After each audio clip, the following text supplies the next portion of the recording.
We're all so busy living our lives. And then suddenly something cuts through that, something often very unexpected. Pediatric trauma call, 15 minutes. A 71-year-old female with 2 stab wounds to the back. He was found to be in traumatic cardiac arrest. I can't feel any pulses. We're at St George's Hospital in Tooting. Yeah, 24 hours, 7 days a week. I love that question. What's your opening hours? St George's, London. One of Britain's busiest A&E departments, under more pressure than ever. So do you want to watch, darling, or do you want to look away? This is the worst day ever. You never know what's coming in, and you just have to be ready for anything. Gas canisters exploded, 15% burns to hands, face. In a world of uncertainty, we see a life-changing event. I'm A&E, I need her to get out of here, please. When patients come in, something takes over. I'll be fine. I'm going to be very fine. A place where life... Give me an A, give me an E. Love... Okay, good lad, well done. And loss... unfold every single day. Did you enjoy the Queen's birthday yesterday? I watched the football. All the patients you're about to see were treated in just one 24-hour period. Don't worry. We get to see people who love one another in loads of different ways. Yes. And I think you can give someone the best care in the world, but really what they want is to hold the hand of the person that they love and for them to tell them that they're going to be okay. You're my hero.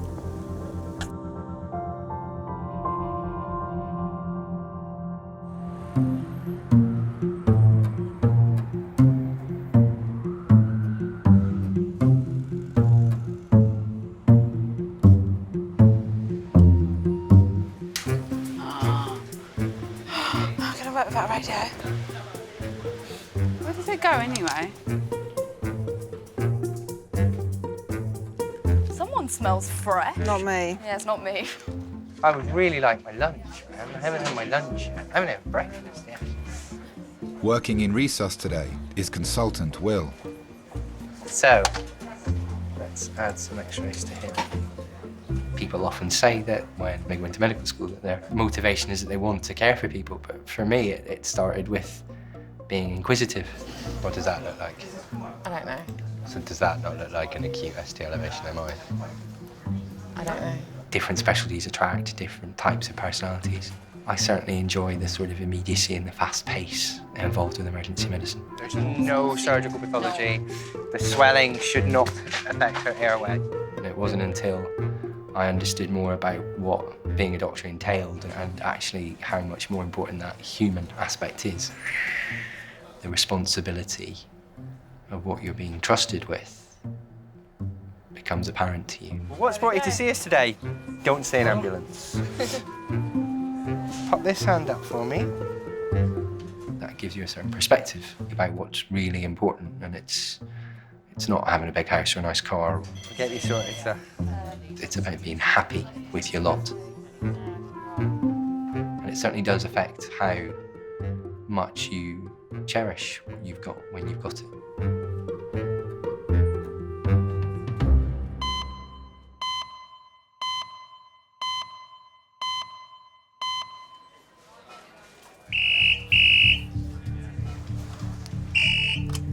Hello, St George's ED.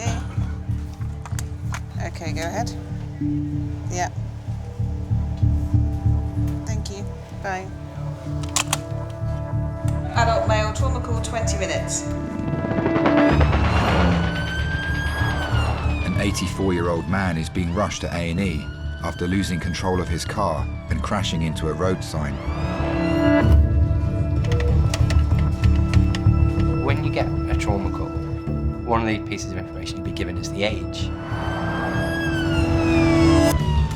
If you've got a patient in advanced years who's been involved in a high-speed traffic collision, you're automatically thinking you may well have somebody who's critically injured. Although the airbag went off, he still made the bullseye of the windscreen, even though he was wearing a seatbelt.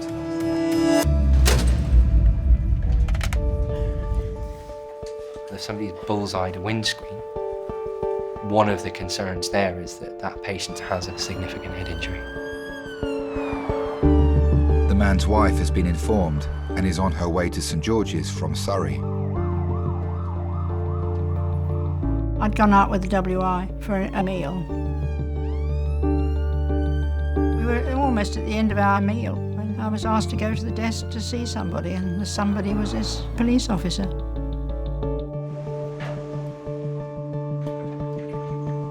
I just thought, oh my goodness, what's happened? And then she said it was John. And then she said he's had a very nasty car accident.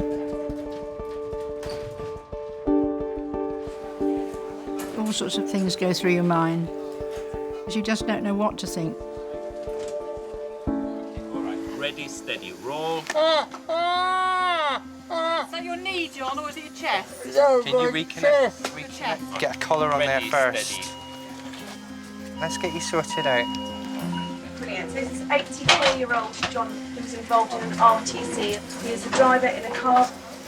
He had a seatbelt worn and both airbags are deployed, and there's a significant bullseye on the windscreen.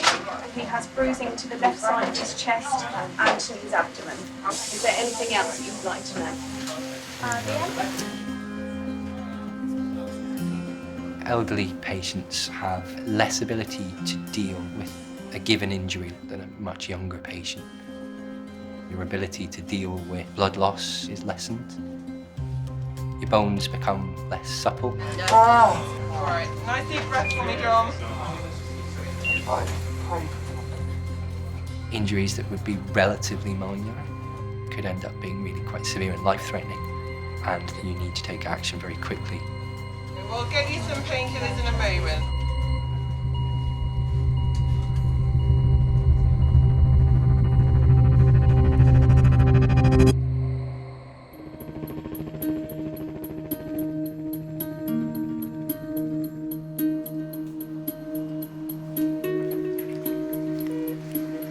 84-year-old John has been brought for an urgent CT scan after losing control of his car and crashing into a signpost.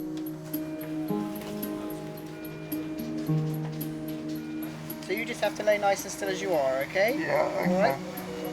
So we'll start off, we're just going to scan your head and neck, okay? John's wife Gwyneth and daughter Susan have arrived from Surrey.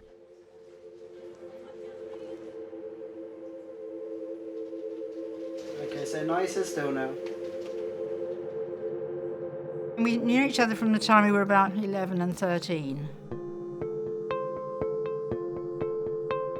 We were in the youth club together and all sorts of things, playing table tennis and going on hikes.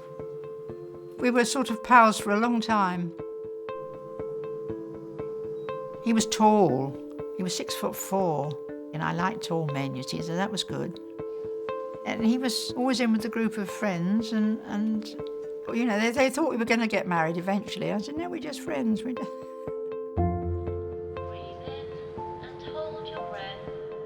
He was then doing his national service for 2 years in the Navy. And he was lucky enough to be on boats. He was on aircraft carriers and things.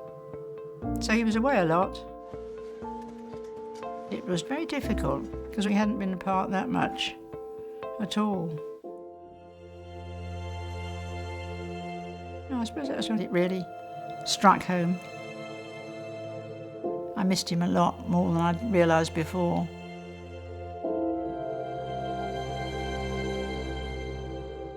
One day, my brother said, you've got a phone call, and I said, a phone call? And then over the phone came John's voice, and I said, what are you phoning me for? He said, well, I've got the opportunity of using the landline that's being laid, and I thought I could phone you. I said, real romantic it was. I thought I'd phone you.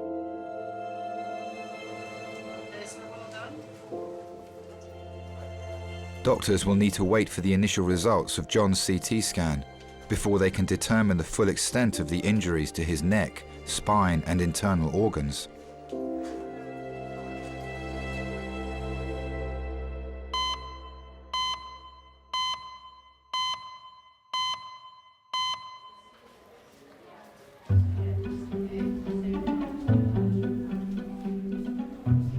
I hope they let me in to watch it. Watch what? Them do whatever they've got to do. And why would you want to do that? Just tell them that you want me to come in. No, I don't. No, honestly, you do. No, I don't. Just say you'd feel more relaxed if I was there with you. But I won't. You will. I bloody won't.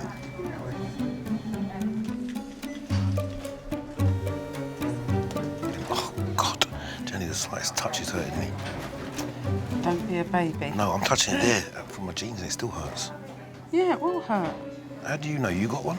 No, but I know that something... How do you know? Because I know that something... It's like me saying I know what it's like when you give birth. I don't never know. It's because it's large. Is it?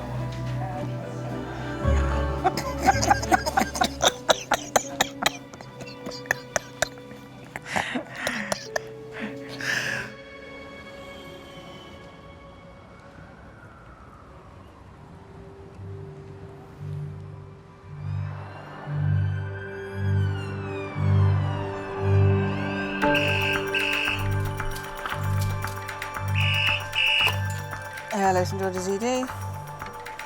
Okay, go ahead. Yeah. Thank you. Bye. A 66-year-old supermarket assistant is being brought to A&E after suffering stroke-like symptoms on her way to work. Adult thrombolysis call 20 minutes. Her husband, Paul, called the ambulance. I was on quite a late shift the night before. What we normally do then, I'll just stay out of her way while she gets ready for work. She said, I don't really feel that well. But Christine has always been a trooper. She'd do her best to get into work. But I heard her come back in again, so I got out of bed straight away. She said she got halfway to the bus stop to catch the first K3 to Isha to try and get the Waitrose where she worked. When she collapsed and had to support herself on a wall, she said, Paul, I don't feel right at all. I've never known anything like this before. The whole of my left side's gone.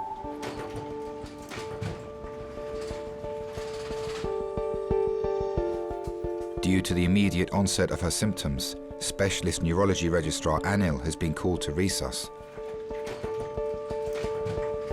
It's sudden. One moment you're functioning normally, and just suddenly you can cruelly have the loss of the ability to do some things we really take for granted. Good morning.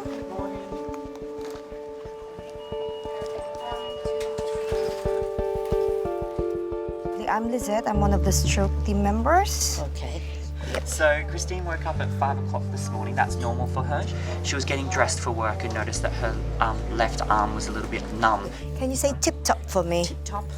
Huckleberry fin? Huckleberry fin. But you think the left leg is numb as well? She did say when she was walking, she was definitely drifting to the left side and having to use the wall to prop herself up. Fine.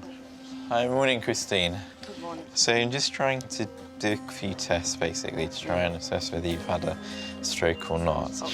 What month are we in? We're in June because it's my son's birthday tomorrow. It's your son's birthday tomorrow. Yeah. Brilliant. And just with your eyes, follow my finger. Do you get any double vision? No. Good. All right. Can you cover your left eye?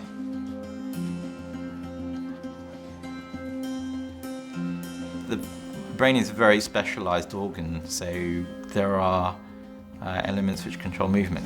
Okay, can you put both your hands out, straight out, palms up, keep your hands there. It's quite shaky, isn't it? Yeah, it is, and that leg's shaky as well. Tremors can be a sign of a number of different things. Does it most look like a stroke, or does it have the feel of something else? Just with this index finger, touch my finger. Now touch your nose. Finger, nose. Okay? Okay, now the same thing on the other side.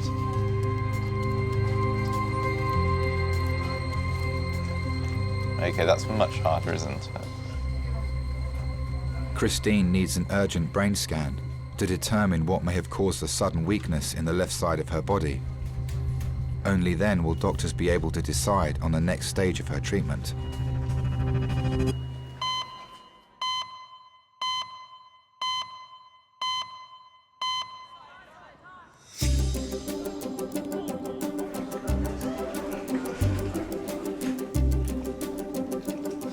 Imagine you'll get a few football injuries, will you?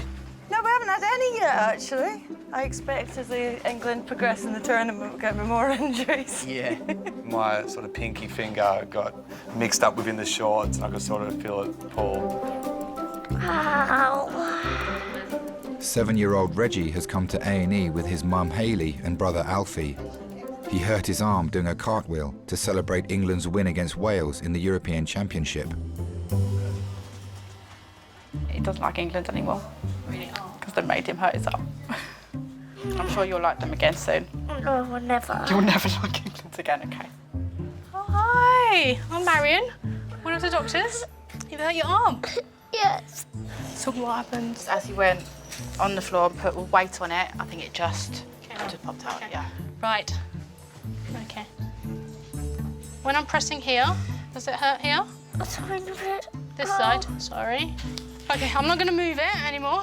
It's definitely not in place in terms of you can see the alignment, but I don't want to manipulate it because it's going to be too painful for him. So we'll just x-ray his arm to see what injuries has had to it. I've always been all about children from a really young age. I used to worry my mum sometimes, at like sort of 8 or 9. I just want to be a mum. My mum would say, there's a lot of things you need to do before that happens. I always wanted to see inside Reg's body. Like some of my friends at school kind of had these career plans to be journalists and doctors and dentists. I just want to meet someone and have babies. I might not speak to Daddy. You want to speak to Daddy? Yeah. I was 17 when I met Rob. I've got no reception bell, but it might not work. I was like, oh my God, he's amazing. They might put you to sleep to do something so that you don't know, it doesn't hurt you, yeah? Okay? Right? Yes. Good boy. It was probably only a few months into the relationship that I would start talking about children and Rob would go, no, stop talking. We were together for 4 years and we bought our first home. And then I kind of notched it up a little bit, like, oh, now there's like really no reason that we can't have children. And yeah, and then a year later, Reggie came along. Mummy. What's wrong? I love you. I love you more. I want a kiss. Kiss. Good boy. I'm going to come and be a semi-porter until I can find one. Okay. Reggie will be taken to X-ray to assess whether the impact has caused a fracture to his arm or shoulder. Mom, Yeah. it looks like cyborg. It looks like what? Cyborg.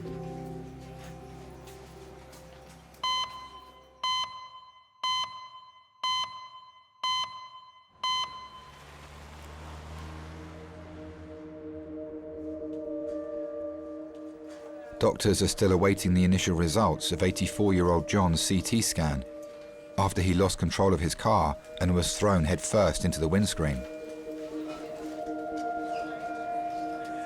When he'd come out of doing his national service, I think he thought, I've got to get something sorted out here. But my mother was very sick. He asked me if I'd marry him. He asked me 3 times, and each time I said, I don't think so, because I thought I can't marry him and leave my mother. And he was ever so kind and helpful to her. If she wanted anything done, John would be there, sort of with a hammer and nails or whatever. And no, she was very fond of him. And then one day she realised what was in the back of my mind and said, look, you've got to get married if that's what you want. Don't think about me, sort of thing. So we went out for a meal and that was it. He'd got a ring and I came home with the ring on, you see. Consultant Will has received the initial results of John's CT scan. They show a fracture to his pelvis and serious internal bleeding. Pelvic fracture is a very serious injury. it's quite a significant structure. It's also got a very, very rich blood supply around it. And he currently has a systolic blood pressure of 60, as white as a sheet. You can have a situation where you injure an artery deep inside somebody's pelvis and it will just bleed away.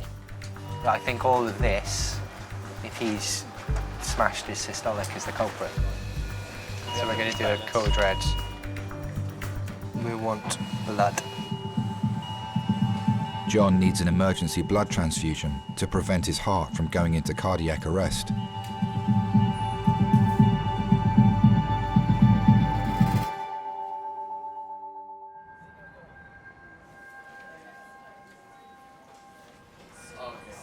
It's been just over 20 minutes since 66-year-old supermarket worker Christine arrived in A&E after losing control of the left side of her body. Are you clear that you had the symptoms when you woke up? Well, not as soon as I woke up, but as soon as I made an attempt to get out of bed. Okay, fine. Doctors suspect that a growth or blood clot may be affecting her movement. Careful. The brain is something which is still, in some ways, a mystery. It's still, out of the organs in the body, probably the one we understand the least. She's very shaky like that, isn't she?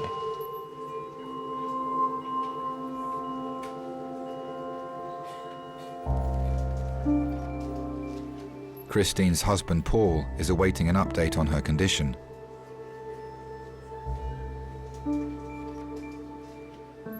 I used to play a lot of football. I got to know Chris because she was working behind the bar at the club. I was only 21 then. She had long, dark hair, short black miniskirt, nice legs. And I was shy. I probably had a few drinks, so that's when I asked her out. She had a bubbly personality, life and soul of the party. You know, she could talk to anyone. That's what attracted me to her. She had good social skills and things like that, you know, which I was lacking and still lack. Breathe in and hold your breath. We got married in March 1975. I don't remember actually proposing. I think she went to see the priest and arranged it all and then came back and told me. I just went along with it.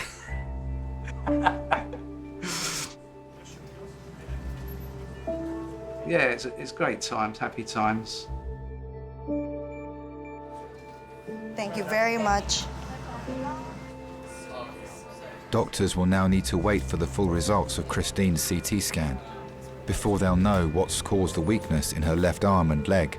When I got out of bed, I knew there was something wrong.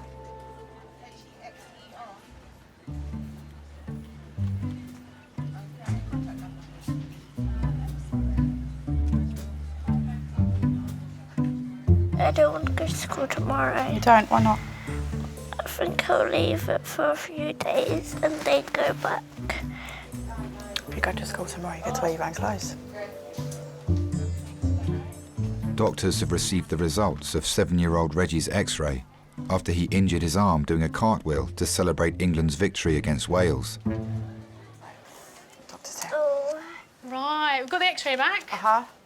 And it is broken. Right. And it's moved out of place. Okay. So I've spoken to the bone doctors. They want it casted until they come and see him and see what happens. I don't know if you wanted to see it. I want to see it. Do you want to see it? Mummy. I think when you have your own children, you always kind of reflect on how you was brought up. Okay, it's okay.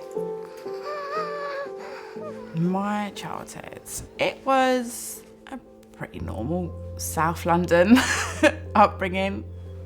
Mum and Dad were together at first, but then Mum and Dad separated when I was 14. It was hard because me and my sister were both daddy's girls. It changed the relationship that he wasn't there every day. We never really spoke about it. It was happening and we just dealt with it, and this is the way it's going to be from now on. Like a protection thing, probably. Don't speak, it's not actually going on. Reggie's arm will need to be bandaged before orthopaedic doctors can decide on the next stage of his treatment. Deep breaths, deep breaths, deep breaths.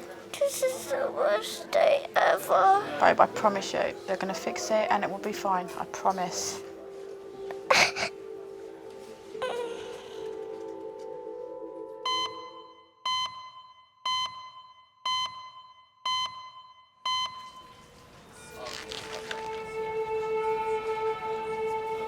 84-year-old John has been given an emergency blood transfusion, whilst doctors attempt to stop the bleeding from his fractured pelvis.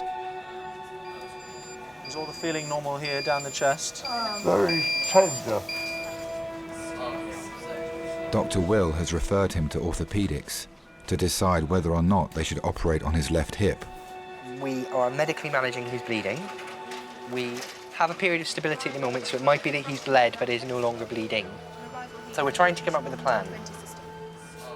Patients with pelvic fractures, there is a risk that any movement could worsen the bleeding. Patients who are elderly will have a harder time coping with any surgery they require to fix that. It's not something that can be done completely without risk. Plan A is that we're going to take that risk and we're going to do it. Do you want to come through and see him? I'd love to. So just to warn you, he's a bit beaten up, okay? John, your family are here, sweetheart. Your wife's here, okay? I suddenly lost control of the car. I don't know whether the road was wet or what it was. Oh, I'm sorry, John. You don't have to apologise to me, no. I'm just very, very sad that you've got this all to contend with. 2 years ago, he got a sort of a niggling cough. And I said, why don't you go and see the doctor, because this is a bit strange, this is, you know, keeps on. And so he went and saw the doctor, who referred him to the Marsden. Having been sent to the Marsden, you know that things aren't as they should be. And they picked up this lung cancer. You're going to be sporting a very nice bruise on that head. He's got it in both lungs, actually, but one lung particularly. And they said, we can't actually operate and we can't cure it, but we can give you palliative care. He's had chemo, and then he had 6 weeks of radiotherapy. I was really worried for him. How's the pain, John? Where are you from, dear? I'm from Italy. You're Italiano? Yeah. Oh. Parliamo Italiano. Sì.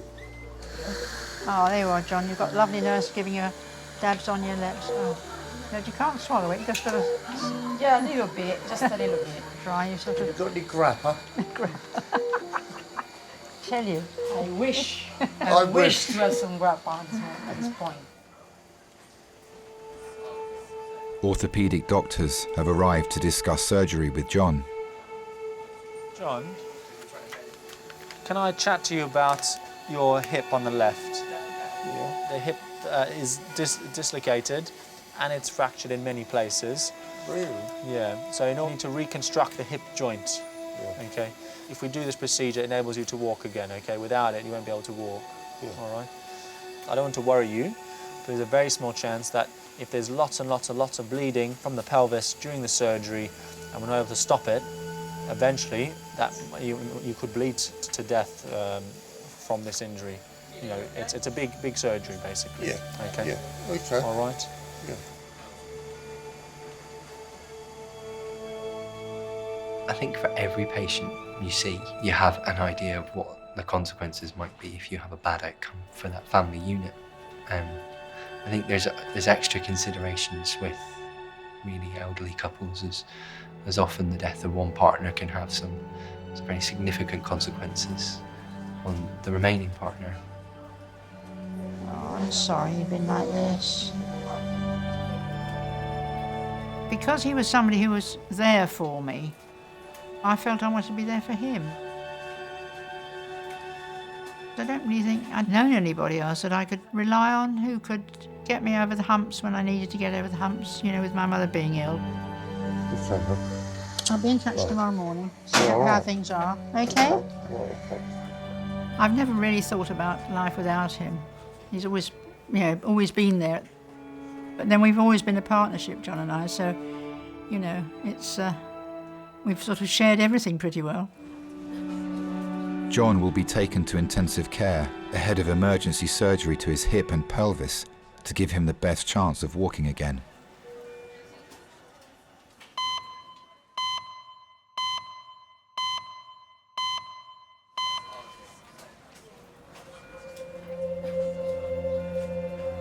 Doctors are awaiting the results of Christine's CT scan after her left leg gave way whilst travelling to work at a local supermarket.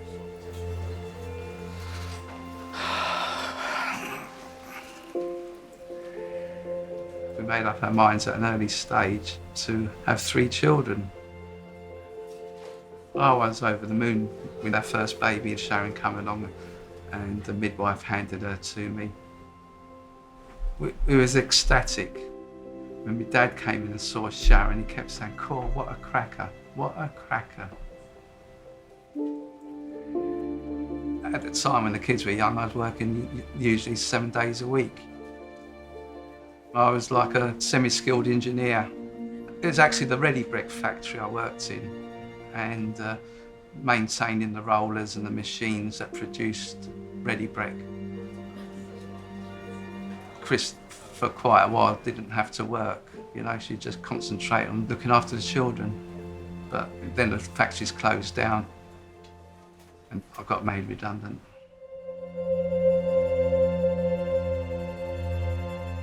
And it did knock me confidence. You know, it's difficult getting another job that paid that well. We sat down and worked out our outgoings, and we felt that the only way things could work out is if she went back to work full time. That kind of broke my heart because Sharon was still quite young. I remember tears running down my cheeks when I dropped her off with a baby minder, because I just wanted us two to take care of the kids, but we had no choice then. That's typical Chris. Any problems that's come up, she's always really listened, so we get through it. I was alert enough to phone up work this morning to tell him I wasn't feeling well and I wouldn't be coming in. So, you know, at least I didn't black out or anything. So that's a good sign, isn't it? I keep convincing myself. I was born in Waterford, Ireland. There was mum, dad, and I had 5 sisters and 5 brothers. My dad was a pig farmer. I used to get up at 6 in the morning, go out and pull the hay on a frosty morning. Your hands would be falling off you. We had no running water, so we used to have to go to the well to get the water. And on a Saturday, that was our job. We'd have to get loads and loads of water so Mum could do the washing. She scrubbed them on one of those washboard things. Really old-fashioned ways, but that's the way they done it in them days. I hope you don't mind me putting this by the earlobe. No, At least it's out of our way there. I knew I wouldn't stay in Ireland. But in my time, there was no work there at all. You know, much as I loved it, there was nothing there. There you go. I was 16 when I came to London. I came over in 1966. I had a pair of bell-bottom jeans on, and I had white plimsolls, white socks, and a T-shirt. And I was in fashion then. And I got such a shock when I went into Paddington Station with everybody on top of cars, people sitting on the side of the road, drunk and happy. And I thought, where have I come to? It was the next day I found out really what was going on, because I didn't know that night at all. England had just won the World Cup, the one and only time. And I was going to turn around and go back home again, but I thought, well, I like this. I'll be back, my lovely. Yeah.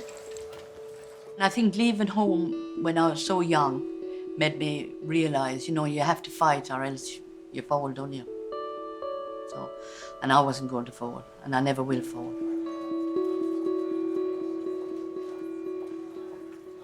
She had a contrast CT as well? Yeah. But it doesn't enhance. Dr. Anil has received the initial results of Christine's CT scan. They show an area of swelling on her brain. Seeing a swelling on the brain, you know, I guess, what it can be. And certainly a brain tumour can be on that list. It's going between ACA and MCA. But you need to be sure. You need definitive evidence before you sort of tell somebody something which is going to potentially change their life forever.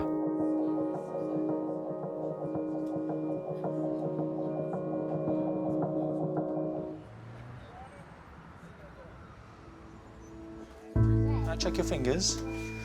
So with your thumb, can you bend the tip? Good, and make it straight. Orthopedic doctors have arrived to assess the severity of the break in 7-year-old Reggie's arm. So the way he broke his arm, if it healed, it would leave him with a deformity and poor function in the arm. So as we bring him to theatre tomorrow, he needs surgery to align the bones and then to hold them there for at least 4 weeks. Okay. That's how long his body will take to heal it. Okay. Any questions? No, I think so. My head's all over the place. When you're a mum, you kind of have to spin all the plates at the same time. I would much rather take on all the stress of any situation myself than cause anyone else stress. I kind of want to be Superwoman and deal with everything.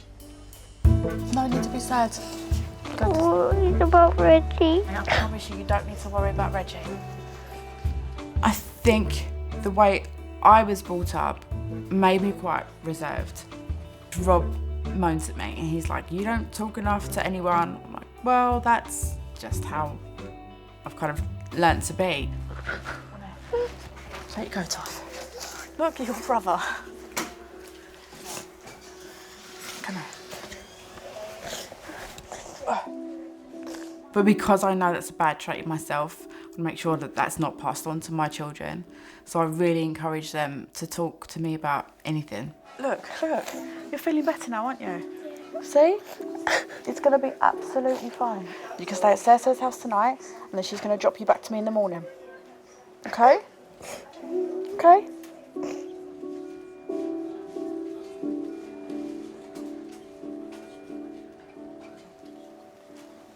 We're just the best brother in the whole wide world. Both are good brothers. You need to show your feelings and how much you love people because they're your family. Reggie will be taken to a paediatric ward ahead of surgery to align the bones and fix the break in his arm.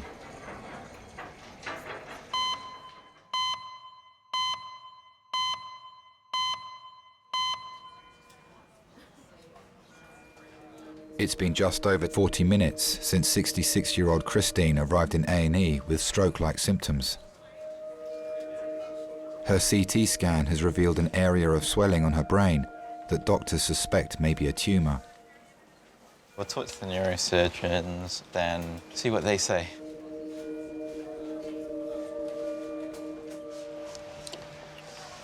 Hi there. Just to give you a quick update then, so you take a seat. So essentially, we've seen some changes on the CT scan which don't fit with a stroke. So it looks like that could be something different. Right.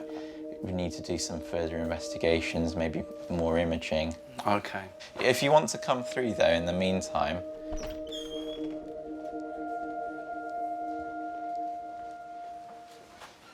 I thought I'd bring your husband through just to keep you company at least whilst we're doing all our bits and pieces. All right, so I'll be back with you later. You okay? Yeah, I'm okay. They've got to do more tests, haven't they? Yeah. It's good that it may not have been a stroke. Yeah.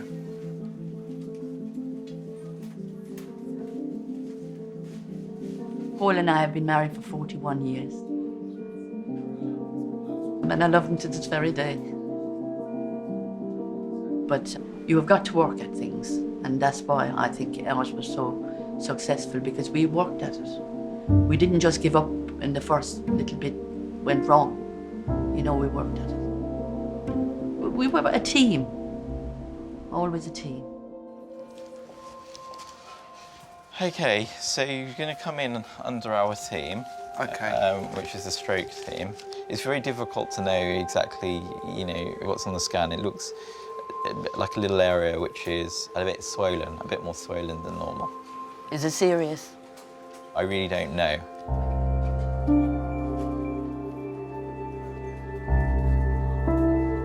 But you'll be coming into hospital, we'll look after you, and we'll try and get you some answers.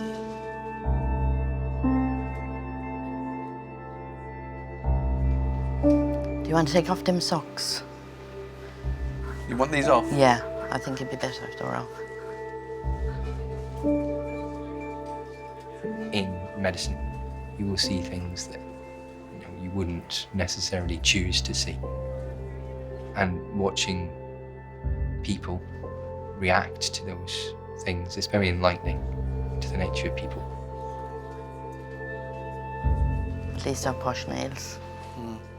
I certainly do feel that the time we've got is precious, and so you try and make the most of it. You try and drink up that afternoon you've got with your family. We haven't got any work to do.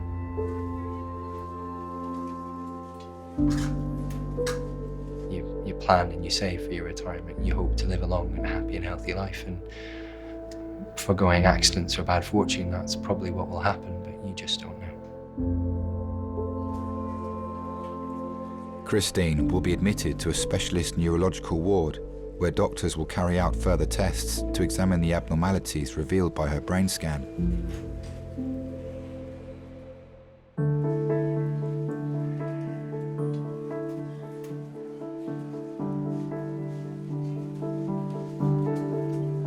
I'm not having England again because that's how I broke my arm. So I'm just going to have to choose for Ireland. We know now to maybe just clap when England score. And no gymnastics, no cartwheels. But then the way England play, there's not much likelihood of any more cheering or cartwheels going on, so.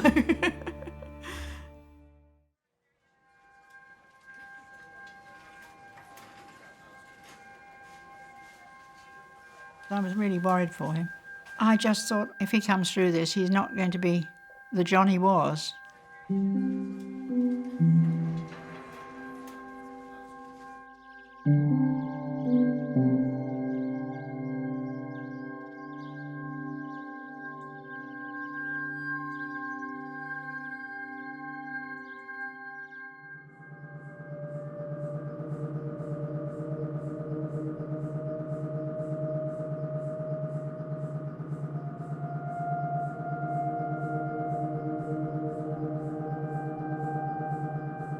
I said to Paul, he was sitting down all day there with me.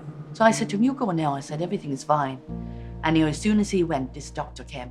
Okay, can you hear me okay, Christine? Yes, I can. That's lovely. He said, it's not a stroke. And I thought, well, thank God for that. First scan starting will last just over a minute. And then he said to me, it's cancer. And I had nobody with me.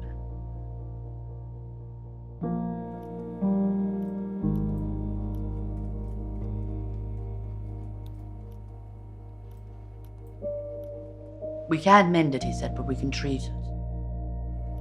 We asked him, like, how long it would be, and he said, people that have this live 12 months. So I just said to him, well, I'll have 24 then.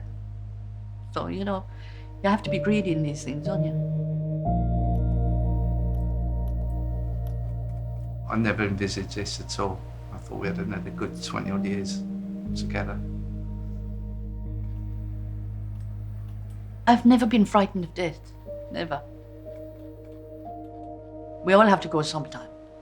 Just that I'm going a little bit earlier than I thought. That's when you really know when you love someone. When you realise how much you're going to miss her when she's gone.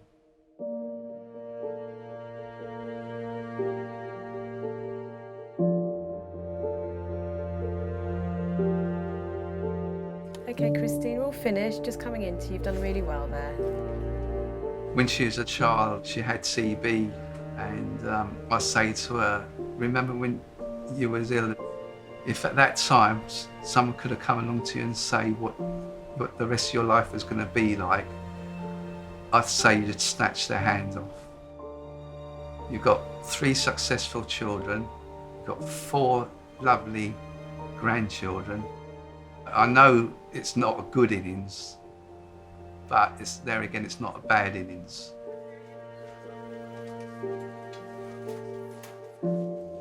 Some little kids out there haven't even had a life. At least I've had a life. I'm going to get every little inch out of it that I can, I'll tell you that much. I'm going to travel. And we have so many plans on different things to do that. And our first one is to go to Ireland tomorrow. And I'm going to eat plenty and drink plenty and, you know, be happy.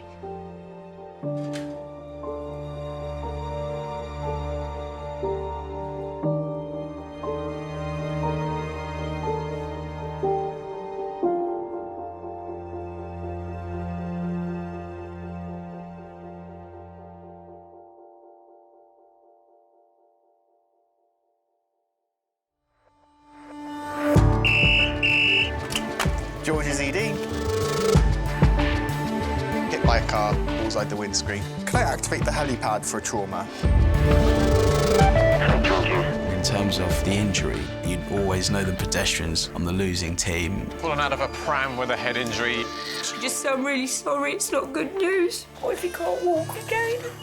We're at St George's Hospital in Tooting. I thought we could lose her.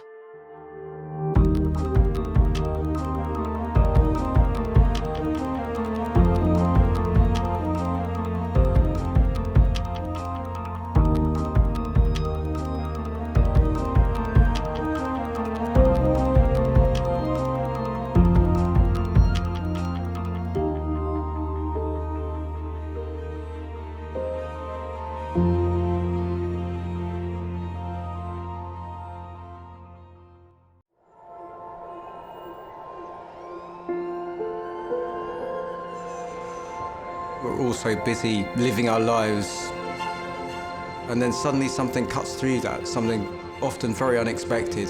Pediatric trauma call, 15 minutes. A 71-year-old female with 2 stab wounds to the back. He was found to be in traumatic cardiac arrest. I can't feel any pulses. We're at St George's Hospital in Tooting. Yeah, 24 hours, 7 days a week. I love that question. What's your opening hours? St George's, London, one of Britain's busiest A&E departments, under more pressure than ever. So do you want to watch, darling, or do you want to look away? This is the worst day ever. You never know what's coming in, and you just have to be ready for anything. Gas canisters exploded, 15% burns to hands, face.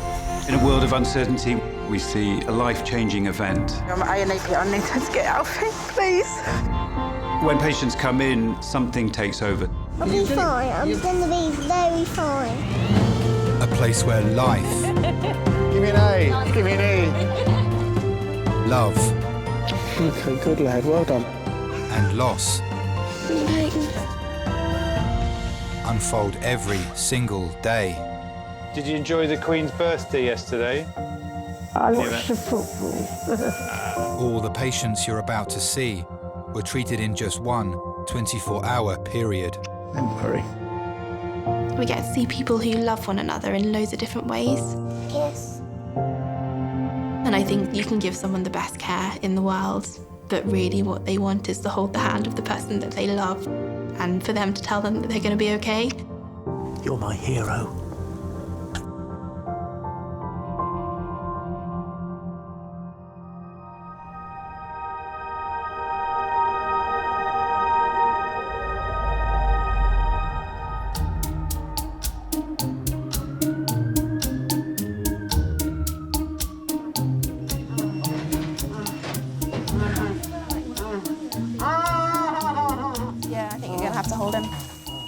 I don't think we have very much option, do we? Can you hold his leg?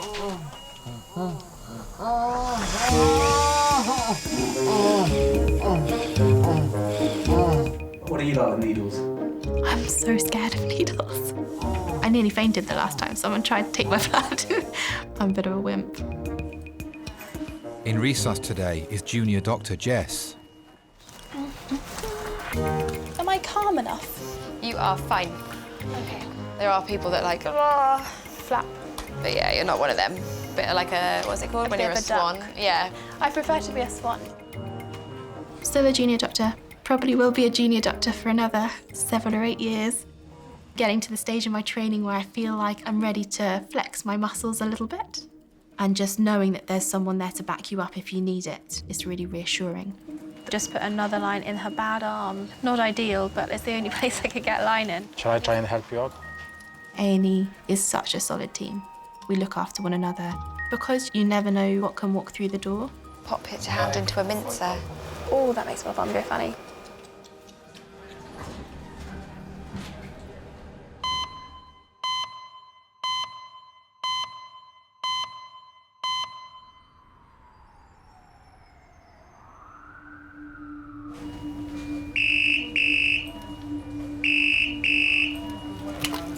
St. George's. Okay, yeah, go ahead. Okay, adult or pediatric? Mm-hmm. A 71-year-old woman is being rushed to hospital after being knocked down and run over by her husband. Adult female trauma call, 5 minutes. We see a lot of serious injuries from road traffic accidents, as serious as it gets. You don't know what type of car, you know what speed, you don't know how frail that person was before they got struck. But it's always just better to prepare for major trauma, big injuries that could be life-threatening. The woman's husband is on his way to St. George's with their daughter.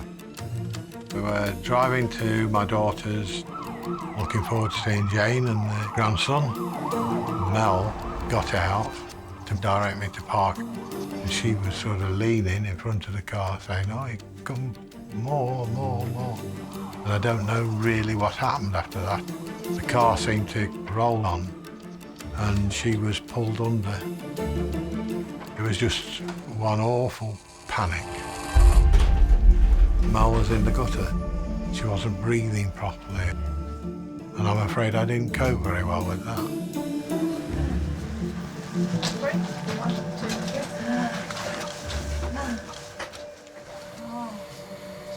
Okay, this is Mel. Mel is 71 years old. She was stood in front of her husband's automatic car.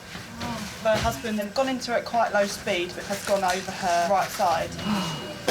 She has pain to the thoracic spinal area, hip pain, femur pain, tibia and ankle.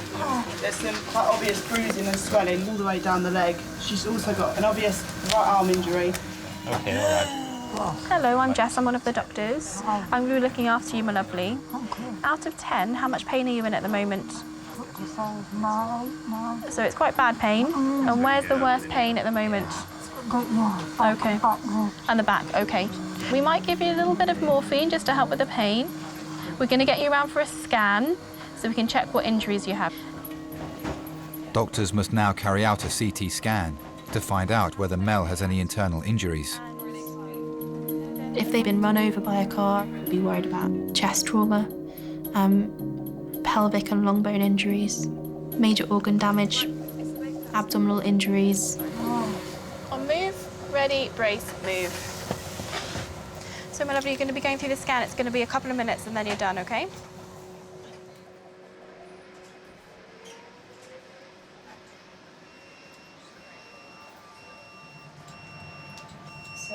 Oh, is that real 69 or 46?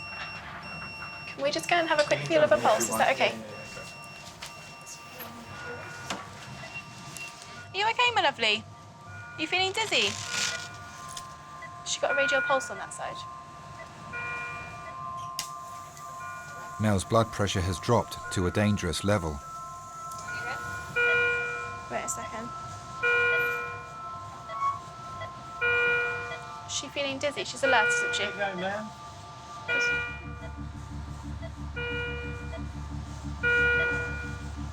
We're just waiting for this blood pressure to come up. No, it's genuinely 60. I think we should get the consultant here for a second. If they become unstable and if they drop their blood pressure, it might be because they're bleeding from somewhere. And when we don't know where it's coming from, that's quite a scary patient. Hi, Adrian. The consultant on shift is Adrian. It just pops up at 69 systolic. It hasn't got much of a pulse. The things that we're actually worried about are chest and abdomen and pelvis. Okay, that's a quick CT.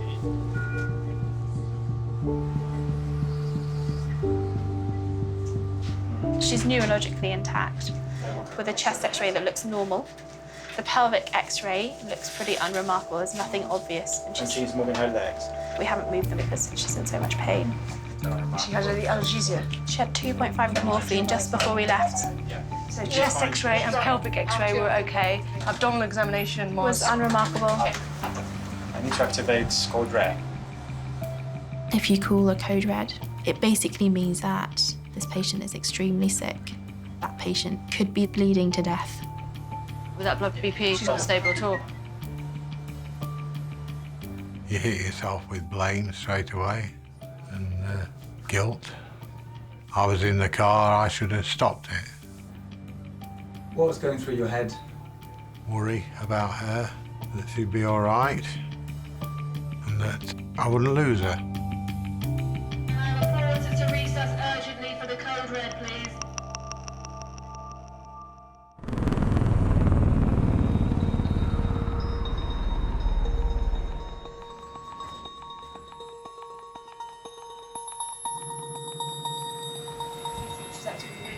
She's possibly, 29 minutes ago, 71-year-old Mel arrived in A&E after being run over by her husband whilst helping him park the car. Can you get the bed ready so that you can start to infuse? She's going code red and having red blood cells. Yeah. Okay. Mel's blood pressure is critically low, and doctors have put her on standby for an emergency blood transfusion while they assess her injuries. If you think they're bleeding from somewhere, you start trying to hone down on where that could be coming from. You can bleed into your chest, you can bleed into your abdomen, especially if you've had a car run over your tummy, your spleen, your liver at risk. Is your husband okay? They look very shocked. She's standing in the driveway and he rolled over her. Mel's husband John and their daughter Jane have arrived at the hospital with neighbour Claire. No, just shaking. Did you know that she was a woman for you as soon as you met her? No, not long afterwards though. She got a job as a chalet maid at Butlins in Skegness. I got a job as a kitchen porter. She was taken ill with food poisoning. They didn't send her anything to the chalet.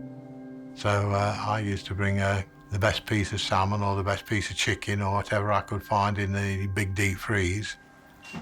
Yes, I was guilty of filching some bits, but she got better in about 5 or 6 days, I think.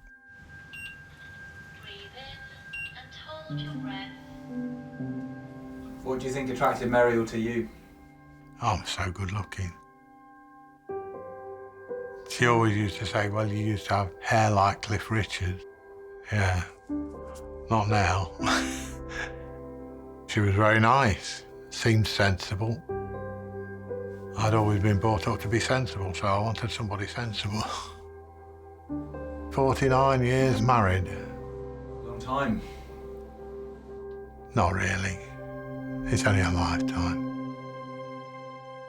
She has got thoracic back pain, so whether it's something, it could be something. I mean, I can't explain why she's dropping. Yeah. Doctors must continue running tests to work out whether Mel is bleeding internally. If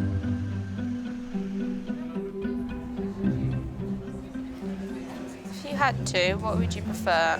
An arm as a leg or a leg as an arm? An arm as a leg. Why? Because you can do gripping. You can still walk. The arms are actually quite long, aren't they? I've never really compared. You include the hands and the fingers. I think they're actually. Because actually, don't you say that if you go like that, but properly, it's the same as your height? Oh, what, you do that? No, across, just like this. Apparently, that's your height. Really? Yeah. They always say that's the penis, isn't it? Yeah, but I don't know whether it's accurate.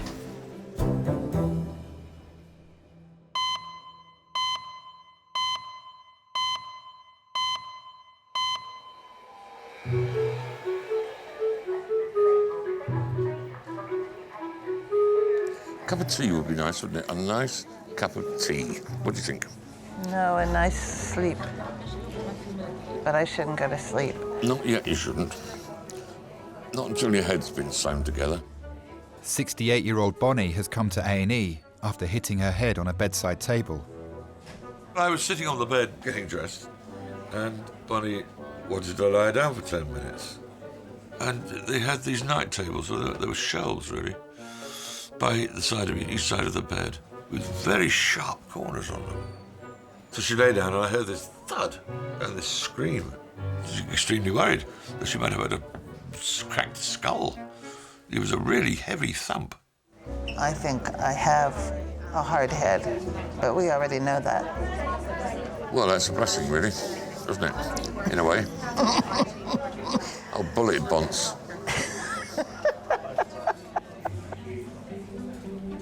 She's a trooper, you know. Will not give in. Very stubborn sometimes. She's a performer.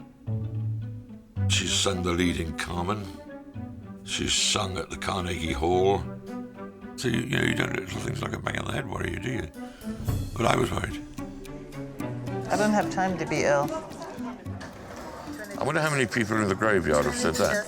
His last words were, "They don't pay me to be ill." And then he croaked. I refuse to croak. I was divorced. Bonnie's my second wife. My cousin gave me an old computer, and I said, I'm going to go online. I went into a room, a chat room called Life Begins at 40. And there were all sorts of hopefuls in there, you know, looking for another mate. And I saw this lady called Canto Bell, which anyone who has musical knowledge is a corruption of bel canto, okay? Musical term. So I said, canto cantabile to her. And she said, oh, there's a person who knows a bit about music. I'm going to talk to him. So we talked and we talked and we talked. Talked and talked and talked and talked and talked. I ran up a £1,200 phone bill. And so I thought, that's a very unsatisfactory situation. So we decided the best thing to do was to meet. How is it that we separately bought the same watch? It's called synchronicity, isn't it? The day before I was due to fly out to meet Bonnie for the first time, my daughter Emma said, you're not going to marry her, are you, Dad? I said, well, I might. Yeah, she can't marry, you don't know her, she might be an axe murderer. So I said, don't you worry, your daddy's a big boy, he can look after himself. Maybe I should go to bed with a helmet on my head. Full body armor, I think.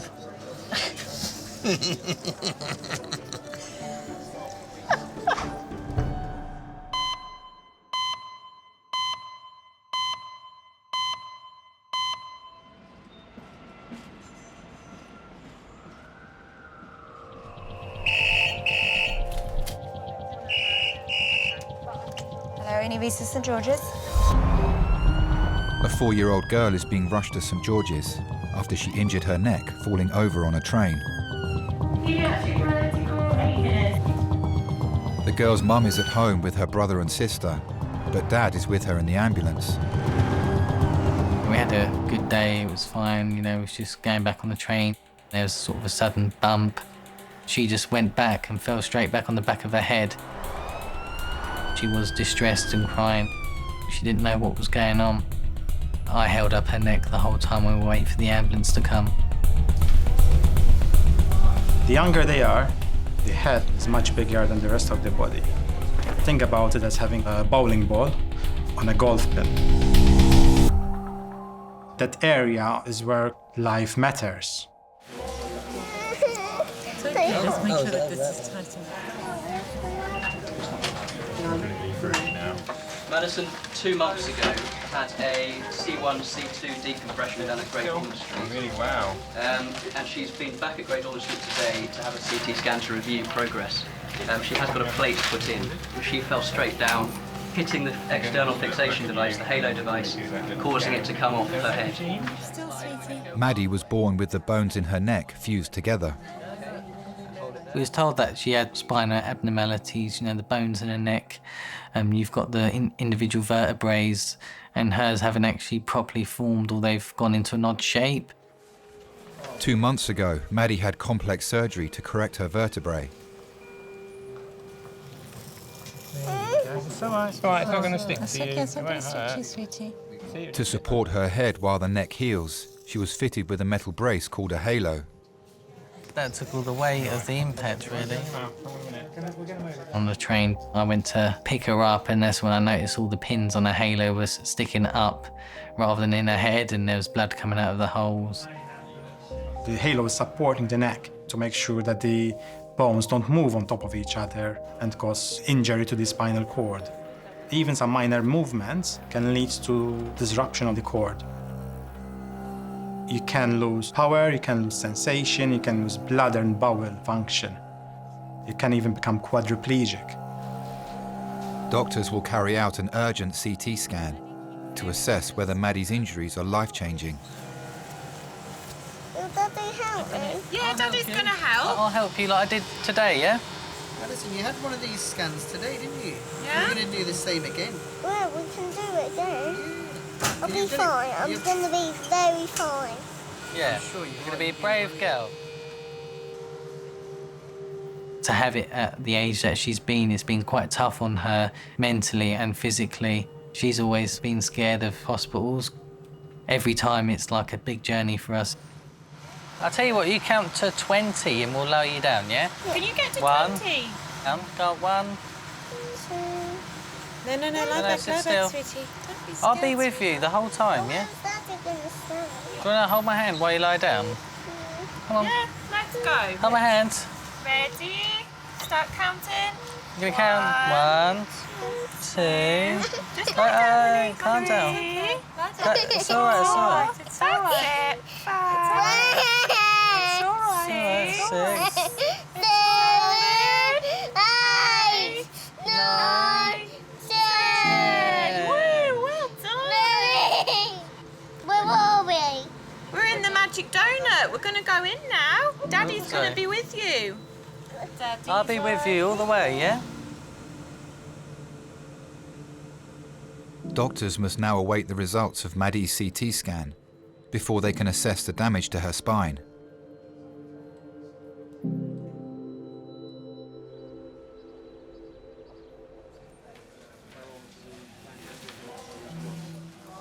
I'll try to do an ultrasound quickly. Doctors have been running tests to find out whether Mel needs a code red emergency blood transfusion. Sorry, my lovely. I'm sorry. It's a good strong pulse. She's responsive. Can't see anything. I'm Dr. Adrian. Your blood pressure dropped. We're unsure about what might be causing this because there's no bleed or anything like that. We're still going with code red. Step down. Okay. I can put it back in. Just call the lads as well. Yeah. Doctors still don't know what caused Mel's blood pressure to drop, so they will keep her under close observation. I'm just going to get her family. Hello, sir. Would you like to come through and see her? Yes. I think she's quite keen to see you.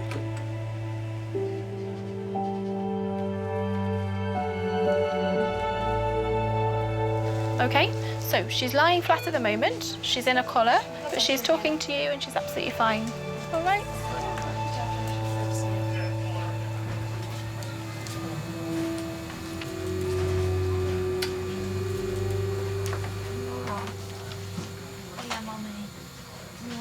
Yeah. Worried about you. I love you. Not really.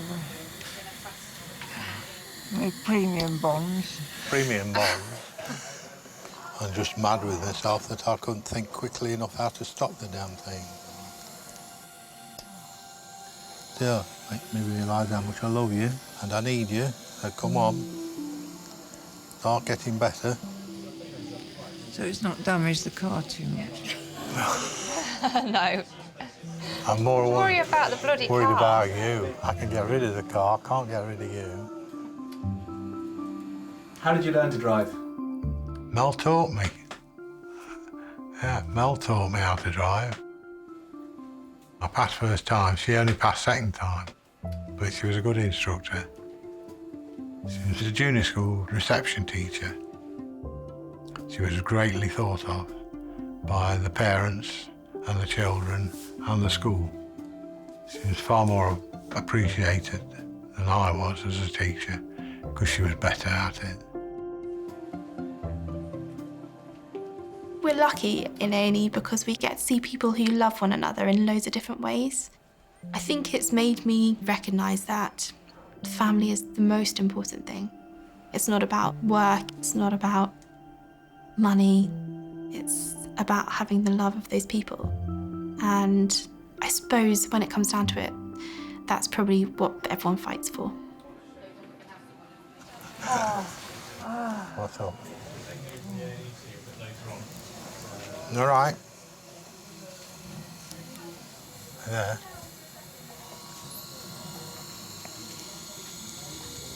All right.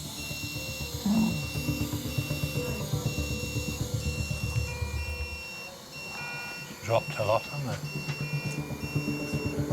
Stay calm. Your blood pressure's dropped a bit. Where do you feel it? In your arm. I need you to just borrow this arm, Sweet Pea, okay, my lovely? When you think you've got a stable patient, sometimes it's almost the most difficult time when they become suddenly unstable and it takes you by surprise.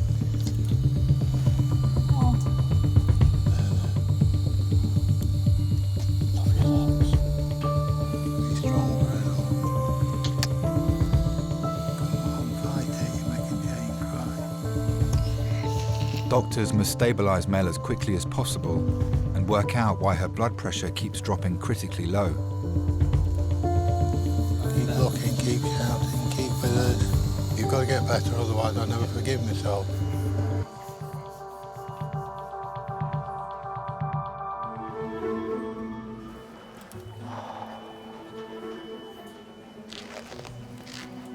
Just know this is going to hurt. Well, if you think it's going to hurt, then it's going to hurt.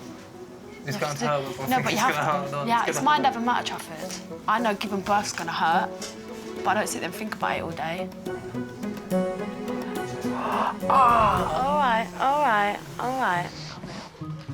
This hurts, you know. I know it hurts, but just stop the screaming, man.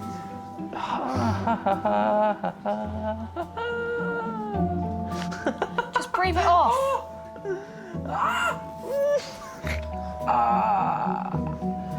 In through your nose. Babe, trust me. You're hurting my head. Stop. Stop, babe, please. Stop. You're gonna have to learn this when I'm in I know, labour. but stop. I can learn that in a baby class.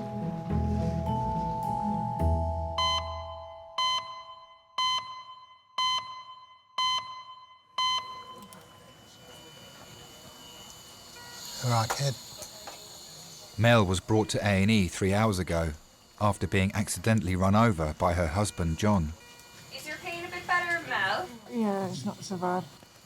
Doctors are stabilising her blood pressure after it dropped critically low for a second time. I can't work out why it is. We're not thinking it's a bleed, because there's no bleed there, and there's no external bleed on sites or any lacerations where she's bleeding from. The CT report, formal one, still isn't back, but the preliminary was pretty normal. It does seem to go down and then up again. Doctors are still waiting for the full results of her CT scan to establish the severity of her internal injuries. Oh, that's going up. You're moving in the right direction. You'd be envious of this blood pressure. You just concentrate on you.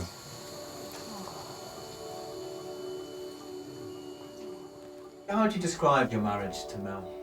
Brilliant. Brilliant. And then when we decided to have children, got better and better.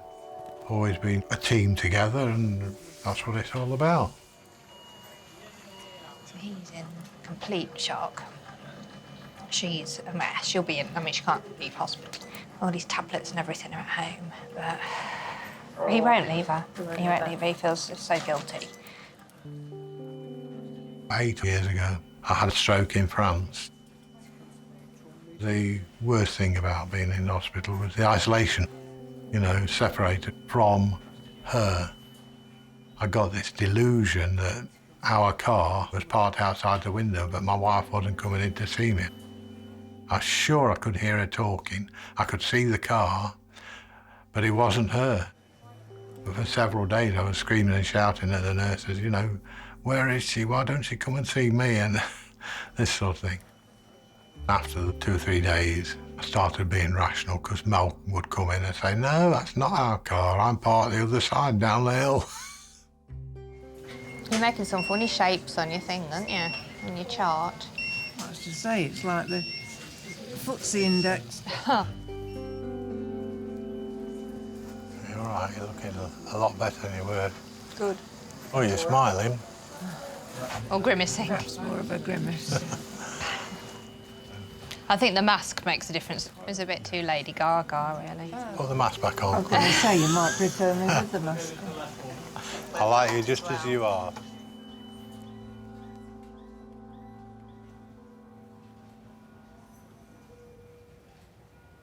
Very proud of you, very brave. Could I get a treat? I think you will get a treat, because I was already going to get you a treat for the CT scan at Great Ormond Street, but I think I need to get you another treat. Yeah, another one. Yeah. 4-year-old Maddie was brought into A&E 3 hours ago after she fell on a train and dislodged a surgical head brace that was supporting her neck.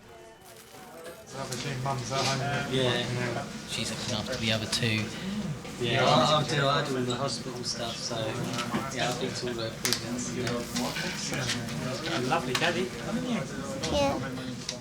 Maddie and Dad Adam are now waiting for the results of a CT scan to find out whether she has damaged her spine. It's fun. So, she said OCT. No, got your thumb. We always thought there may be something wrong with her, the head tilt and her neck being like that. And the fact that she couldn't look left to turn her head because of all her bones being fused and locked into one place. If we didn't go ahead with the operation, then the worst case scenario, it would be paralysis. 2 months ago, surgeons at Great Ormond Street Hospital rebuilt Maddie's neck using a metal plate. On the day of the operation, she was down for about 5-6 hours. So it's not nice, you know, just leaving your child. It's one of those things where you go, you're almost like saying goodbye.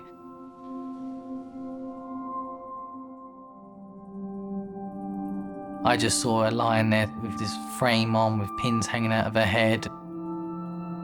She woke up instantly like a flash of light and she was fighting. She didn't really know what was going on and she was screaming most of the time. The hardest thing I've ever had to deal with in my life. I mean, we can't, you know, get close to each other. When you say goodnight to her, you know, you've got to sort of duck in, you know, behind the bars. I've caught her sort of lying down, face flat on the floor in her bedroom, not doing anything. I think maybe because of the stress of wearing it. You just try and keep strong and look after her. Daddy, why was you upset in the train fall? Oh, I was just upset that you got hurt. Why? Well, because I care about you. You care about me? Yeah. Why? What do you mean, why? Because I'm your dad. I'm not the most girly of girls, and I think that's probably because I spent every other weekend with my dad when I was growing up and I was treated like a boy. I got a rugby ball and a multi-way tool in my stocking for Christmas every year, which is fine. I can now use a multi-way tool. My dad kept me on the straight and narrow, and I can handle most things that get thrown at me. I wouldn't have had the adventures I'd have had in my life without him pushing me to do them. Daddy? Yeah? I don't want to stay forever. No, we won't stay here forever.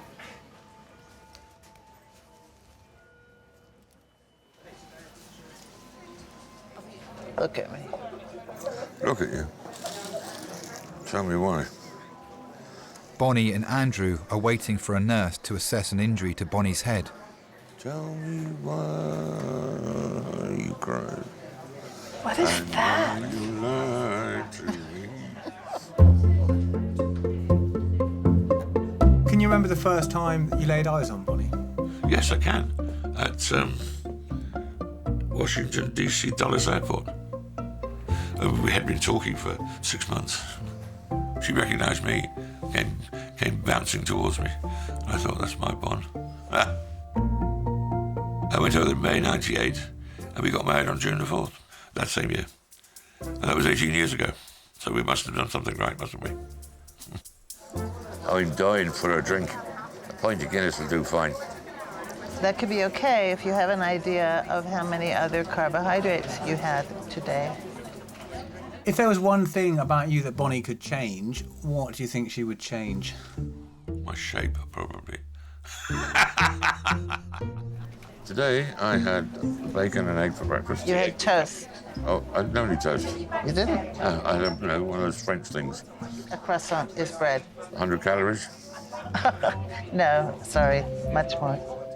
She put me onto a more abstemious path, shall we say. And I'm eternally grateful. She was the one who persuaded me to go to the doctor. And sure enough, I was diabetic. I'd been diabetic probably for 5 years. For lunch, I had a Whopper, big Whopper. So you've had 5 servings of carbohydrate already today. That's a lot for a man who's trying to lose weight in order to be able to qualify for getting 2 new knees. I have bad arthritis, osteoarthritis in both knees. Playing rugby till I was 38. Not a sensible move. If I don't have it done soon, I won't be able to walk at all. And then I'll be in a wheelchair permanently. And I don't want that. So now I'm goody two-shoes.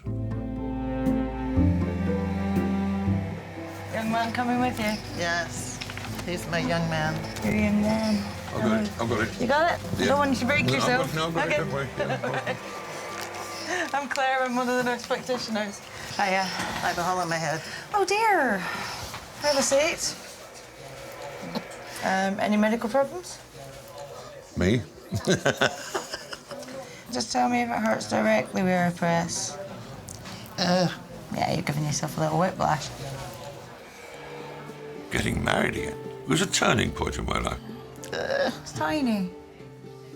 It taught me that it's important to have someone in your life who has your best interests at heart, because it encourages you to have their best interests in your heart. I don't think it will make an iota difference if I put glue on it or not. Ouch. Yeah, it's a little bit stingy, probably. By next week, that'll have completely healed. So she's not going to glue your hair after all? No, after all. Goodness. My goodness, my Guinness. No. Trust you to take the fun out of a pint of Guinness.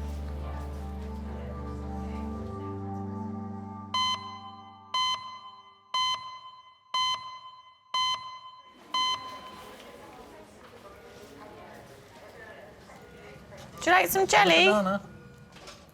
Banana? I'm gonna eat that first. Well, what do you want to eat first? That. The jelly? Jelly? Oh, we've got strawberry yoghurt. Is it gluten-free? The yoghurt is, yeah. I think the jelly is too.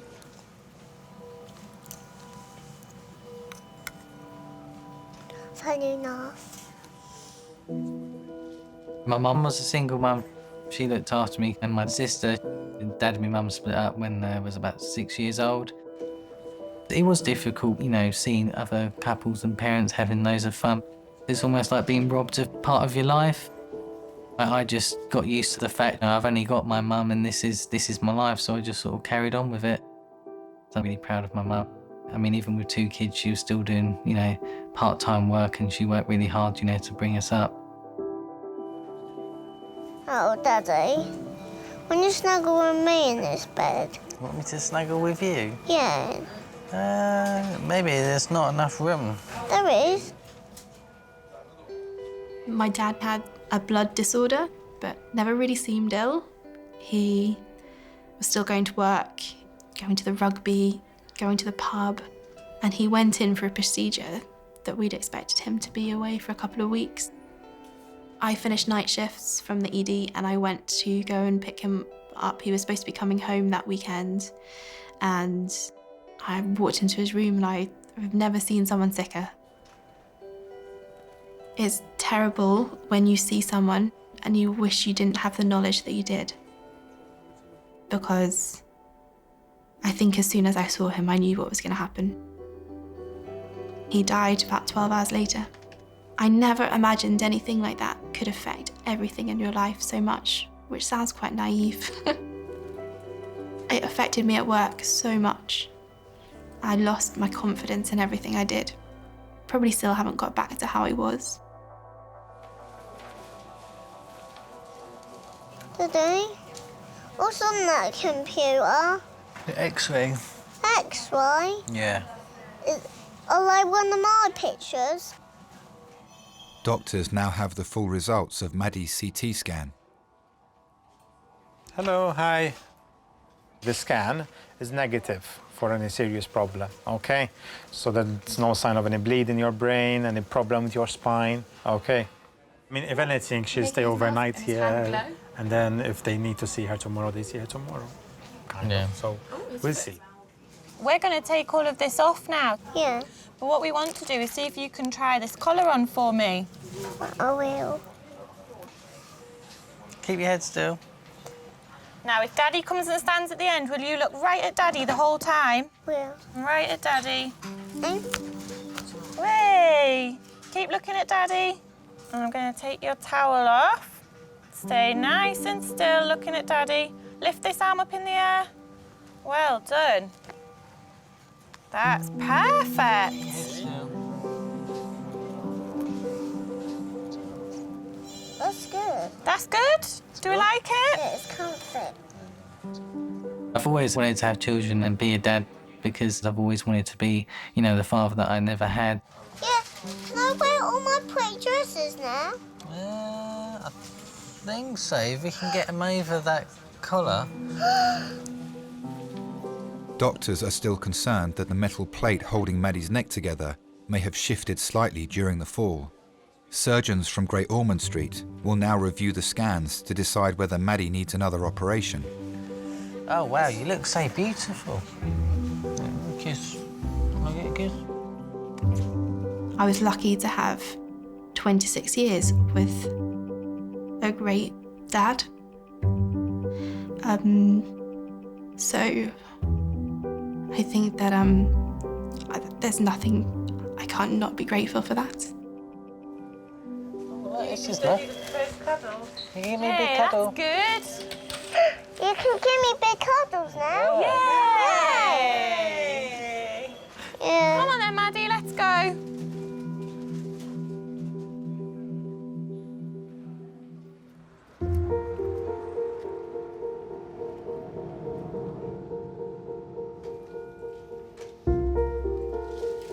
I could hear that chap shouting at you saying, put the bloody handbrake on. No, they want one. No. What's up? Oh, it's just moving. And where is it? The middle of my back. Doctors have now received the full results of Mel's CT scan. The scan suggests she may have fractured a bone in her spine. So you just relax, okay? And you're not going to fall because there's a bar. Right, ready, steady, roll. Mel, do you feel any pain in here? Where's that hurting? It is sore around the back of my ribs, right-hand side, under my shoulder. Just here? Ah. Okay, so that's about tonight. If someone has a spinal fracture, we have to be really cautious to make sure that we don't make things worse. The risk would be to your legs and to the function of your legs, and that has such significant impact on the life of a patient. Preliminary scan reports have come back. There's a fracture of one of the vertebrae in his spine, but the radiologist, who's the image doctor, isn't sure if that's something that's happened today and it's new or whether that's an old problem. She is okay at the moment, all right? It's true, that it makes you realise how much she means to us.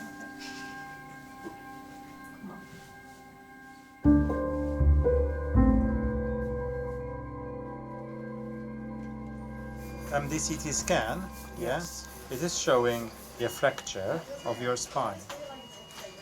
So that might be explain why you're so uncomfortable. The neck is fine, but there's no obvious signs of any bleed in your tummy, or brain, or your chest. They couldn't even find a rib injury or anything like that. That's good. Kidneys are fine, liver is fine, the pelvis is fine. You've got quite a bit of soft tissue injuries of your arms and legs, so we need to send you for x-rays of those. Okay.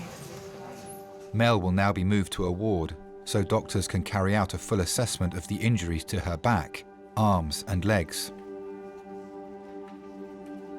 If anything happened to her, I wouldn't last long. You could take the house, the car, the rest. I'd sooner have Mel. And I think we both made the right decision when we first got together. We judged one another for the right reasons rather than the wrong reasons. What are the wrong reasons? The wrong reasons, sex. It's not the be-all and end-all that people make out it is. Thank you. Not at all, you're welcome. Right. Glamour of no consequence whatsoever. Good, stable qualities are what's needed. Honesty, integrity, ability to give and take. And, well, with Mel, certainly a general all-round kindness and loving nature. She ain't got a bad word to speak for anybody. And rightly so.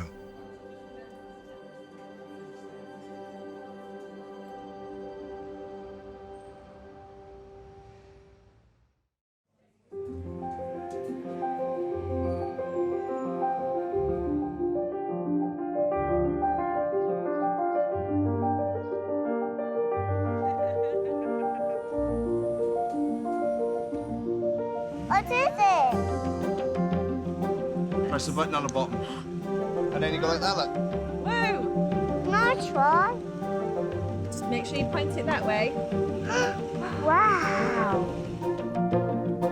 I was very brave. Is it hard to be brave? No.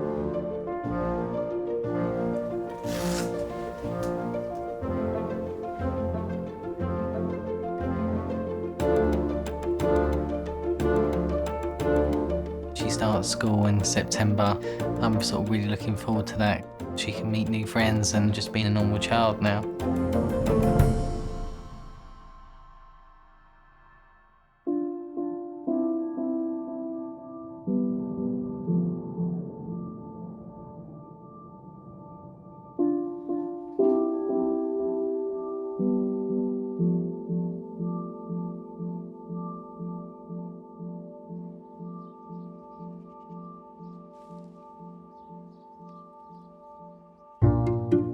What kind of things have you most enjoyed being able to do again?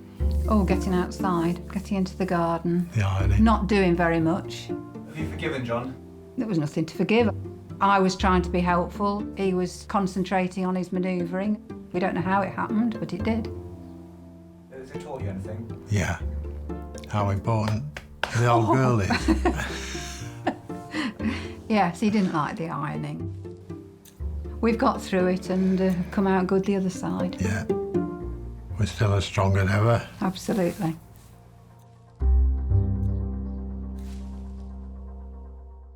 We're getting married in the morning.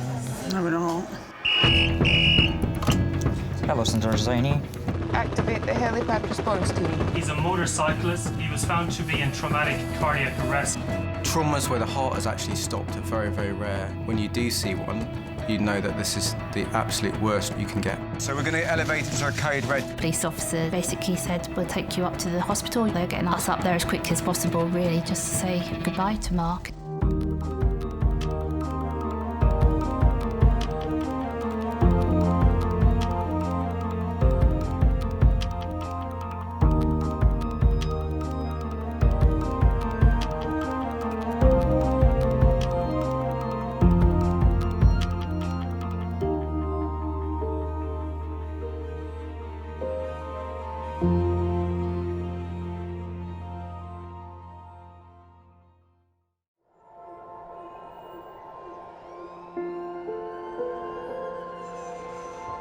We're all so busy living our lives, and then suddenly something cuts through that, something often very unexpected. Pediatric trauma call, 15 minutes. A 71-year-old female with 2 stab wounds to the back. He was found to be in traumatic cardiac arrest. feel any pulses? We're at St George's Hospital in Tooting. Yeah, 24 hours, 7 days a week. I love that question. What's your opening hours? St George's, London, one of Britain's busiest A&E departments, under more pressure than ever. So do you want to watch, darling, or do you want to look away? This is the worst day ever. You never know what's coming in, and you just have to be ready for anything. Gas canisters exploded, 15% burns to hands, face. In a world of uncertainty, we see a life-changing event. I'm A&E, I need her to get out of here, please. When patients come in, something takes over. I'll be fine. I'm going to be very fine. A place where life... Give me an A. Give me an E. Love... Okay, good lad. Well done. And loss...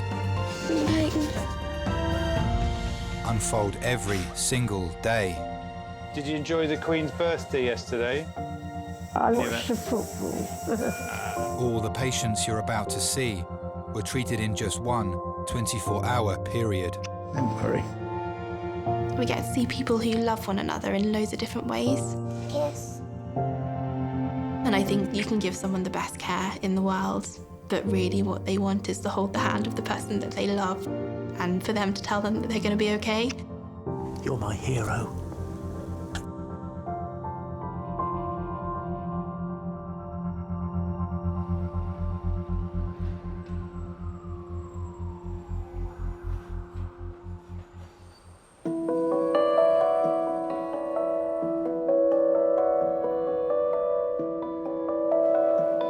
Yeah, so he was seen and then discharged to see his GP. But obviously, if he's worse, then do bring him back. I can't eat Chris out of my hand. Like having a pet monkey, isn't it? Oh my God, so last night, Tara and Mum set me up on Bumble. That's hilarious. I did. At first, she set me up on Match.com. You have to pay $6.99 a month. I was like, I'm not that desperate. Do it.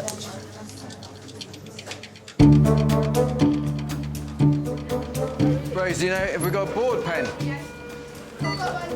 Ah, we got it. Working in resus today is consultant Paul. So what's your plan? One of the reasons I love working in the emergency department is the team atmosphere. What's happening? You going on holiday? Been on holiday. You've been on... And you're going again? Got a trip to Portugal. How come you get all the holidays? It's important to have fun at work sometimes when you can. Right, I've got to go and do some work. Come on, stop ringing me. Well, I'm saving lives here. Bye. We do 12 years of being a junior doctor, and then you have a big interview with lots of different people, about 10 to 12 people, I think, with me. They selected me to be a consultant here, which was great, because that's really where I wanted to work. Neil? No! No! So my wife's an intensive care consultant, so we kind of relate quite a lot and having similar pressures. We can have a quick 5-minute discussion about a really sick patient that we had that day, and then we'll move on to talking about getting the kids to school the next morning. Where are we going again? 6. Having these sort of moments of fun and laughter is a way of us dealing with the stresses and the real pressures that we are under every day. It means that we work better as a team when we're really put to the test, because you know you can really rely on these people. You're there to do a job, a very important job.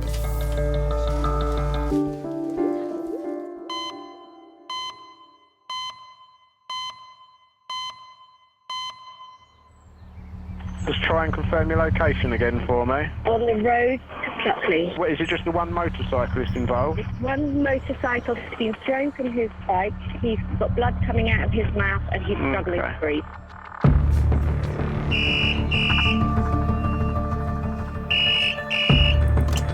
Hello, St George's A&E. Okay, so intubated.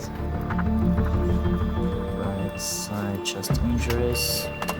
Yeah, thank you very much. Bye. Yeah. Hi there. Could I activate the helipad response team?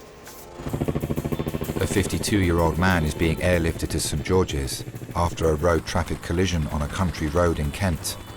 he was found in a ditch without a pulse. Emergency doctors treated him at the roadside. The scene from overhead was a bit like watching a movie scene unfold. Car in the middle of the road with terrible damage to the front driver's side.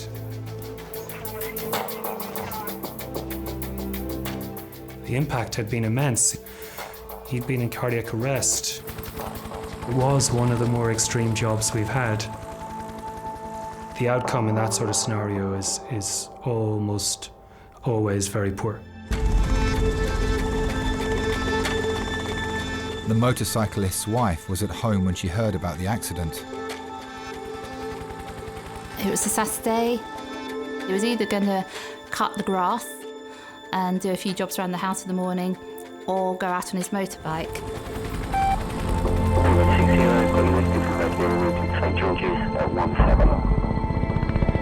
I came back from my parents about 12 o'clock and there was a police car on the drive.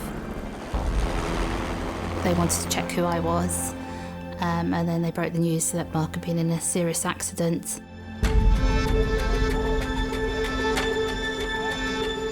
Absolutely terrifying.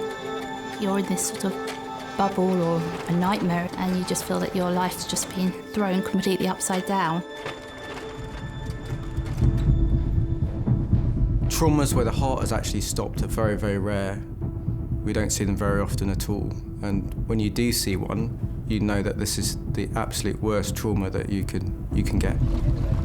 It had no blood flow to his brain and no oxygen to his brain for potentially a long period of time. HEMS said this patient's too unstable to go to the CT scanner. It was a really worrying sign. Okay. Yeah.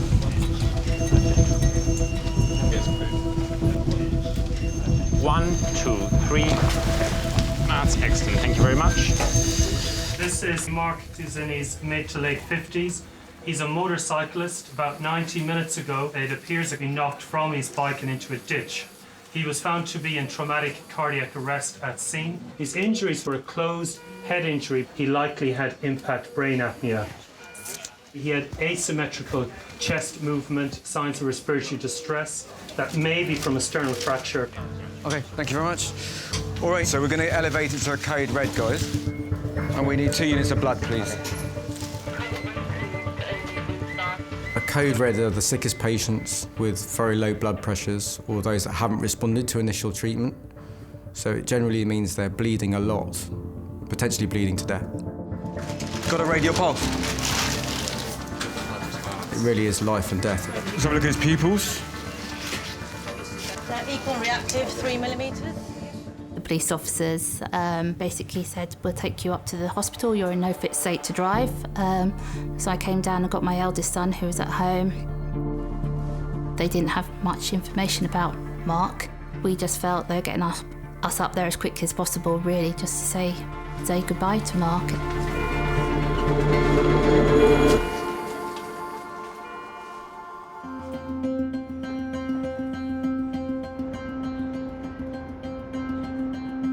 So that's the first unit of blood going up now. So let's just put that straight in. I want to aim for a systolic of 100 because of the head injury. 52-year-old motorcyclist Mark has been airlifted to A&E after a serious collision involving a car which threw him from his bike into a ditch. And what we do is, that is in his artery, we think, so let's just transduce that. Yeah, perfect. Doctors are giving him an emergency blood transfusion. What really concerned me in his case was the fact that his heart had stopped, and that lack of supply of oxygen to the brain was a real worry for me. So we'll go to scan. Okay, let's go. Doctors have ordered emergency CT scans. Blood's going in, slowly. Yeah. His wife is travelling to St George's from their home in Kent.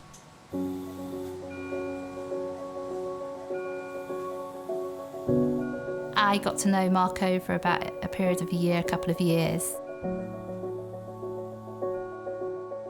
Mark and I first started dating. Mark had a red MG Midget, so a really nice car. that we used to go down to Rye in.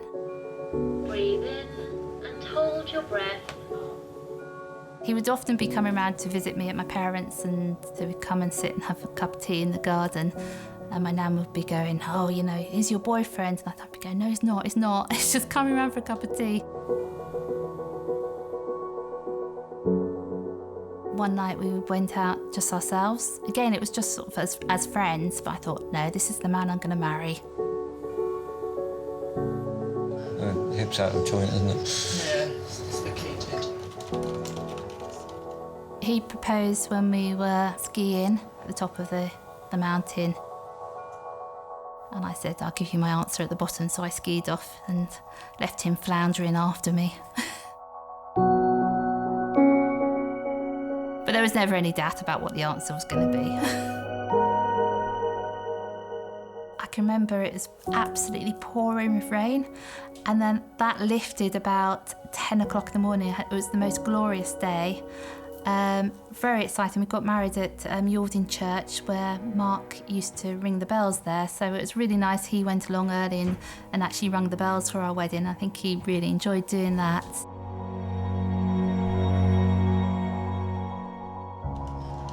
We thought on X-ray there was probably an acetabular fracture on the limb. I always worried about Mark going on the motorbike, and I was always had that sense of relief when he came home.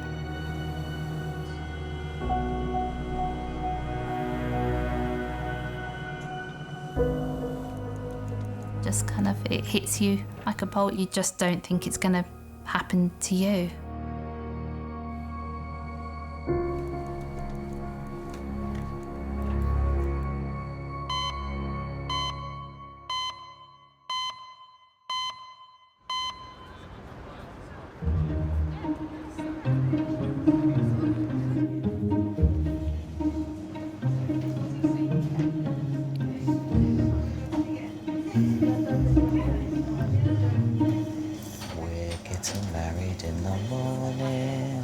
No, we're not.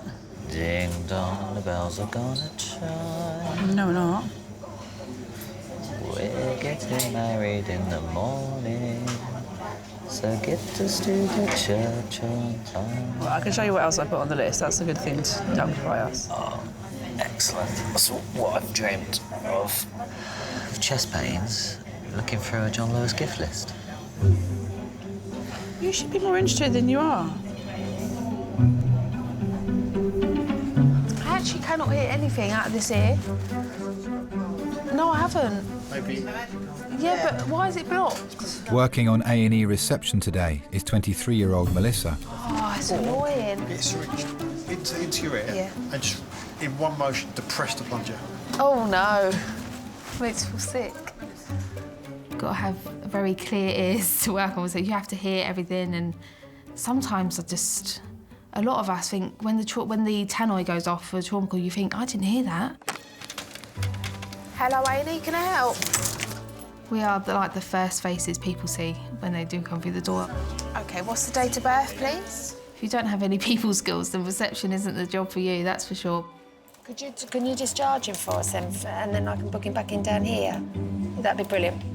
My mum's been working at St George's for about 32 years. This young lad's in a home, and I remember him coming in last week.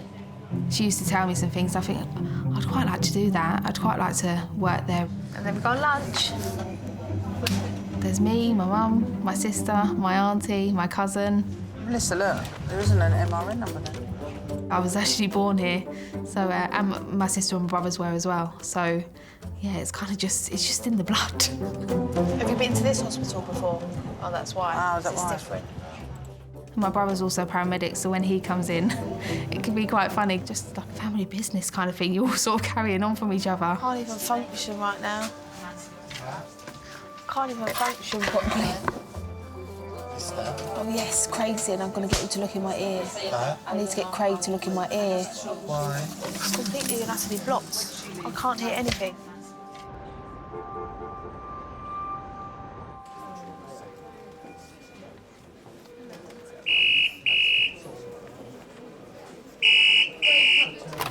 St George's.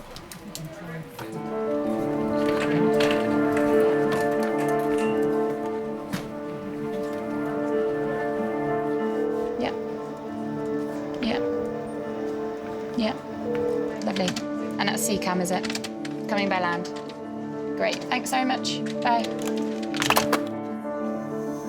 Pediatric female trauma call in 15 minutes.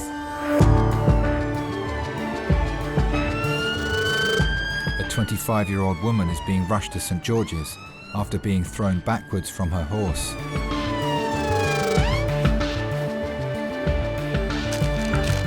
Fallen from horse.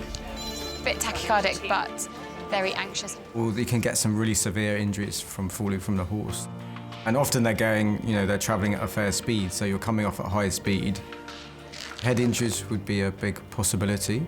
You'd particularly want to know if the patient was wearing a helmet and what their level of consciousness is at that time. And then they can sustain chest, abdominal or pelvic injuries. The rider's mother arrived at the scene of the accident and is travelling to St George's. I got a phone call from a girl who keeps her horse at the stables, and she said that she'd had a fall and an ambulance had been called. I knew at that point that she wasn't okay. And I went straight to the stables and she was just lying in the riding school. She was really distressed. It became apparent that there was something radically wrong with her legs or pelvis area, as one leg was about 6 inches shorter than the other and she was in extreme pain.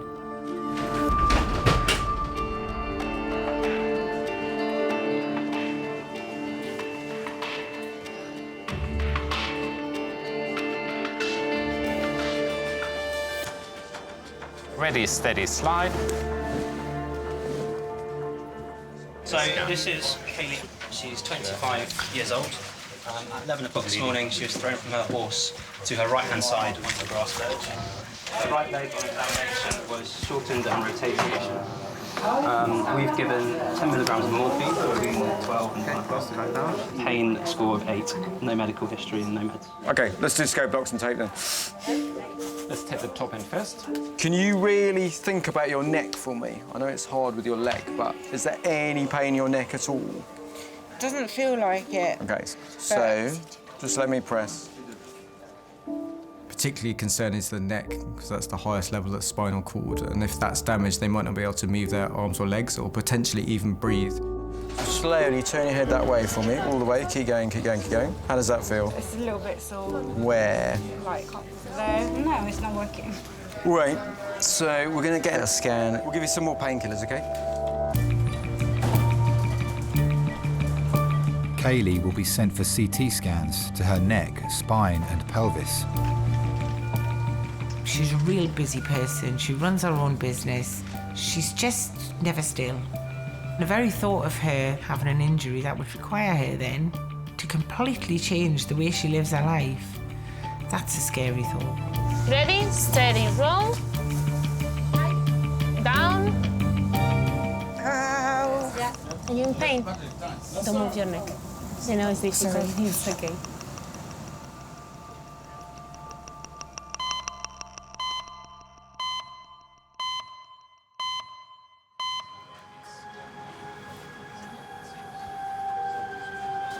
It was found by the paramedics to be in cardiac arrest, hypotensive, so code red declared.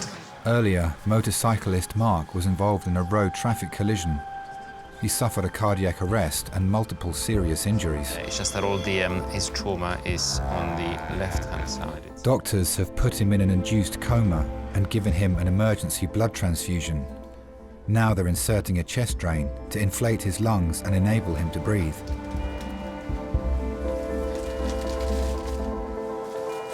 The day that Thomas and Felix were born were just absolutely fantastic. He's always been really proud of his boys. I mean, he just loves them. Mark was always very hands-on dad, taking them to activities on a Saturday.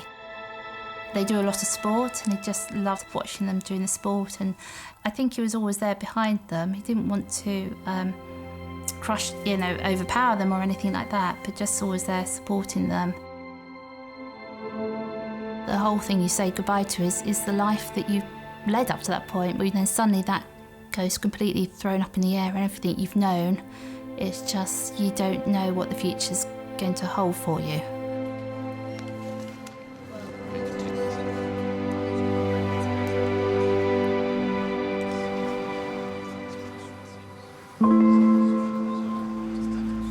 As soon as you become a doctor, you really see severe illness every day. That can be pretty hard to take because it really changes your perspective on life. And my children are my love and my life, so when you see somebody who is a father and has come in as a patient, you can really relate to that family. Pressure is low. We had a good pulse on that side, but he's got no pulses bilaterally. It's not good. Mark's blood pressure has suddenly dropped. If you've got a really, really low blood pressure, it suggests that your heart's not working properly. And that would mean that you're not getting good blood flow, particularly to the brain. And if they don't get good blood flow, then their tissues begin to die, and ultimately your patient will die. We haven't had an X-ray yet, have we? Post-chest drains? No. Let's get that done. Hi, yeah, can we get an urgent chest X-ray in resus 4, please? Thanks very much. Cheers, bye.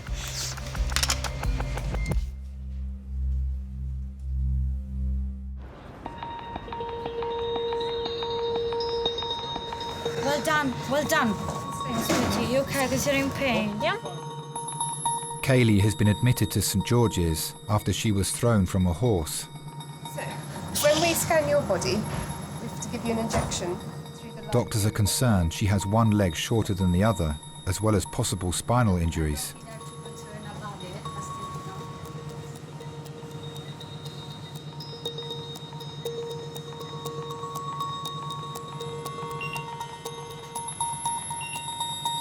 I always wanted 4 children. I knew that Kaylee was the last one. She was probably the only one of mine that was completely planned, really.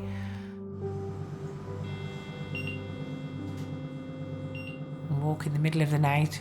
My husband was at work, so I drove myself to the hospital. And as she was born, I watched the sunrise. So her middle name is Dawn. Breathe in and hold your breath. She was beautiful. Big, chubby cheeks. Beautiful little baby. Breathe normally. I had her at 8:20 in the morning, and I was home at 1:15 in the afternoon. How far have you got? Do you know? Done head and neck? Yeah. To a house with 3 kids in it. And a mother-in-law, God love her, who hadn't made it down yet because it hadn't been long enough for her to get down on a train. So by the time she arrived, I had a roast dinner made. And yeah. Doctors will now wait for radiologists and neurologists to study the CT scans and determine whether her injuries are potentially life-changing.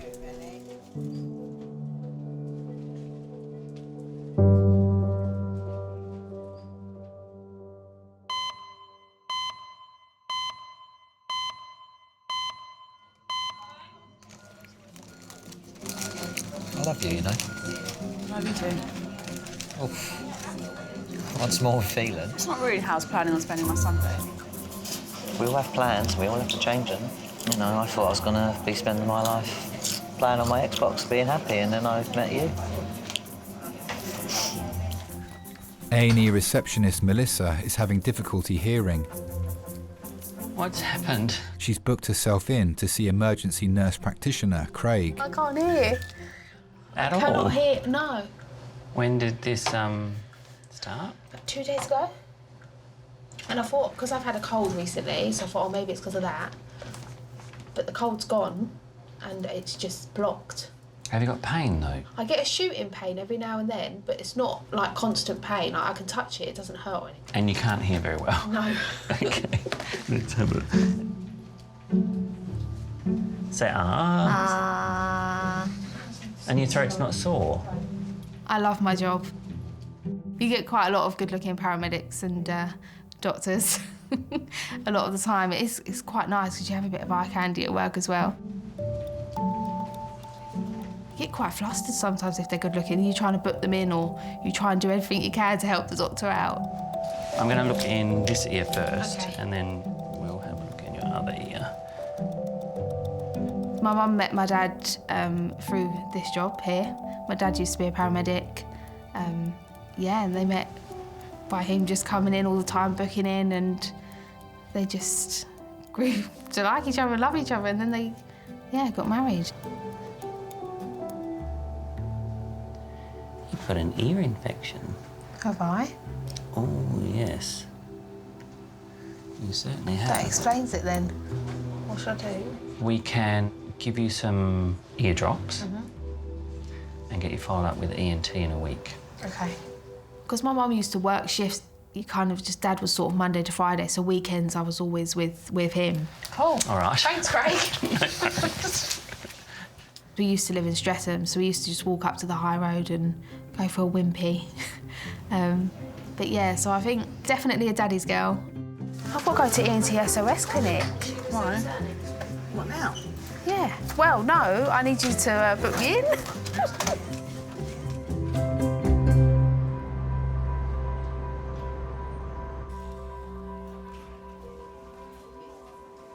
Kaylee is in resus after being thrown from her horse. She's been immobilised to prevent any further risk of injury to her back and pelvis. OK, so we've done the scan. We're still waiting for the images, and they have to look at them, and then they've got to give us a report. Will the scan show if there's any breaks then? Yes. How big's the horse? 16 hands. What does that mean? 16 hands. Yeah, pretty much. Yeah. You measure Sounds it quite big, that. Yeah, I know, but it just doesn't mean anything to me. It wasn't a little pony. The painkillers are starting to work though, finally. Are they? Well, Yeah. just well, remember that was us, all Yeah. right? Yeah. Yeah. But thank you, guys. No, it's our pleasure. Hope Go. we'll hang around. We've got to, well, we're cleaning at the moment. I think we've got half the manure in the back of our truck. Yeah, I was going to say that. So just clearing it up for the next person. Best of luck, Kate. All right. Thank you. Speedy recovery.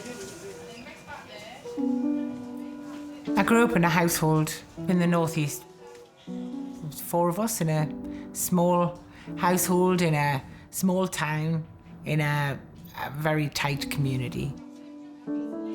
If you did something wrong, the neighbour down the road would cuff your ear and you'd get a telling off, and then when you got home you'd get another one because you'd upset the neighbour.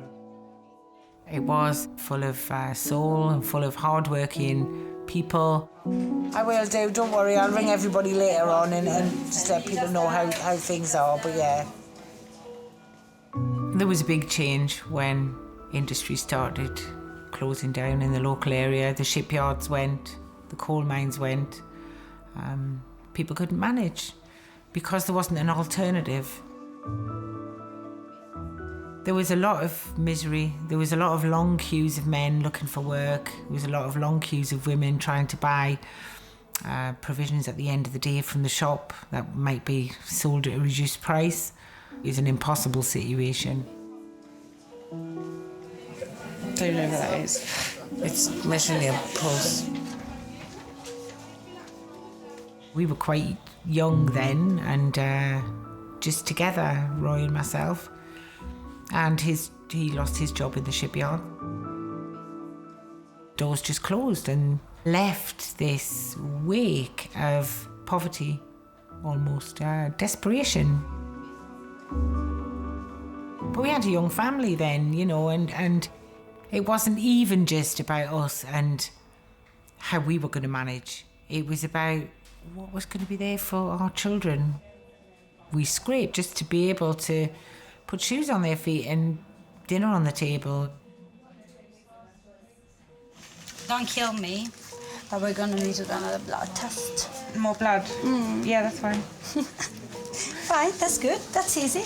The only thing that we could do is to follow the work, really, because we're from a working class roots, and that spirit of will not be beaten. Last time I had to get a blood test done, they spent ages trying to find a vein. Well, you wouldn't make a very good addict because your veins aren't very good. We decided to up and move. We sort of jumped off a cliff together, really, and just thought, let's give it our best. But we did it because it was for our kids. I wanted my children to be able to choose what they wanted to do with their lives. It was about having a future. So what are these other ones then? Can you not take it from them because they're already in? No, they're for going in. Horse riding for Kaylee, it's been a massive part of her life. From the age of 9, she's worked at local stables, she's worked in a riding school, she's wanted to work with animals of all description, from small to tall. I've always been aware of the risks of the sport, but riding is so massively important to her. If that was taken away from her, she wouldn't be the same person.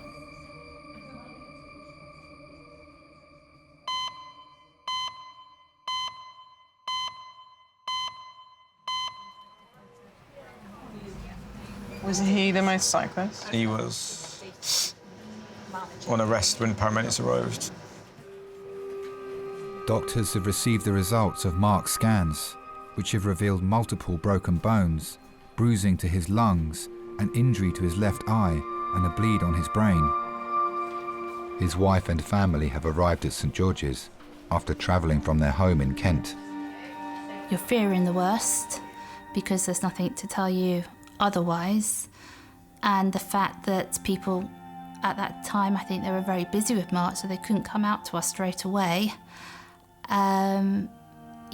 You know it's serious. Right. So who's there? Wife and son. Yeah. It's never easy, particularly when you have to break bad news or explain something very, very difficult. It's potentially the most emotional time because you've spent your time very dedicated to the patient and their medical condition, focusing on that, doing the best. And then you see the human aspect of it. You speak to the relatives and you explain that the patient may have suffered some really serious injuries and you don't know how they're going to get on or even if they're going to survive or not. So you know he was involved in a motorbike accident. At first, paramedics turned up. They thought his heart wasn't beating. He's had a scan from his head down to his toes. There's a small bleed in the left side of his brain. And he's got a pelvic injury, so his hip's dislocated on that side. So what concerns me most is his brain injury. The bleed, although it doesn't look that big, it often shows that his head's taken a good high-speed knock.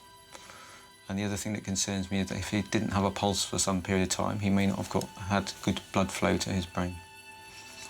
So there's quite significant injuries that I'm concerned about. Is he conscious or not? No, so because he's got the tube down, we give him some medicine to keep him asleep. Okay. Have you got any questions at all?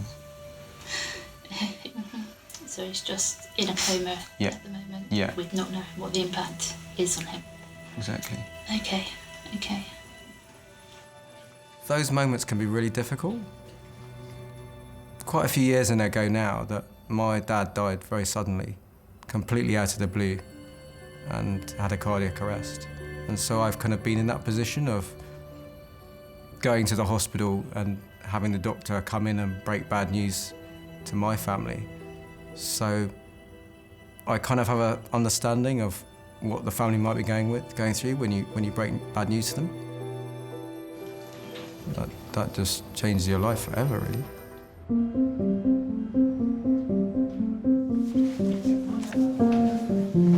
Do you know what? What? At first, when this happened, I was afraid. Were you petrified? I was petrified. And I thought, how am I going to live? Like, how are you going to live without me by your side? Well, You'd have spent so many nights. at no point did I think you were going to die. You'd have spent so many nights thinking how you've done me wrong. But you'd be strong. I know you'd know how to get along. Yeah, I would. And then, I'm quite independent. And then I'd be resurrected and you'd go, oh, so you're back. I'd go, yep, from outer space.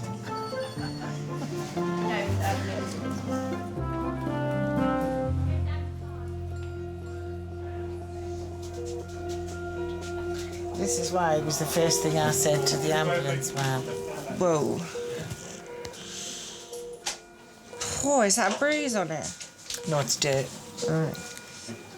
Doctors have been carrying out tests to establish whether Kaylee has any significant injuries after a fall from her horse. What do you do for work? Dog grooming. And you have horses as well? Yeah, I've got a horse. What's his name? Olaf. Ola? Olaf, as in Frozen. She got work at a local stables, very badly paid. She's loaned a horse, she's shared a horse, and finally she's been able to buy her own horse. It was something that she's had to save up for, buy. We looked at a lot of horses, and then she saw this one, and she got on him, and they just fitted each other perfectly. He stole her out that day, and he's kept it ever since, really. The full results of Kaylee's CT scans have just arrived. This young girl, 25 years old, got a dislocation of a hip. Yeah, I know. Hi there, right, so, afraid you've dislocated your hip, which is why it's so painful. Yeah. I'm afraid it is an emergency, so we do need to get you upstairs into theatres as quickly as possible. And what we don't like is for the hip to be dislocated for too long, because the blood supply to the head, the femur, can be compromised. So, any questions? Look after my girl. Right, I'll see you on the other side. Go. Your child's the most precious thing that you have in your life. All you can say is, I'm here, I'm with you, I've got you. And really, actually, what you want to do is fix it all, and you can't. Kaylee will now be rushed to theatre for emergency surgery to her dislocated hip, so doctors can try to give her the best chance of walking normally again. Can you put on theatre, man?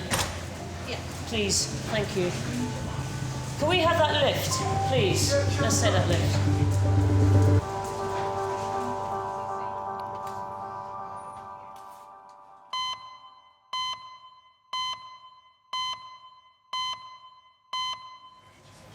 Is it a staff nurse or a patient? OK, bear with me a second. What's the date of birth, please? We get called to resus for a number of things, so it could be that if there's a trauma call coming, we have to pre-book them in as an unknown patient. Going to resus for the first time was scary. My dad got brought in once. I was actually at work with my mum, and he collapsed at home. And the paramedics that went to him, we knew. Obviously, being in the job, you do get to know everyone, which was quite nice in a way, because you know that they'd look after him. And yeah, he got brought in into resus. It was awful. It was horrible. We found out that he was actually in cardiac arrest. He was on that horrible machine that does the CPR instead of having to constantly do it. Which was really hard to see, because I mean, you see it on patients and stuff, but when it's actually your own dad, it was really hard. And yeah, he got taken in, and they let my mum in to sort of be with him, and they looked after him and done everything, absolutely everything. And then he got transferred up to ICU, where he was there for 3 days, and unfortunately passed away.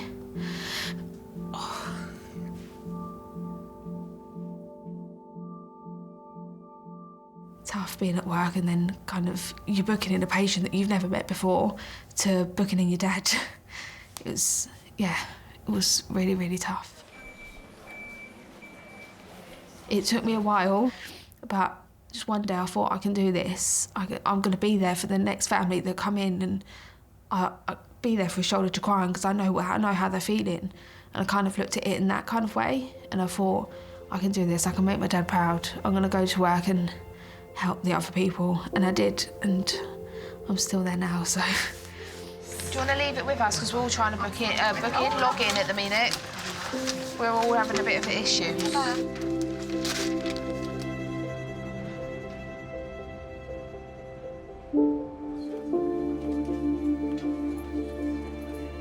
Motorcyclist Mark is being kept in an induced coma after a road traffic collision which resulted in him suffering a cardiac arrest. Just want to check the calcium, see if it needs a bit more, or we're good. Oh, here we go. This is it. Scans have revealed a bleed on his brain and other serious injuries. Even if you've done the best that you can for that patient, you still don't know how they're going to get on long term.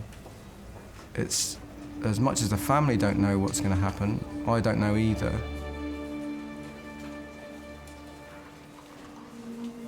We've done the best on that day, but how are things going to be in a week's time, in a month's time, in a year's time? You don't really know how well these patients are going to recover if they survive. Mark will be taken for emergency surgery and then to intensive care. Only when doctors decide to wake him from the coma will they realise the full extent of his brain injury.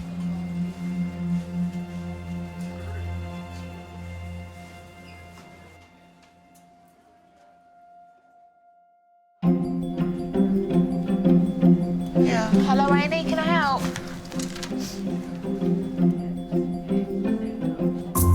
Oh my God, right? So you know Mum and Tara signed me up to Bumble. Going on a date? Going on a date? He is so fit, Lucy, like, I'm not even joking. He's well fit. I know.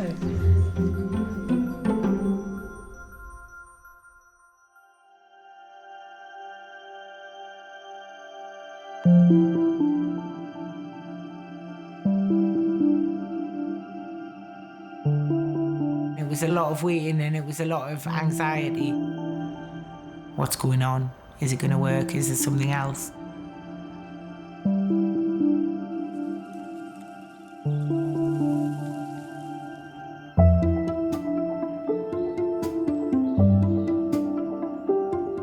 He went absolutely crazy when he saw me, and makes you realise the bond that he has with you as well as you having with him, because it's hard not to take it personally when he chucks you off that many times, when actually horses don't think like that. They just think it's going to hurt, get her off.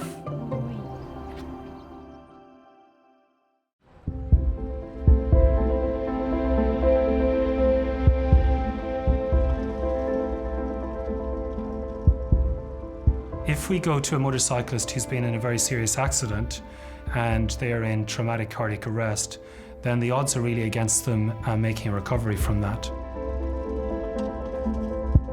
But he rallied.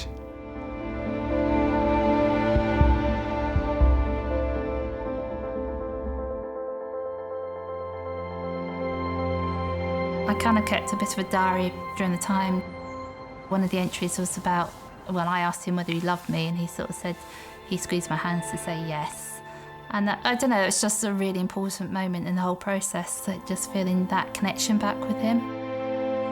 You could see his joy when the boys came up to see him, what comfort he took in terms of them being there, and that was kind of what he was, you know, fighting for.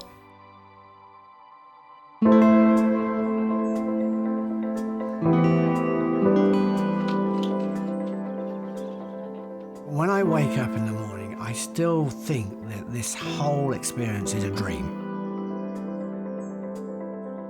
You think you love your wife or husband or children, but until something serious happens to you, if it hadn't have been for them, I probably would have given up on life. The amount of power and strength they have to want you to come through it is quite unbelievable. I wanted to live. I've got a purpose to live, to see my children grow up and to see that Jackie's looked after as well. So that's my purpose in life. Yeah, so, well, yes, and, you know, true love, isn't it?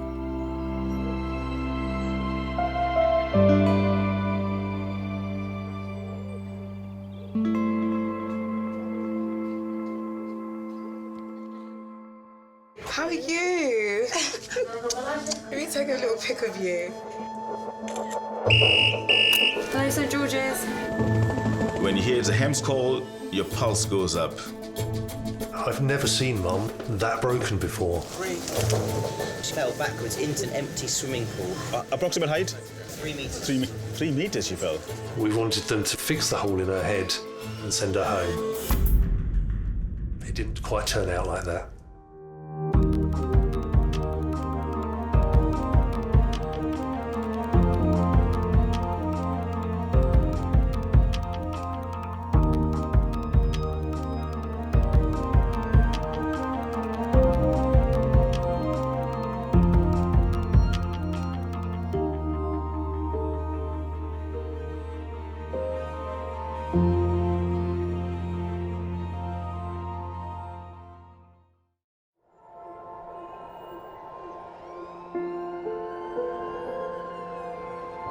We're all so busy living our lives, and then suddenly something cuts through that, something often very unexpected.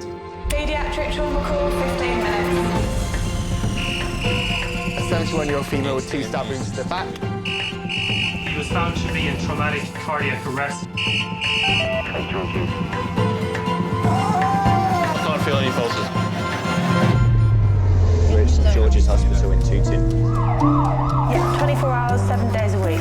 I love that question. What's your opening hours? St George's, London. One of Britain's busiest A&E departments, under more pressure than ever. So do you want to watch, darling, or do you want to look away? This is the worst day ever. You never know what's coming in, and you just have to be ready for anything. Gas canisters exploded, 15% burns to hands, face. In a world of uncertainty, we see a life-changing event. I'm at A&E, I need her to get out of here, please. When patients come in, something takes over. I'll be fine. I'm going to be very fine. A place where life... Give me an A, give me an E. Love... Okay, good lad, well done. And loss... unfold every single day. Did you enjoy the Queen's birthday yesterday? I watched the football. All the patients you're about to see were treated in just one 24-hour period. Don't worry. We get to see people who love one another in loads of different ways. Yes. And I think you can give someone the best care in the world, but really what they want is to hold the hand of the person that they love and for them to tell them that they're going to be okay. You're my hero.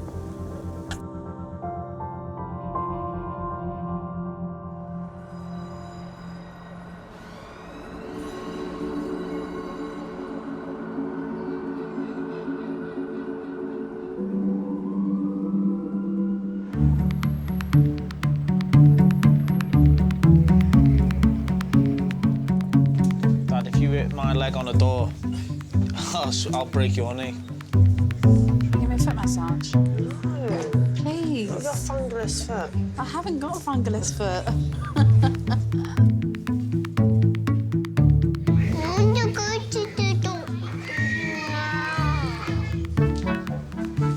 Liz has been a nurse at St George's for the past 10 years.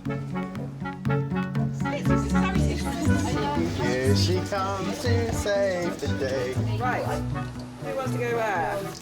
I wanted to be a vet when I was a really little girl because I loved animals. Oh, I almost did the splits then. Have you got keys on you? Splits? Yeah. We had pets at home. I had 2 pet rats, actually, which are very cute. They sound smelly, but they're not. They're the cleanest things ever, and they used to climb up my hair and sit on my head. I still think you should benefit from a head scan, but that's me. But then about aged 11, I realised that actually the job would entail quite a lot of putting animals to sleep and things, and that changed my mind. Any recess?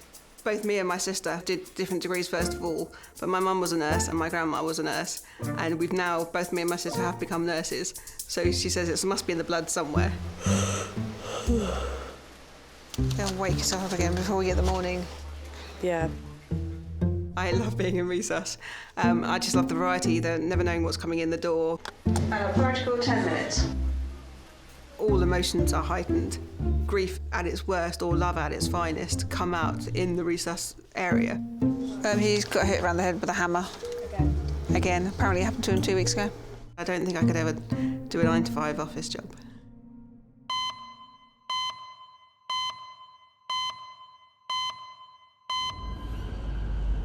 Ambulance service. My husband's fallen over while playing ice hockey. I'm not sure what's happened to him. What's the address of the emergency? It's Streatham Leisure Centre on Streatham High Road.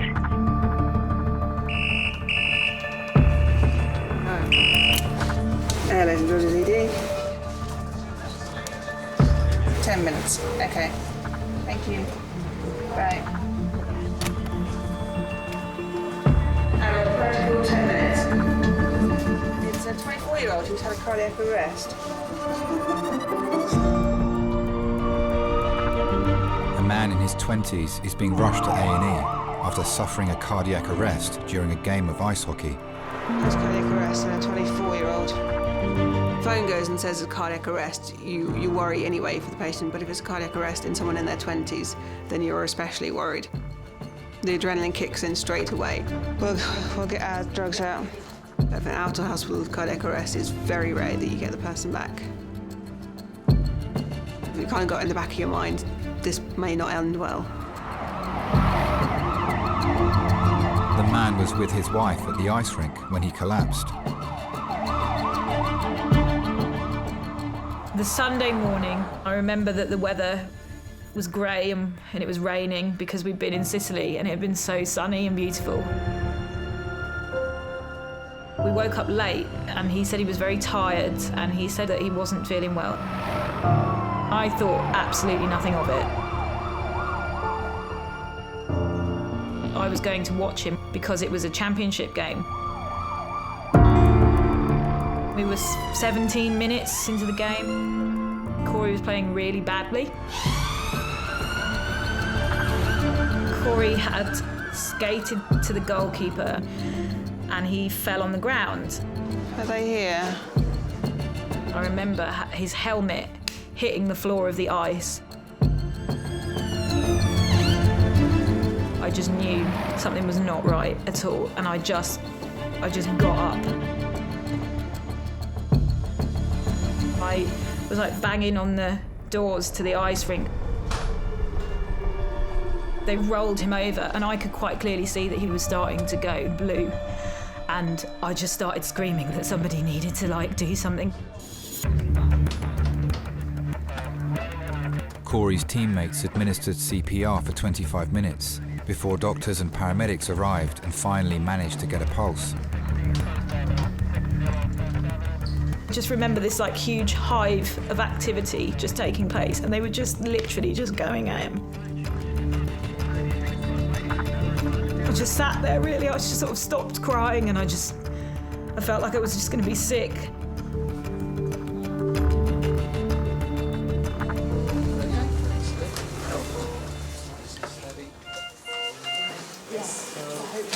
Corey is a 24-year-old who was playing ice hockey.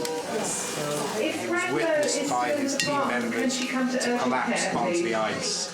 They immediately went to him and found him without a pulse. He had a no-flow time, maybe 1 minute, 2 minutes. He had a low-flow time with CPR of about 20 minutes. He had 2 milligrams of adrenaline, 150 of amiodarone, and a total of about 8 shots. The only other intervention is he's been actively cooled. His wife is with us at the moment. We transfer you off the oxygen. Corey was placed in an induced coma at the scene in an attempt to prevent further injury to his brain and major organs. In a cardiac arrest, there's no oxygen getting to any of your brain, so it just stops. If your brain's starved of oxygen, very, very quickly it will start to die off. I think he had 8 shocks in total. He's now been in ROSC for 20 minutes. There's a lot of things that can go wrong and a lot of things that you need to get in place to make sure that this person stays alive. I mean, obviously you've got them connected up to the monitors and everything, but you never leave that person alone. CO2. There's a chance that their heart could stop beating again at any time. Are you free to check out some fentanyl with me? Doctors need to work quickly to minimise the risk of continuing damage to Corey's brain.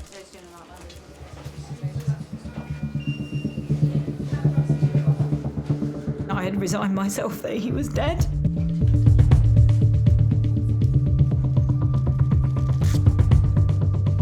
It was just so sudden. I think if somebody gets sick gradually, you can kind of process that information, but this, I don't... Yeah.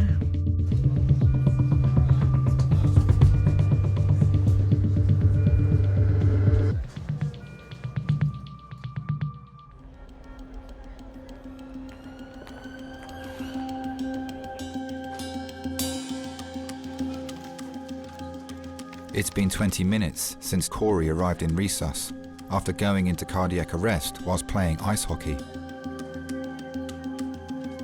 Right, you're going off to scan now, aren't you? He needs an urgent CT scan to try and establish what caused his heart to stop. It will also show any major damage his brain has suffered after being deprived of oxygen for over 25 minutes. The worst case scenario is brain death. You can get a hypoxic brain injury, which means that although your body might be awake and functioning, there's actually not a lot going on in your brain. You're not able to speak, you can't communicate. Or if you get too bad a hypoxic brain injury, then you die as a result.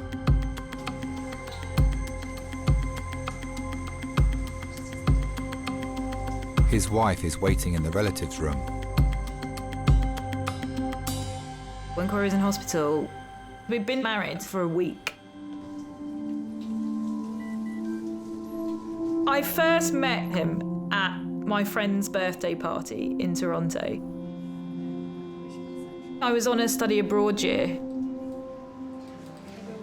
He was just making me laugh. I felt like I'd known him forever and we just really hit it off. He was so genuine.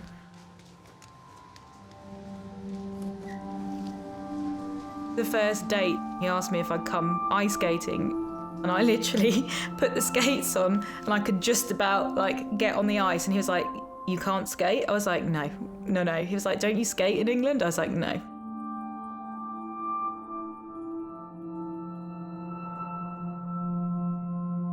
I remember our first kiss.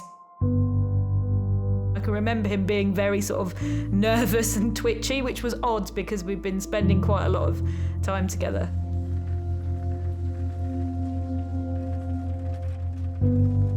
I realised I loved him gradually, it crept up on me.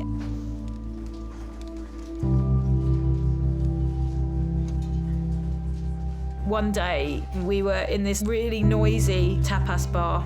I was sort of looking over the dinner table, and I just kind of knew from then that it was right. I was just like, this person's great. It's kind of when you realise you want to spend your life with someone and that things didn't get any better than this, so.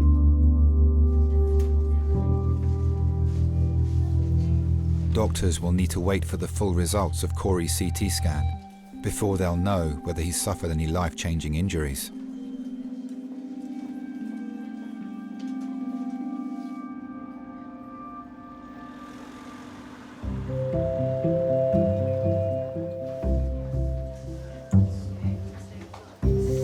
Distal phalanx. Isn't phalanx a funny word?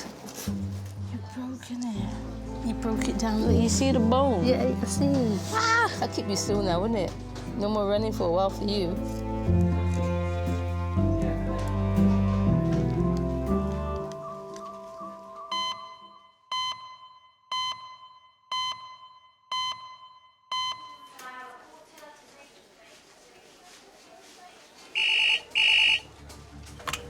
A&E St George's.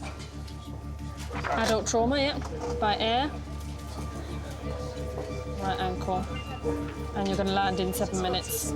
0, thank you, bye. Adult male HEMS trauma call, 7 minutes. There's an adult male trauma call, 7 minutes, HEMS by air. Fallen 10 feet, scaffolding, yeah. Fracture dislocation ankle. A 55-year-old man is being airlifted to St George's after falling from scaffolding at home. Trauma call coming in. Yeah, going to 7. It was just a general Sunday. I agreed that I'd cook him a cooked breakfast of 4 works. And after that, he decided that he wanted to go outside and do some work on the house. That's quite a significant fall. So we're going to go straight to CT, do a trauma serious CT to find out everything. Yeah, absolutely, 10 feet, it's quite high. So he went up the ladder and I went into the kitchen, and then I heard this crash. Due to the severity of his injuries, paramedics dispatched an air ambulance crew to the man's home. T1 copy, patient being loaded onto the aircraft at 16. Got you lifted from Red Hill, route to St George's at 17. So I rushed out to him and he was laying there on the floor. And that's when I noticed that his foot was literally being held on by his sock. I couldn't believe how many people turned up. All of a sudden my garden was just covered in equipment. That really did send a shiver down my spine. We can check and see if he's got a pulse with his foot. Yeah, she did neurovascularly intact. Oh, okay, so fine. All right. Okay, fine. I just felt that a bit of life had gone out of him. Thought, you know, there's that big, strong guy at the mercy of everybody else rather than him taking control, which is usually what he does.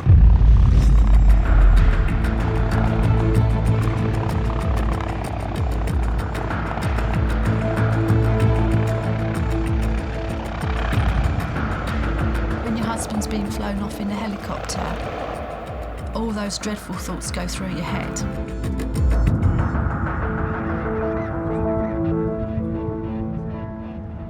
It's just a very strange feeling when someone that you love just disappears. We're wondering if we can go straight to CT. If they're coming in by air, by helicopter, then you know that it's going to be quite a serious trauma. And there's either been a very high impact or there are very serious injuries involved. Okay, this is John. He's 55. He was on a building stage, and as it tipped over, he jumped off and landed on his right leg and sustained an open fracture dislocation of his right ankle. Interventions have been a failed relocation, the fascia's too tight. It's been irrigated with 500 mils of normal saline, covered with a dressing and vac splinted. He's also been immobilised at the top end as this was a distracting injury. Okay, thank you. Oh. Doctors are concerned that the high impact of his fall may have caused multiple injuries and need to CT scan his entire body.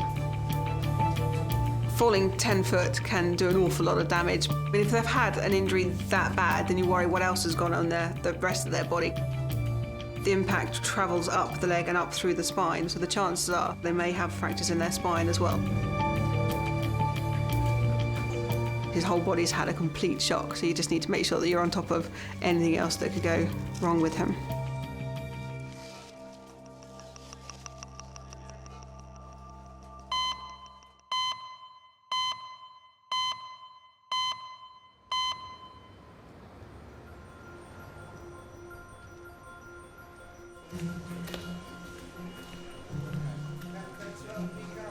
Yeah, I just have a porridge with dried nuts and fruit on top. How do you cook yours? Do you cook with milk or water? Water. Yeah, but I do with mine. I just put in a bowl, put the milk in, put in the microwave for a couple of minutes. Give it a stir up, and it's all nice and thick. I'll tell you what's nice as well, but it's expensive. Manuka honey. It's supposed to be one of the most healthiest things you can have.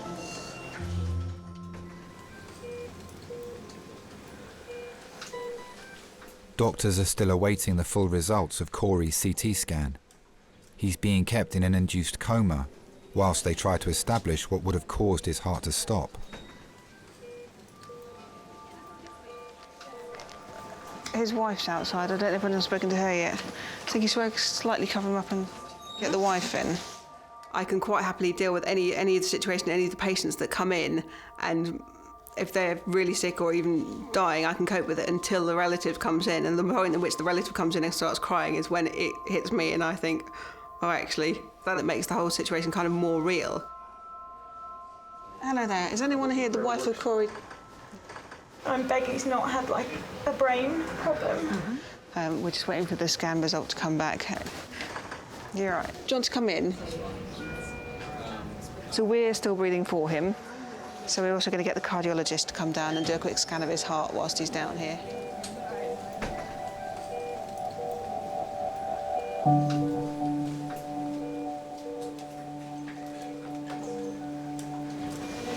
He's so cold. Yeah, what the ambulance crew actually actively called him. it's to help preserve the brain after a cardiac arrest. They actually actively cool them down. We've only been married 7 days. I know. My best friend, if he dies, I don't know what I'll do without him.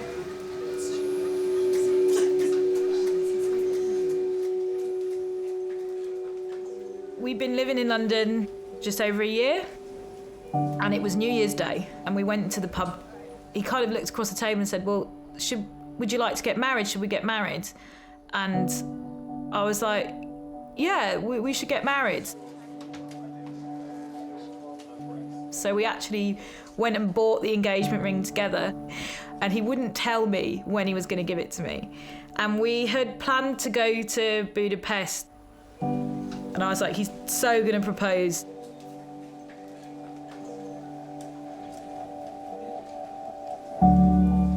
We went to the opera, and as we got to the bottom of these really nice stairs, Corey just got down on one knee, which was really, really beautiful.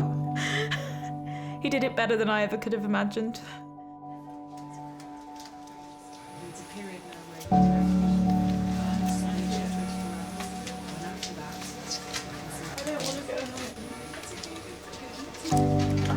We got married in Sicily because it's a really, really beautiful place.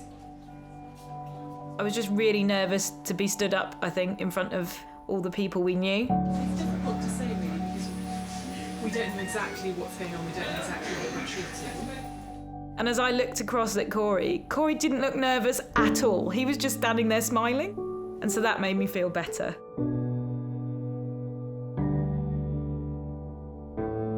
It just felt so natural. That sounds odd, but it just felt like really the right thing to do.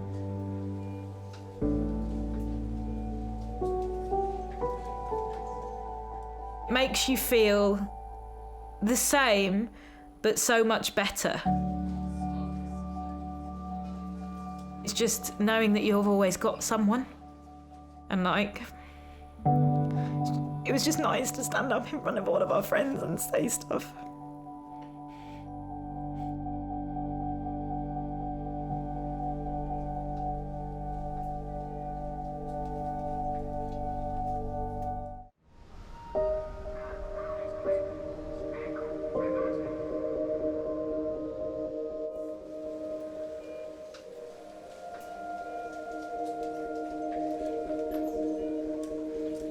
"55-year-old software developer John needs an emergency CT scan after he fell 10 feet from scaffolding.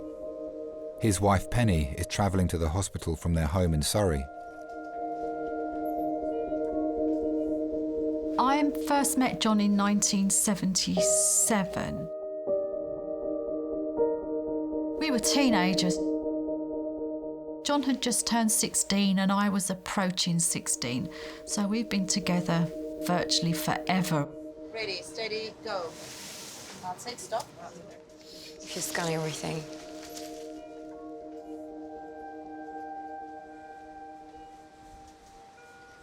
I remember our first kiss on the doorstep of my house, of course, because we didn't venture out very far.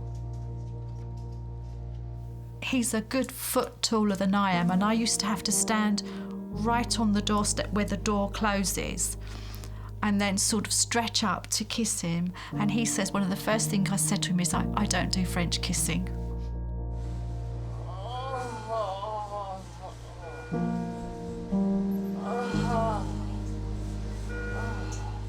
I just like the feel of him around me, and then just looking up into those beautiful big brown eyes.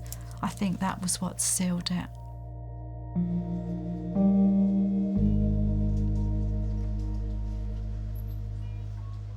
It was whoosh. It was quite a whirlwind, really. We'd got engaged, we'd bought our house, and we were married with twins by the time I was 26.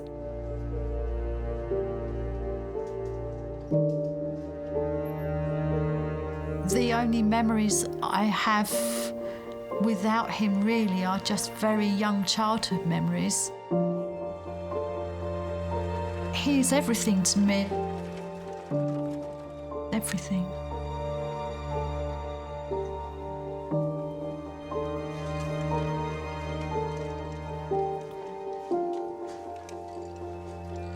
Doctors will need to wait for the full results of John's CT scan before they can decide on the next stage of his treatment.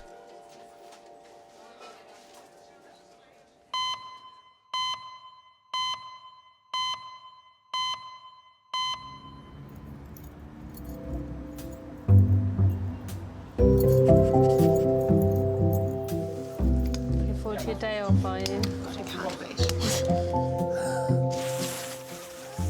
I did say to her, don't put it anywhere near your ear, and obviously that was like a red rag to a bull, so she just did it. Okay, I'll let you know how we're getting on anyway. I'm hoping it won't be too much longer. 4-year-old Beatrice has come to A&E with her mum Sarah after getting a gem sticker lodged in her ear.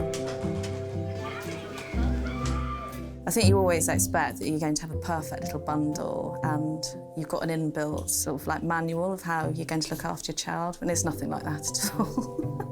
You didn't put anything in the oven, did you? No. Just this one? Just this one. Do you think it was probably a bit of a silly thing to do?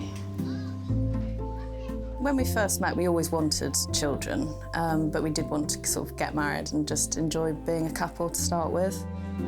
Do you remember when you used to dress up as a doctor?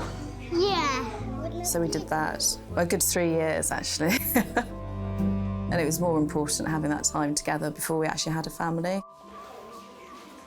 I would leave it if you don't mind, Sweet Pea. I don't mind. When we found out we were pregnant, we were just delighted about the whole thing. And we did used to talk to the bump, yeah, and we used to play music really loudly as well. Right, I can see a doctor. Stand up and smile, they might come quicker. Stand up tall, look. Hello, hi. Obviously, there's a lot of books as well to tell you the exact things that you need to do to create Einstein, so we did all of that. As I think every parent probably does, but just no one actually ever admits to it. Let's lift you up. Right. You're going to tell the doctor what's happened. Tell me what's happened. I put a sticker in my ear. Sticker in your ear. What's it like? It's a little round one, isn't it? A little round. And it's a gem sticker.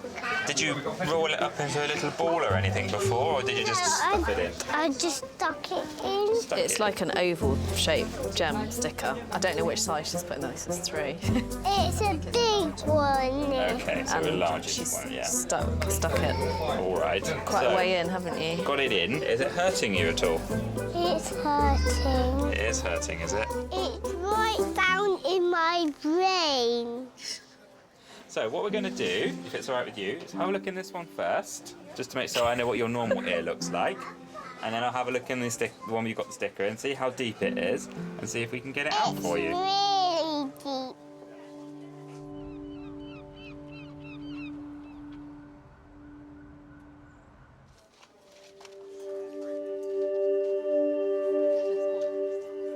Initial results of John's CT scan have revealed a complex ankle fracture.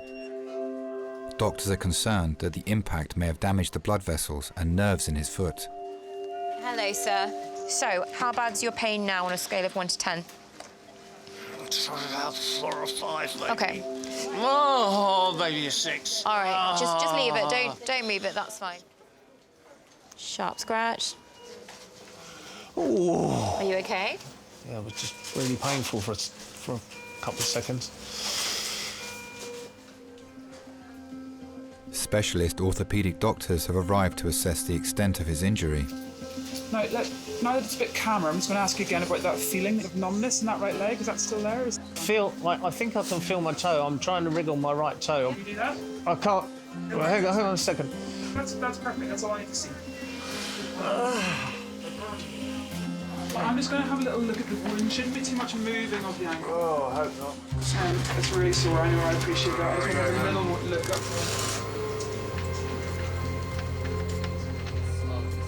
An open fracture is where the bone has snapped, but it's come out through the skin. So there's bits of bone sticking out through the skin, which can be very, very serious because there's much higher risk of infection. So infection not only in the skin and the surrounding areas, but actually infection into the bone. Gosh, that's awful. That's probably... I haven't seen one as bad as that for a while. His wife Penny is on her way to St George's. Poor John's had to support me a lot over our years. 10 years ago, I thought I had cancer. I knew I had to have major surgery for hysterectomy, and at the same time my dad was dying. Plus, my daughter was going off to university, and I just felt bereft. So what are you doing at work on a Sunday? Well, I've got a bungalow and there's one room upstairs. It's got rotten timbers, so I had some scaffolding. I've had it up there for weeks. I've been up and down it fine, and today I was taking it down, can you believe? Oh, I see. And it bloody fell down. Oh, no. I feel like a complete idiot. I don't know how I would have coped without John being there. I really can't imagine ever getting through it. He's been an absolute rock. Ah, lordy, lordy.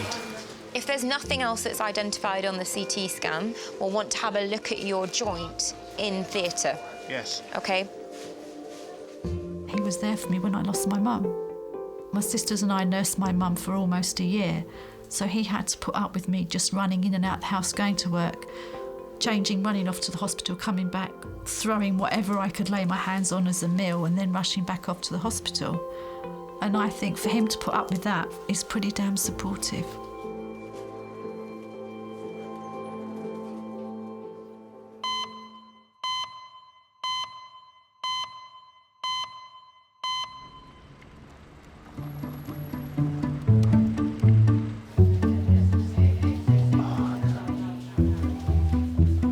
Like having toothache, isn't it, all night long? Yeah. Do a bit of that, they might better do something for you, at least take away the pain.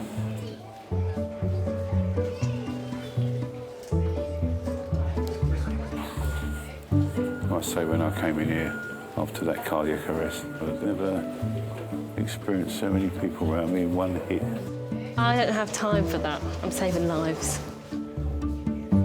I wish I could find that lady that saved my life. I'd love to have thanked her, but, you know, it's almost impossible.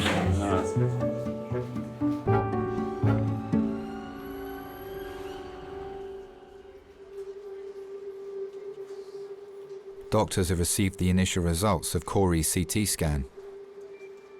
They show no clear sign of a blood clot or abnormality in his brain that may have caused his heart to stop. What do you think? So I'm not sure what's going on. It could be a PE. I was told that there was obviously no trauma before this as well. There's no trauma. OK.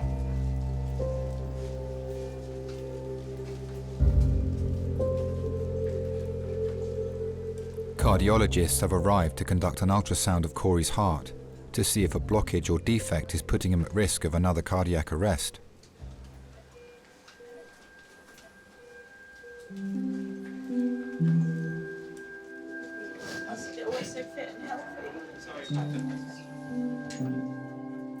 Corey's mum told me he was a difficult child because he always had an answer for everything. Not only was he top of the class at school, I think he was in the top 10 graduates from Ontario, so he got a full scholarship to the University of Toronto. His dad said that when he graduated from high school, Corey won every single award pretty much at school, and it got to the point where he couldn't actually hold on to all these awards. And that's why his mum thought he was going to be the president of Canada.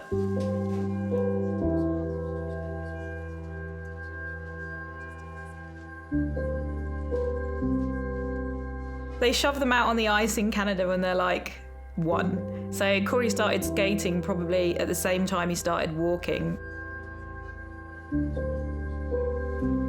His dad was a hockey coach, so he used to turn the back garden into an ice rink. So this basically involved turning the hose pipe on and filling the entire garden with water so it froze over.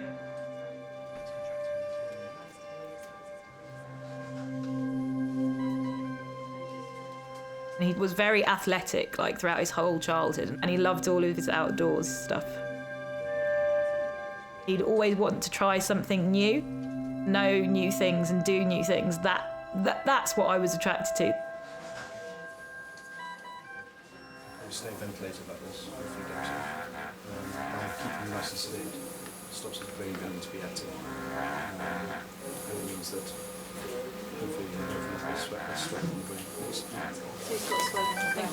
Well, by having he got swelling all over because of the shock. Because his body didn't get enough oxygen.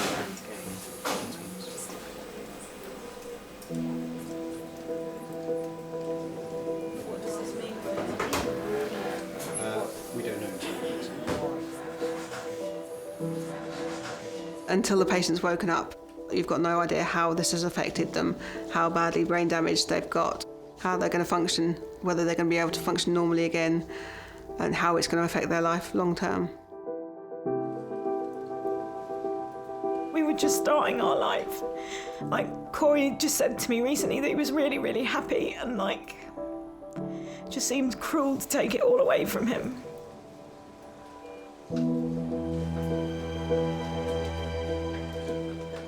Do you need me to help you?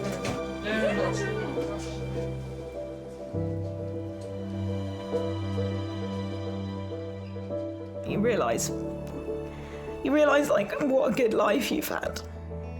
Nothing else seems important.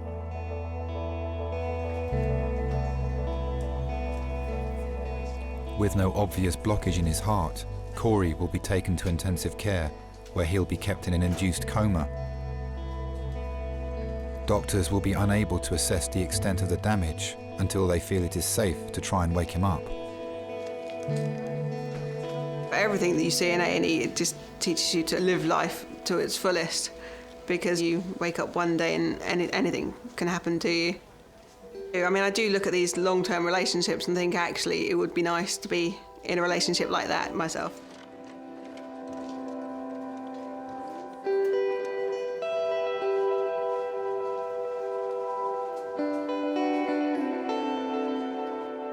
A lot of people say the most important thing is they're not going to regret not having the best job or not having the best home, but actually regret not having someone to love them is probably a bigger regret for them.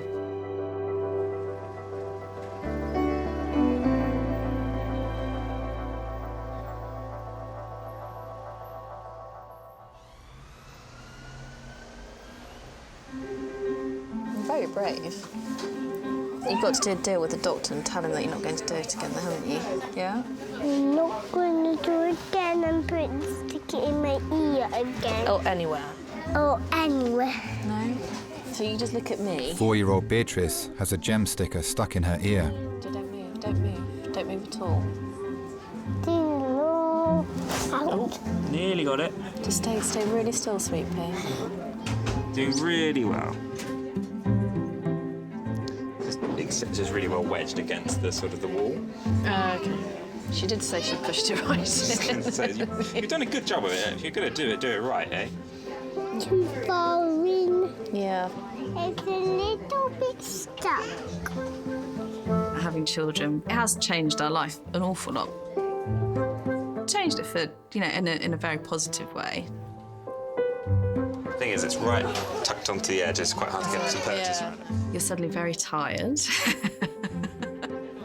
I think we thought we'd never actually eat a meal together again, but you are a family, and this is your child, is your baby, and you just work it out together of how best to look after them, really. But we still have fun together. The small plate isn't when my thing is in there. Yeah? Let's hold my hand. It gets really good. It might be a little bit ouchy, but if we can get it out, then we don't need to come back, yeah? Ready? It's really good. Look at me, you're amazing. You're being amazing, sweetie. Look at me, look at me. There we go. Look, it's out. It's amazing. It was the big one. Yay! Can you hear now? Yeah. So nothing else to go in your ears, okay? Okay, Mummy. Come on, let's lift you off. Well done. You're very, very brave.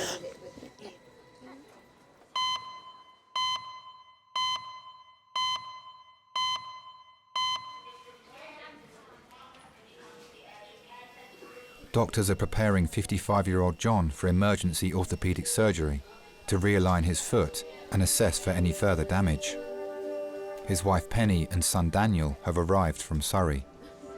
I'm on the nurse Yes, there has got your family here, all right?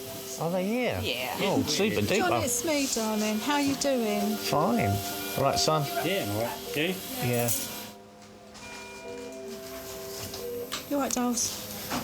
Yeah, I just feel such an idiot. Well, do you know what, babe? It's done now. I felt it going, and I thought I'd just jump off. And I waited for my moment. I jumped off, but just landed so hard on that right foot. Yeah, you would. Jesus, that was really hard. But do you know what? I've still got you. It was really difficult seeing the person that I love in so much pain, and to know that I couldn't do anything for him. To know that he was just not himself. Sorry. Babes, don't worry about anything, all right? We'll sort it out. I just thought while you're here, you can... Yeah. Why have you got this on? I don't know. Maybe they don't want me to look around. So we're just saying to John that we kept this on just as a precaution, but so far it looks like it's just his ankle. He's literally going to theatres now and see what's happening. I hope it's not infected. Yeah, so that's the main risk. Is there anything that you wouldn't want us to do while you were asleep if it came life or limb threatening in an emergency? It'll be a bit worrying to wake up with no foot or ankle being chopped off. That is true. Is that a possibility here? This is a serious injury. Okay, I so understand. We need to get onto it quickly. Yeah, okay. yeah, But go on, yes, crack not on. on this sitting, no. Okay.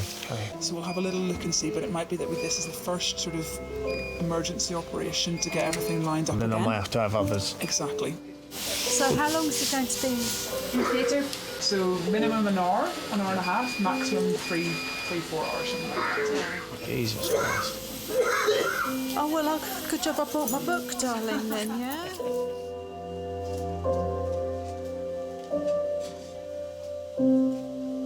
You all right? I'm not going anywhere until I know you're all right. I said my vows, meaning every single word, and I think every single one of them over the last 30 years have probably come true. In sickness and in health, that's definitely happened. For richer, for poorer, we've had some poor times. We've had some times where we've really had to tighten our belt, but it is forever. See you later, darling, yeah? Don't cause any trouble. We all think that we have loved, but it's not until you meet the right person that you know what love is. It's a rather lovely feeling to have tucked in your heart.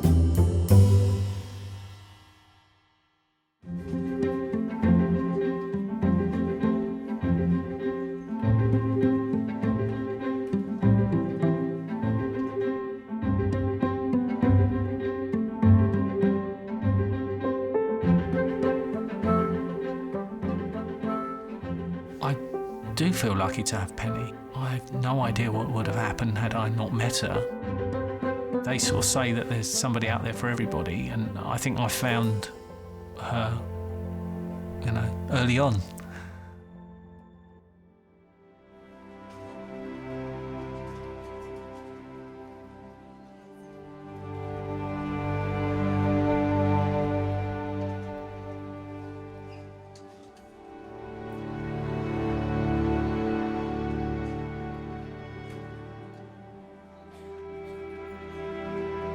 I was just going to the car to drive to the hospital. It was about midday and they'd called me and said, "We've woken Corey up."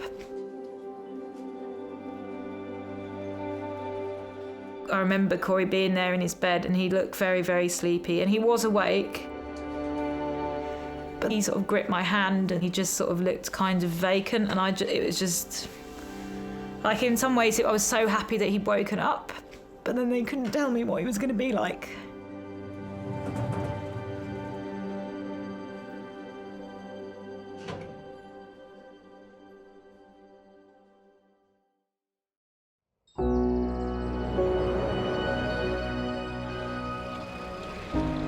first thing I remember is not really understanding why I was in a hospital. I saw Alice. She was super beautiful. Loving somebody when they're fit and able and healthy is one thing. Loving someone when they're sick and ruined is another. And she's shown her true colors.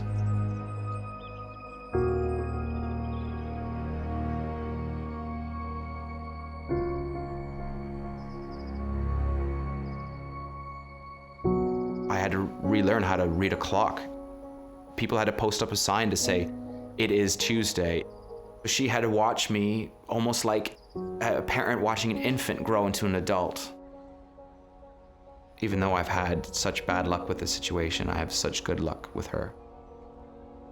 It just proves to me that I married the right person. Oh, it goes fast. It's like the fun fair. It's the fun fair. St George's. A head-on collision, combined speed of 90 miles an hour. Already had 1 unit of blood. She wasn't in a good way at all. Michelle, let's get a scan done quick, guys. There might be something with the chest. Adult male, trauma call, 5 minutes. A lot of these injuries are time critical. If you don't restart the blood supply to the foot, the worst case scenario is that there might be some kind of amputation.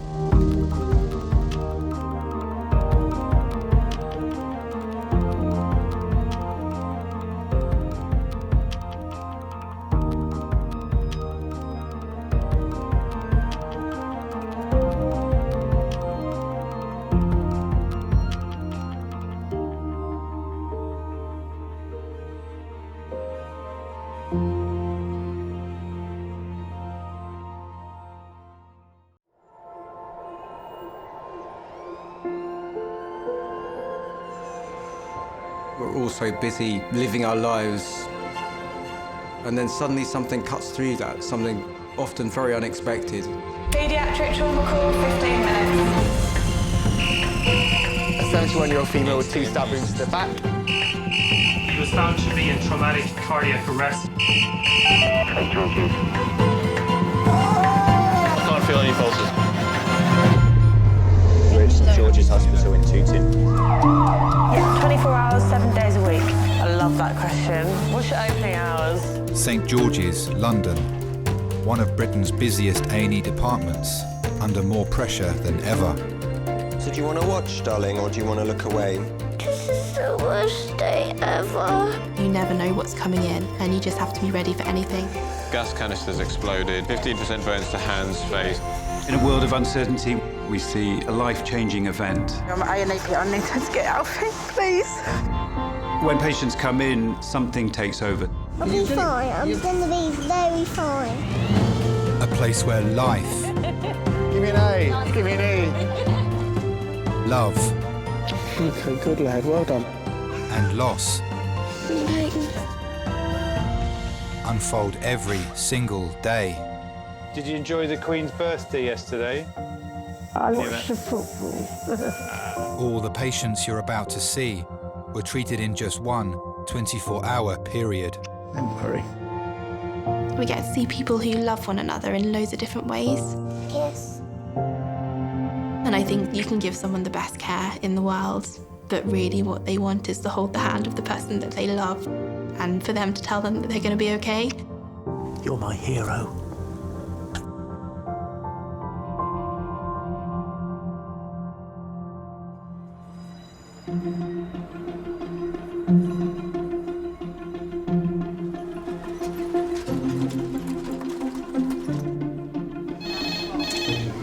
Hello, A&E reception. I was settling in for the night. I wanted to catch up on Love Island tonight. We are very different people. I was like, oh. My friend's pregnant. She phoned me to tell me that. I was furious. Why? But you know what they do when they have the babies, don't they? They drop the mates. Oh, right. No, once they have the babies, that's it.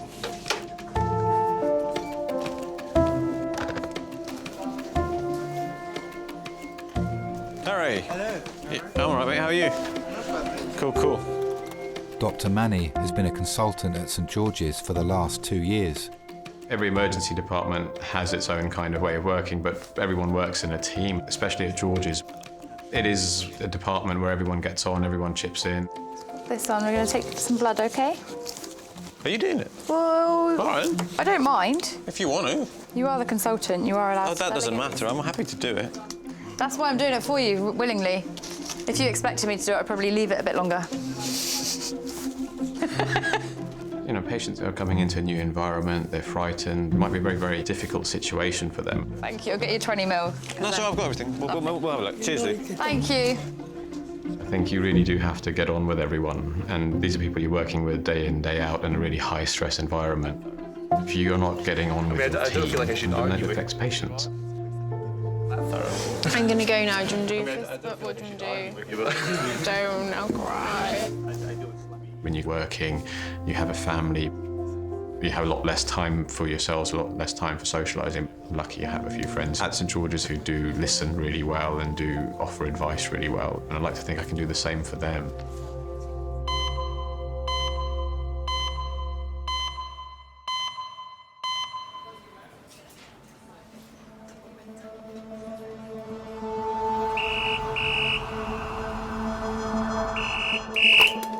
St George's.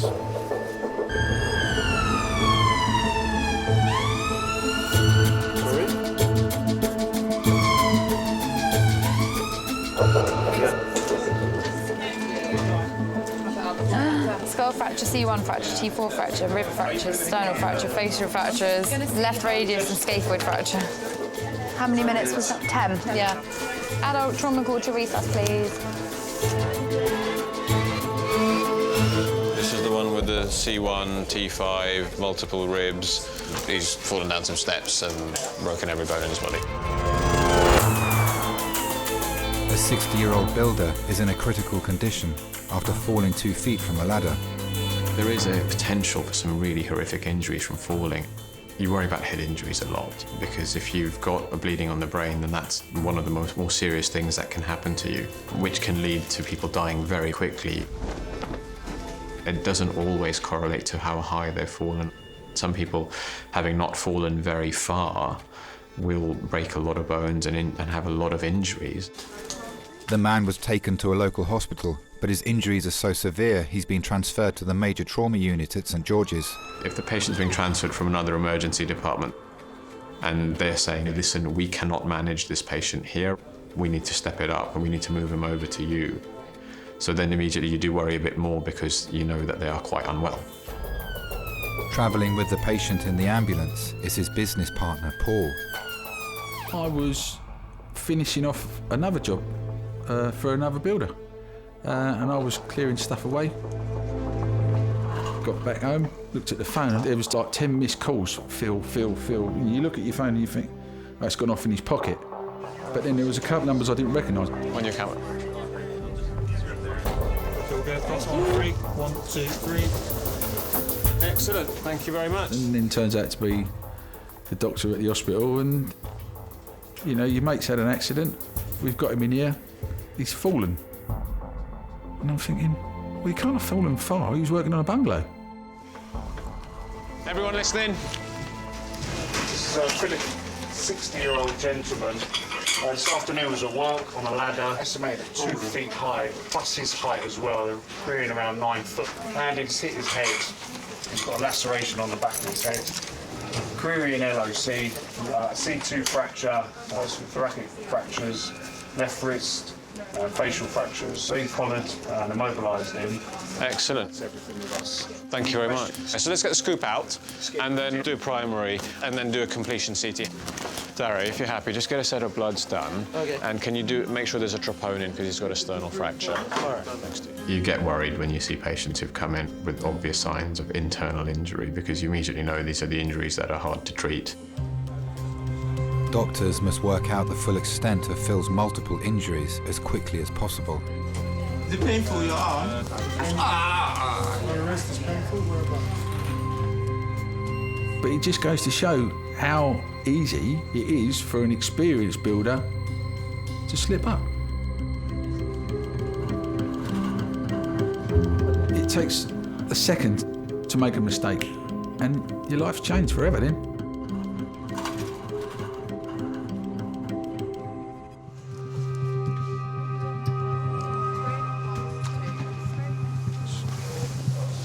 Sorry, sir. All right. 60-year-old bricklayer Phil arrived at St George's after falling backwards off a ladder at work. Just going to go in and out of the scanner a few times. I'll give you an injection. It might make you feel a bit warm and funny. He needs an urgent CT scan so doctors can establish the severity of his multiple fractures, as well as any internal injuries. When someone comes in with many obvious fractures, they have lots of distracting injuries. They have lots of parts of their body that are hurting. And there might be parts that are injured that they're not feeling a lot of pain from. They might have an injury which is compromising either their spine or compromising some of the nerve supply to a particular part of the body, and they might not actually be able to feel something. Right, so what we're going to do is just get you to bring both arms up above your head. Just do it nice and slowly. Well done. Phil's wife Kim has difficulty walking and is waiting at home, but his friend and business partner Paul is at St George's. I've known him for a long time. 28 years. When I first met him, I was on a building site in Hammersmith. Phil and the other boys were working in Kilburn. They used to pop in after work to have a cup of tea on the way back. I just met him a couple of times, and he had a woolly hat on because it was the winter. You know, he had a bobble out. And the next time he come in, he didn't have the hat on, and I didn't recognise him, you know. Who are you? He went, it's me, Phil. I went, sorry, I didn't recognise you with the bald head. One day I got offered a big job, needed another bricklayer, phoned him up, did you fancy it? And then we just kept on going. Just two bricklayers really, one left-handed, one right-handed. One of you's working the opposite way so you can work towards each other instead of one working backhanded, you know? You've got a trowel in one hand and bricks in the other, you know, you never get an awkward bit. Breathe in and hold your breath.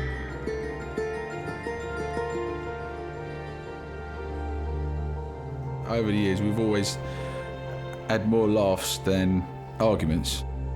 Sometimes uncontrollable laughing as well, you know, where you've had to like proper sit down or stop driving. Breathe normally.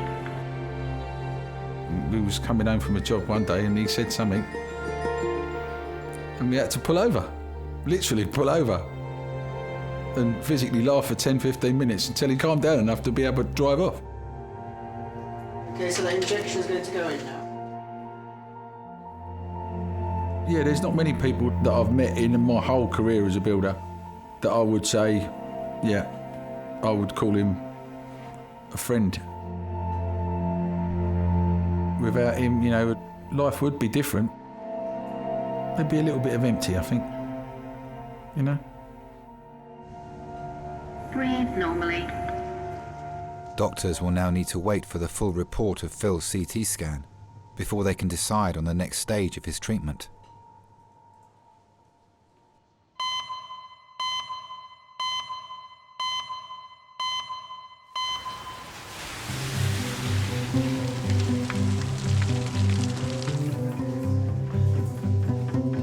They were reduced from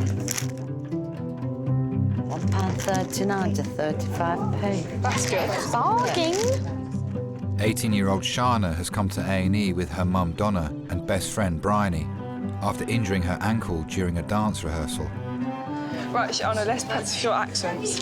Right. Go on. Scottish. I'm Shana from Scotland, and I eat haggis. Not everybody in Scotland eats haggis. All right, I'm sick. Do an Australian accent. Hi there, I'm Shana, and I'm from Australia. I like kangaroos and kookaburras and barbecues. Didn't have a shrimp on the barbie, don't I? I first met Bryony in nursery. The teacher used to have like this like board where you have like your names on like little stickers, and like I dropped mine. We both went down to pick it up and like bumped heads, and then Bryony was kind of like, oh hi, this is like the first day of nursery. But yes, we basically became friends from bumping heads. And then like always sitting next to each other, like always doing things together, talking, giggling, laughing. annoying the teachers. Let's do a posh accent, Shana. Hello there. I come from South Wimbledon and I go to the tennis. I need scones and... What is it? Tea and scones. I'm posh anyway. I'll have a laugh. We have the same favourite film, like even till now. Like we're both in love with Grease. We'd learn the songs, go back to our mums, have a little show, and it was like X Factor or whatever you want to call it. Shall I be like, I'm Sandy because I'm the gal and you could be Danny? I know. Well, you should have cheered up a bit. Like, what's the saying? When life knocks you down. Something.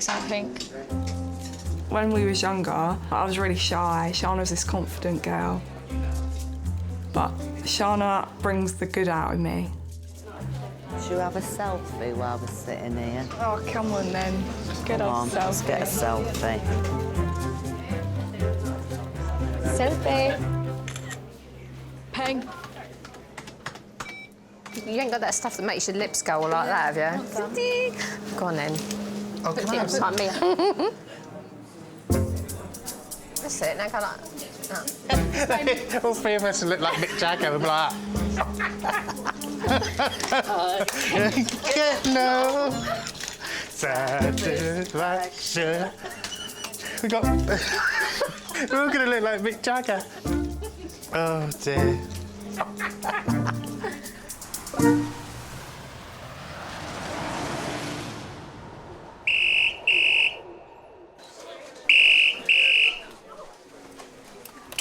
Hello, St George's.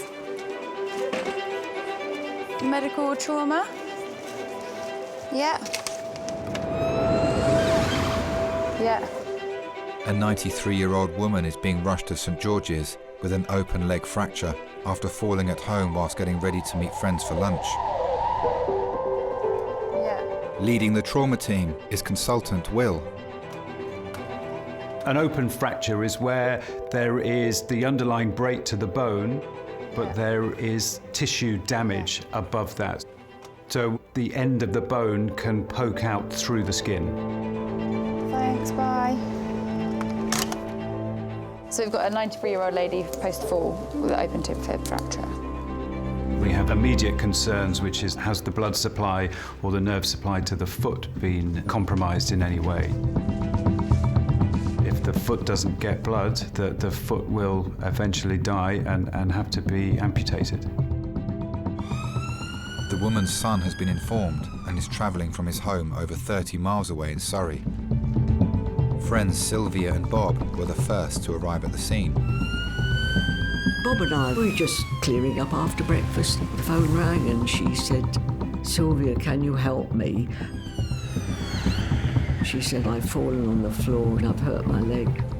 So we both went over. Adult trauma team to casualty restart.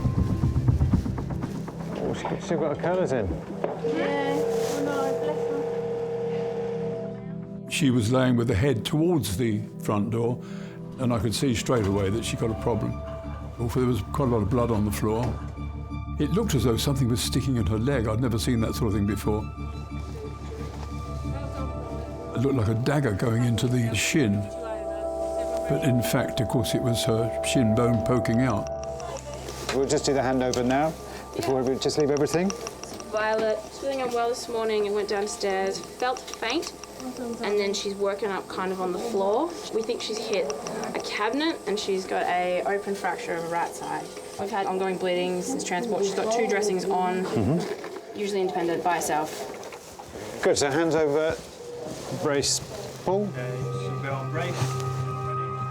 Doctors must establish whether the break to the bone has disrupted the blood supply to Violet's foot. It is a potentially limb-threatening injury, and so we will be working hard to ensure that we get blood supply back to the foot. Do you live alone or with someone? I don't. Do you live alone? I live alone. Sorry, I'm already wearing hearing aids, but they're at home. Oh, okay. All right. Try to speak up then. Yes, if you wouldn't mind. Sorry. We're going to put it in a back slab now, so they're nice and comfortable. All right? So I won't go home today. No, I'm afraid not. will she get over it? That's what you tend to think, you know, at her age.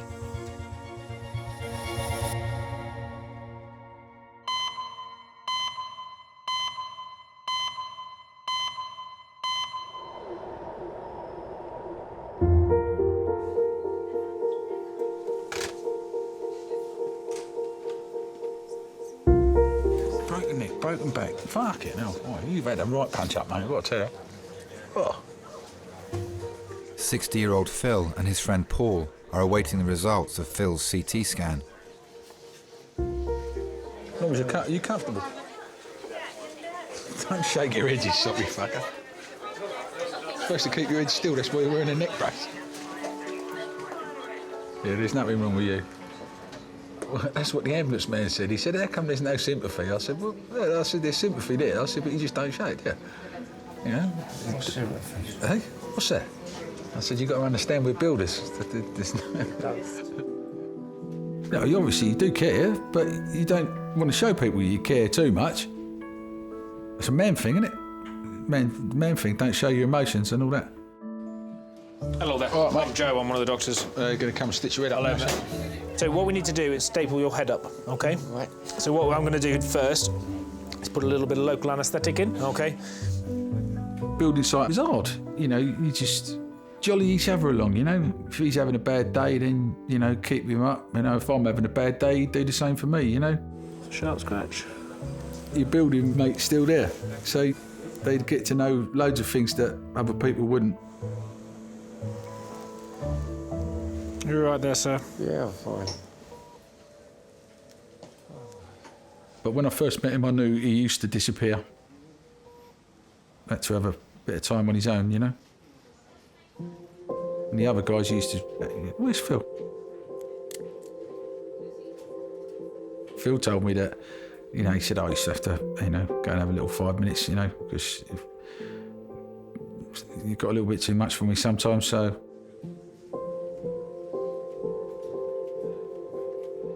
Before I met him, they lost their son.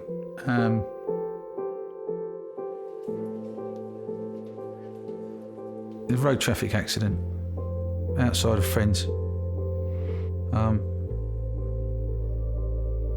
But small, 4. So he always carried that.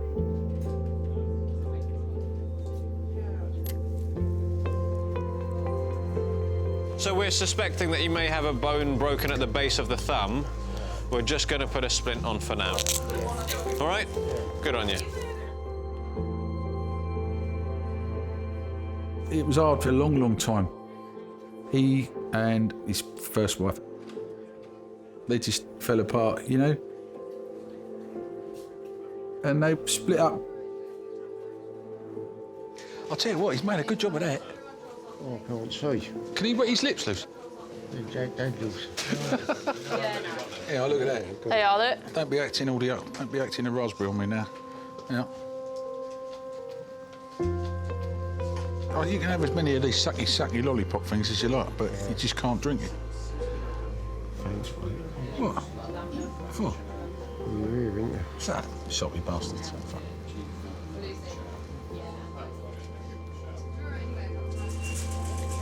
Number 4 for the trolley to Teresa Say, please. Oh, hi, it's Manny, A&E consultant. Hello. We have a man who has come in as a trauma transfer from St Helier. So he's a guy who fell off a ladder, landed on his back. Specialist doctors are reviewing Phil's scans to establish whether his spinal fracture may have damaged the nerve supply to the rest of his body. But he's got a T4 fracture. When you hear about someone with an unstable high spinal injury, that's almost as bad as it can get. But I would get your boss to have a look at it and decide what he wants to do. All the nerves going to the rest of your body go up through your neck. And the higher up you go in the spine, then effectively everything below that will be affected. Of course, that's a significant impact on people never being able to walk again. That's the worst case scenario.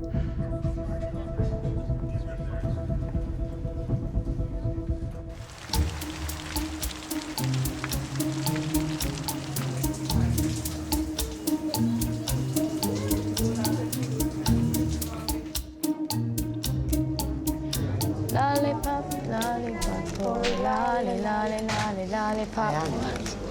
Ba-dum, bum, bum. Shauna. Oh, Shauna's not yet here. Incoming. Hello. Dance student Shana has come to St George's with her mum Donna and best friend Bryony.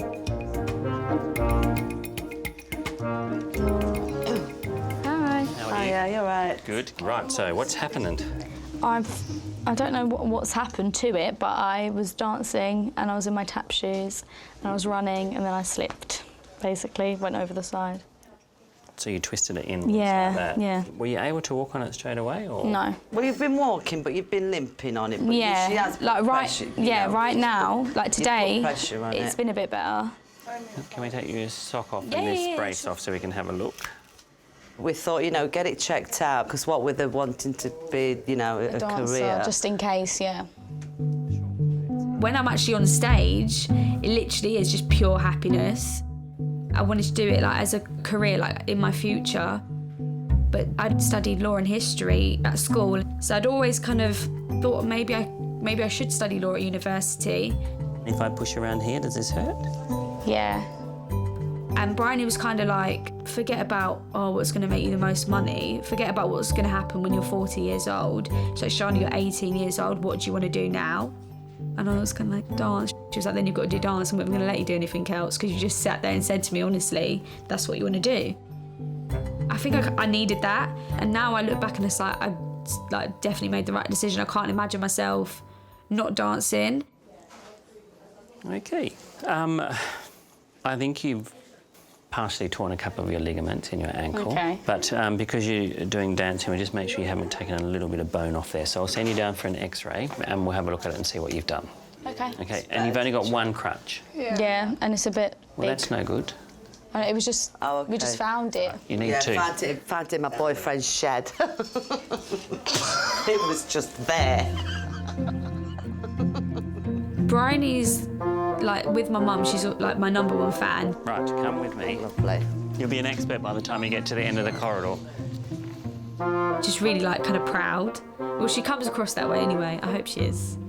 So you're going to go all the way down the end of this corridor where that blue great. sign is. Okay. Turn left and you'll see X-ray on your right. Left, okay, thanks. Yep, tell them your name. Having her always support me has, like, filled me with more confidence.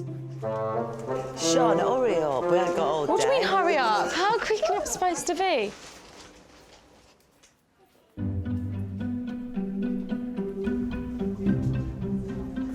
Just refold that in there a bit.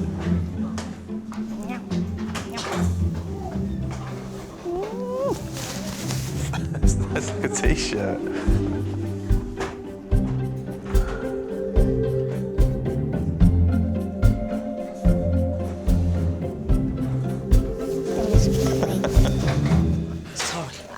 Yes, the other way around. Yeah, if you put your hands, look, I'll show you. I did my daughter's yesterday. We could have been there all day doing. You put it there, give me arm. Yes, I'll run. Yeah. Thank you. It's okay. Yeah, just don't take it off again. Okay.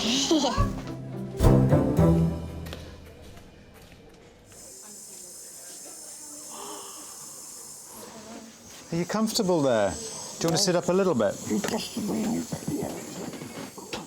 Thank you very much. How's that? Yeah, Not okay?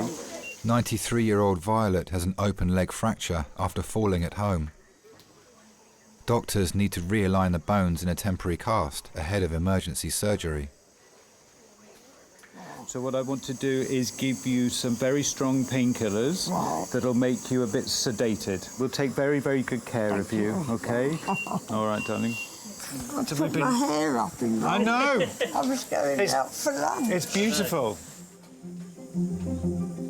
We're very close, really. We've been friends for about 30 years. We have Scrabble evenings. Well, she's a keen player. She never misses. She'll come over in the frost and snow and things like that. We all gather and have our drinks afterwards, put the world to right. When she doesn't come, you know, there's a deathly hush. Violet, you're normally mobile, and do you use anything to help you walk? A stick or a frame or anything? I used a walking stick. I used to cycle up until 3 years ago. Did you? I've still got my bike, but I can't cycle. You can't go at the moment. Okay. So it's going to make you feel a little bit snoozy now. Right. The drugs that I've given you make you feel a bit funny. Okay. All right. Yeah, she is popular. Well, she's a good type, you know. That's all right, okay.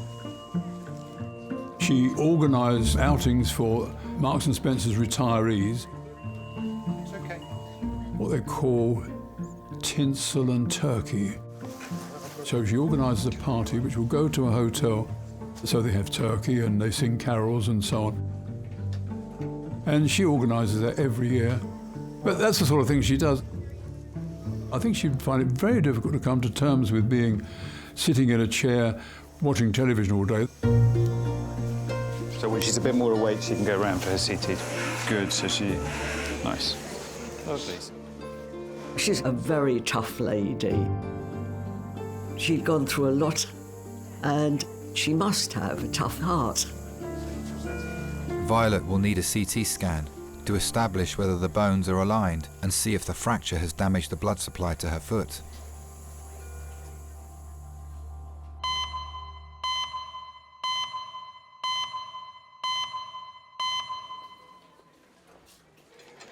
I'm going to just give you some pain relief just to help you back and everything, all right? Phil is in A&E after falling off a ladder at work. He's waiting to hear from specialists about the severity of the fracture to his spine.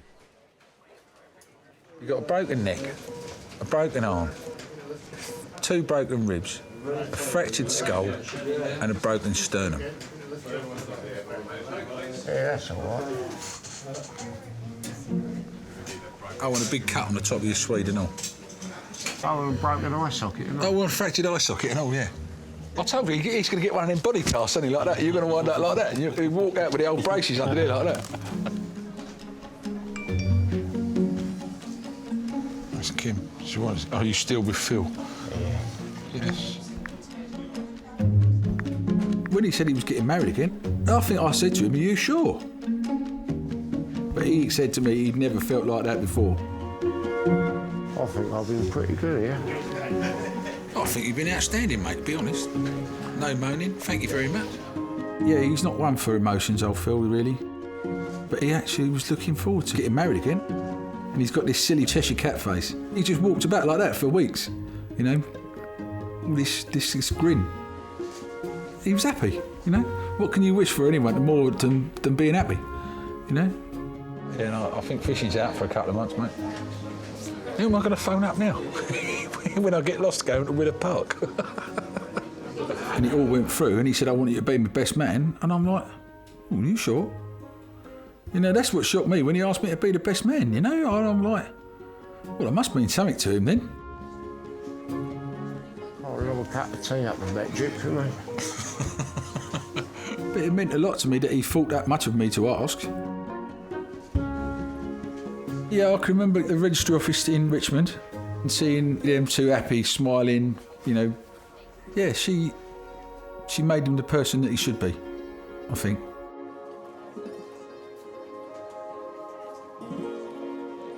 Dr. Manny now has the full results of Phil's CT scan from the specialist reviewing his spine.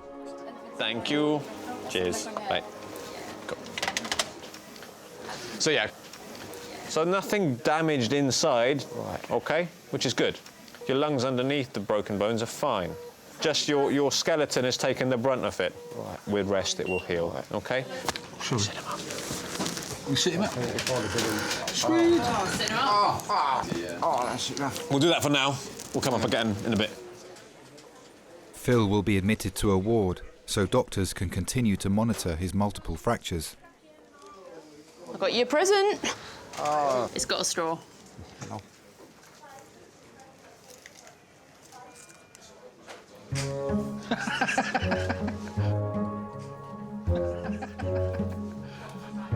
He's trying. Oh. Yeah, he found it. You got it, Wish? Fucking straw come out. The straw come out of the thing. I was standing over there and the straw's going... John Murphy. Don't make me laugh. Right then, off we go. Off we go.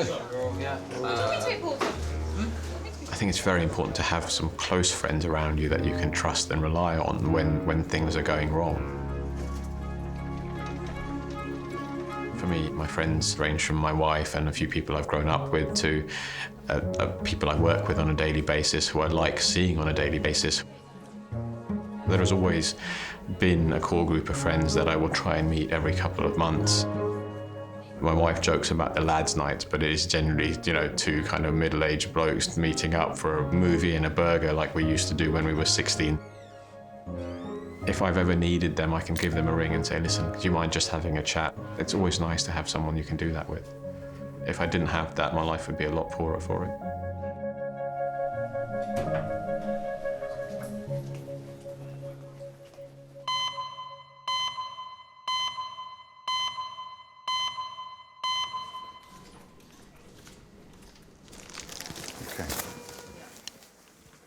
So we're not quite sure exactly what happened. The thought is she'd probably fainted.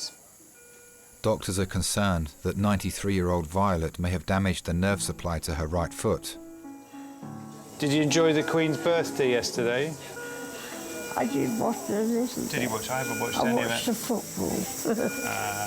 Did you enjoy the football? No, I like rugby better. Why rugby? It's a gentleman's game. Yeah, you're right. I agree. All right, Violet.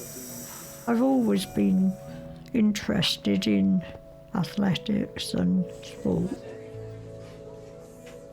While I was still at school, I used to go dancing. I loved tap dancing. Violet, how are you feeling? I don't know. You don't know. Are you okay? When I became a teenager, I met my husband ballroom dancing. I think he came and asked me to dance. What did you say? Well, naturally, I got up and danced. You're okay, Violet? I loved it, every minute of it. He was wonderful, very, very good, especially the slow foxtrot. And he smoked a pipe, and he smoked Balkan Sobrani tobacco. I would remember that. And we became friends, and then we got together and used to go out. And that's how we went on. She's 93, and she said up to 2 years ago she used to go cycling. She's on like near enough no tablets. I was on her way out for lunch, and that's why she's got her hair in curlers. We were together for 2 or 3 years, and then we got married. I could rely on him all the time. We had some happy times. Breathe in and hold your breath. Doctors will need to wait for the full results of Violet's CT scan to find out whether her injuries are life-changing.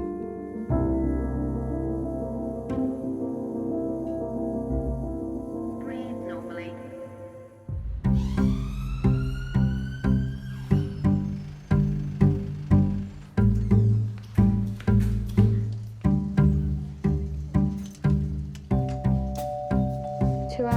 No, we've not been sitting here 2 hours. We have been sitting here 2 hours, about an hour and a half, yeah. Shana is awaiting the results of an X-ray of her ankle. Why are we waiting? My foot is aching. Do you reckon we're supposed to... We've not reported to reception. We've actually not reported to the reception. That's why we're still here. There's a sign. But go now and check. We've actually not reported. Go and check. Oh. Okay. What way is it? Urgent care, wasn't it? Yeah. Yeah, I think so. It was. Is that Shiana? Oh, God, you've been gone for ages. You've gone so long, Craig's finished his shift and has asked me to review your x-ray, so come and have a little seat here. Good news, it's not broken. Yay! So, I mean, obviously it's sprained. I'll pop a referral in to our team here for them just to review you, because you're a dancer, you might need just specific strengthening exercises. We'll see how you're doing. Hopefully we'll get you back tap dancing soon. I hope so.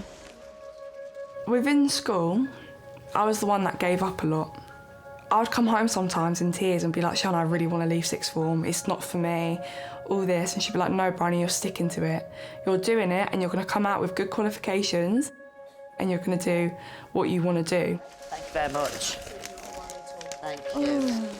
And I stuck to it and I came out with good qualifications, and I'm happy that she was there to listen. But when I left sixth form, I wasn't a confident person in like interviews and stuff. And I remember she works in like a little cafe, and she said to me, I'm going on holiday in July and they need someone to cover me. So every day that I was there was like building my confidence. And then when she come back, she was like, Bryony, I wanted you to do it because I wanted you to be confident. She taught me to believe in myself. All right, guys. Great. Take care. Nice to meet you. You too. Bye. Bye. When I was younger, it was kind of like, oh, my best friend Bryony. But now it's kind of like we've passed that stage, like we're family. She knows I love her, I know she loves me. We're just like sisters, really. It's raining, man. Oh, it's actually raining. It's seriously raining. Shit off. As if my day wasn't bad enough.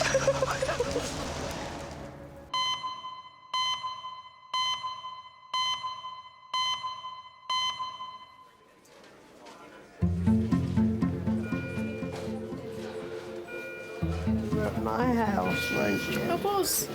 Oh, I've left all the mess. No, don't worry about that. We did move some of your furniture.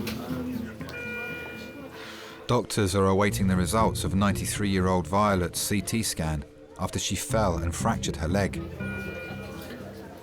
Coming to see you to see if you need to take the colours out. Yeah, would you mind?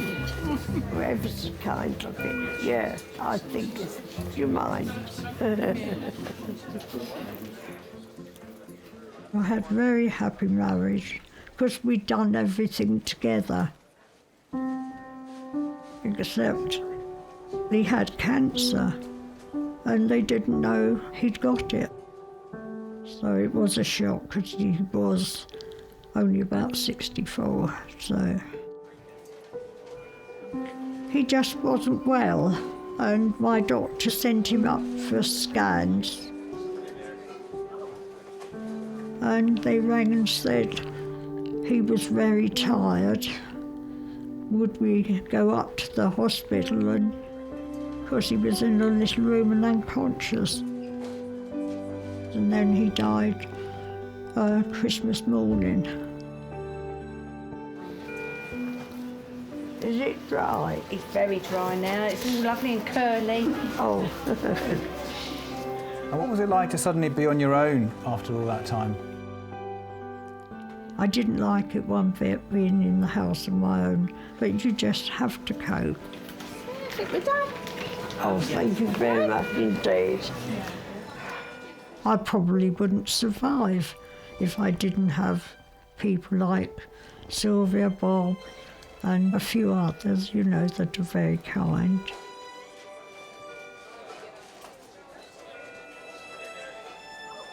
You just need friends, very, very much so.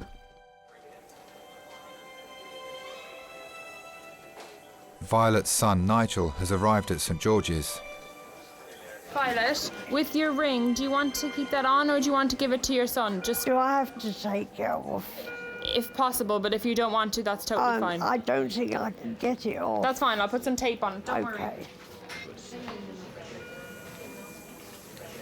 Nige, was it you as well? I spoke to you on the phone. That's all right. So look, your mum is amazing. I think everything else is okay from, you know, head to knee, and it's just this right leg, a very nasty break. She's in a plaster now and much more comfortable, but it's something that these guys need to fix, and they will use an operation to fix that. So they're going to do it probably in the next hour or so. Thank you very All much. right, that's okay. But you have to realize this is a very significant injury, okay? And at 93 and 2 old knees, etc., it's going to take you a while to get better, because the first thing you said to us when you came in was, am I going home this afternoon? And you won't be going home. It'll take a little bit of time before you get better. All right? Thank you very much. That's okay. You've all been very kind. Yeah, that's Thank okay. you. That's all right. You'll get better soon, okay? Yes. You're in good hands. If you wouldn't mind to say thank you very much. Yeah, of course. To Sylvia Gold. I gave her some flowers. Violet, we're going to bring you upstairs, OK? Violet will be taken to an orthopaedic ward ahead of emergency surgery to rebuild her leg. Thank you. Bye, Violet. Nice to meet you.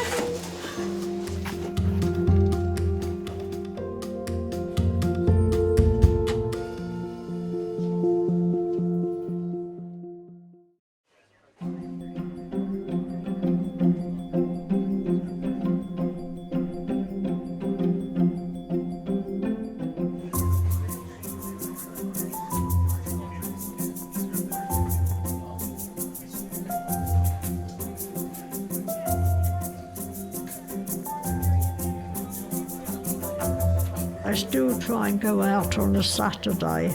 I try and get back a bit earlier when it's rugby, and that's on. I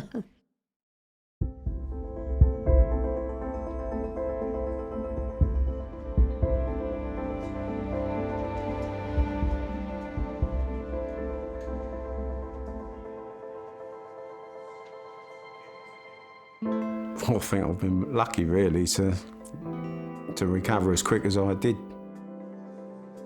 You wouldn't expect to do that sort of damage falling 2'6". Probably be double checking everything now before I get on them.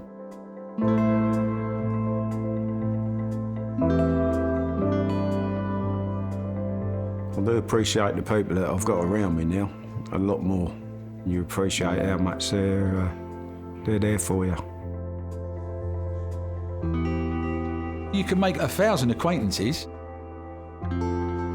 but how many of them are you going to call friend at the end of your time when you shuffle off? How many of them in your time can you say, he was my friend? Not many. It's right in my brain. A&E St George's. Adult trauma by air. You're going to land in 7 minutes. If they're coming in by air, you know that it's going to be quite a serious trauma. You should scan everything. A 24-year-old who's had a cardiac arrest. When it's a cardiac arrest, you worry, but if it's in someone in their 20s, then you're especially worried. We were just starting our lives. I had resigned myself that he was dead.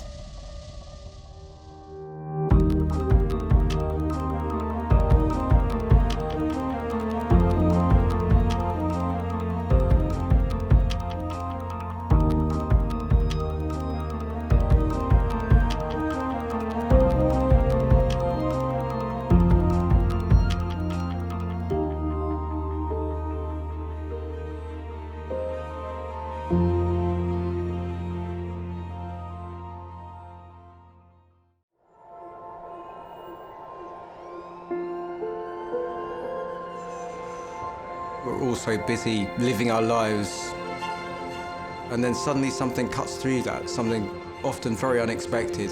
Pediatric trauma call, 15 minutes. A 71-year-old female with 2 stab wounds to the back. He was found to be in traumatic cardiac arrest. I can't feel any pulses. We're at St George's Hospital in Tooting. Yeah, 24 hours, 7 days a week. I love that question. What's your opening hours? St George's, London, one of Britain's busiest A&E departments, under more pressure than ever. So do you want to watch, darling, or do you want to look away?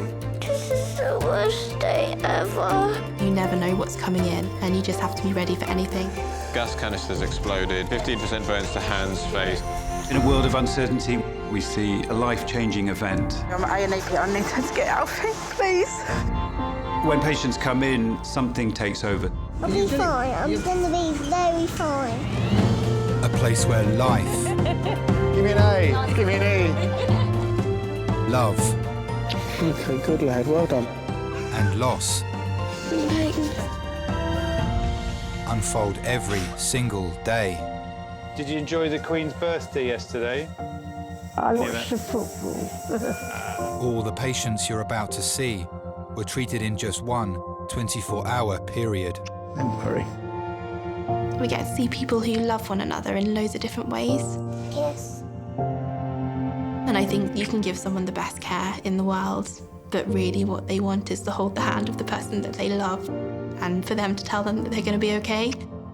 You're my hero.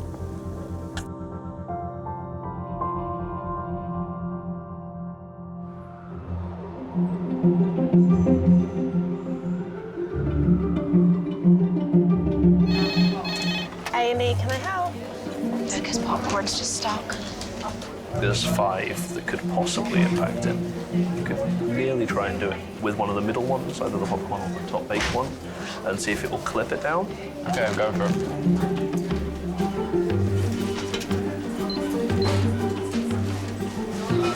Jackpot.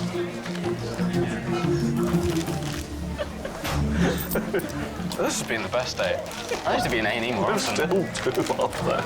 Do you want any more of these taken before I finish? That's fine. Not really a huge fan of crisps anyway. Okay, I'm Simin. I'm one of the A&E doctors. I'll be looking after you today. When I was young in Iran, we had an earthquake in my country, and I saw people from Doctors Without Borders. So tell me what happened. What brought you here today? I do remember when they found somebody still alive, the reaction that people had.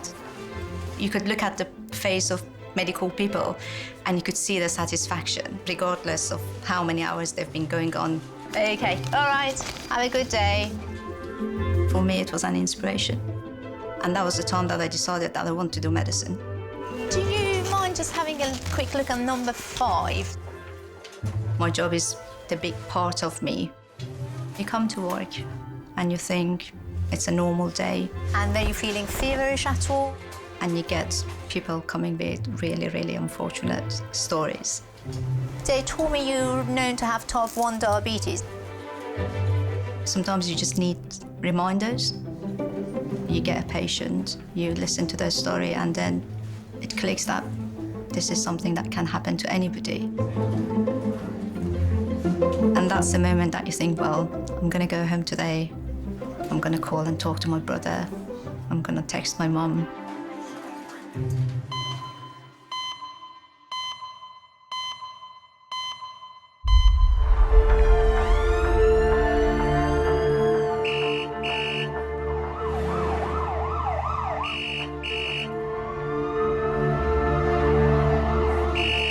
St George's. Critical trauma.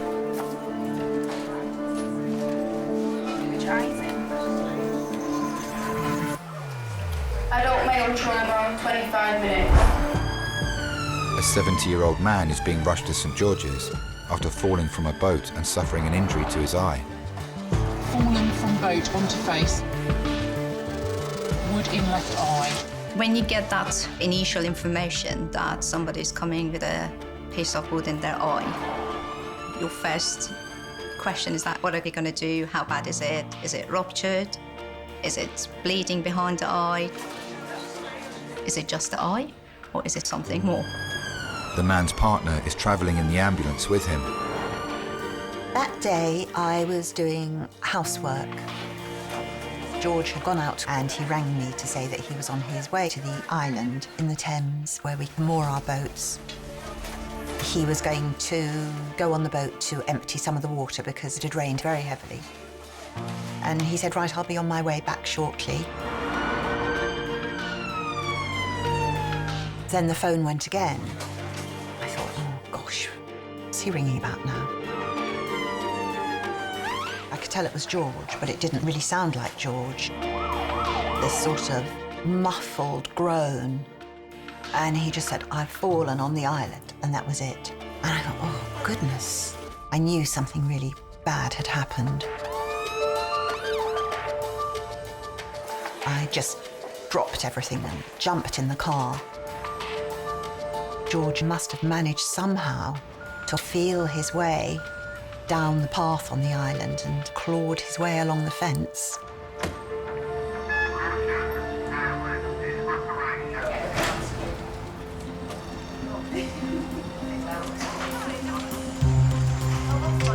By the time I got there, paramedics were there, so his head was all bandaged up. There was blood everywhere. It was horrific.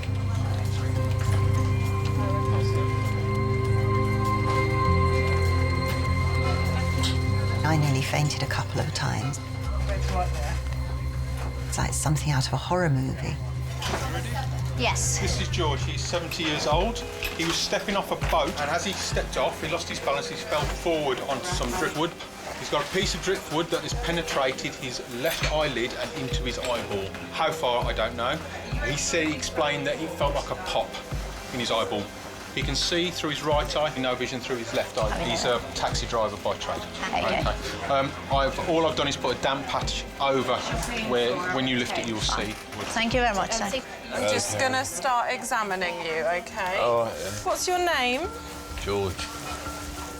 Deep breath in and out. OK, relax back. Just going to lower you down. Okay, let me know if breathing becomes a bit difficult. I was worried.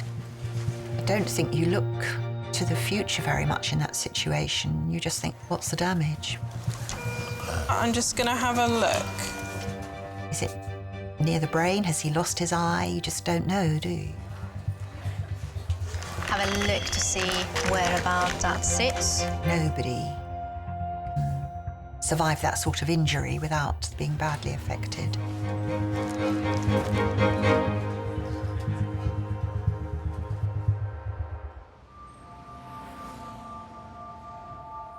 It's been 8 minutes since 70-year-old George arrived in resus after falling and impaling his eye on a shard of driftwood. So, Simon. Go on.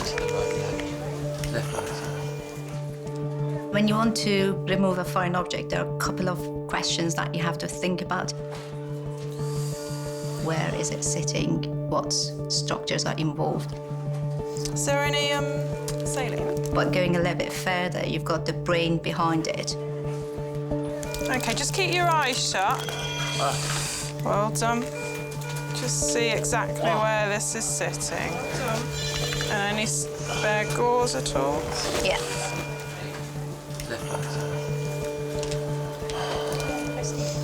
It's just about to come off. OK. Well done. So it was above, it was basically on the eyebrow rather than the globe.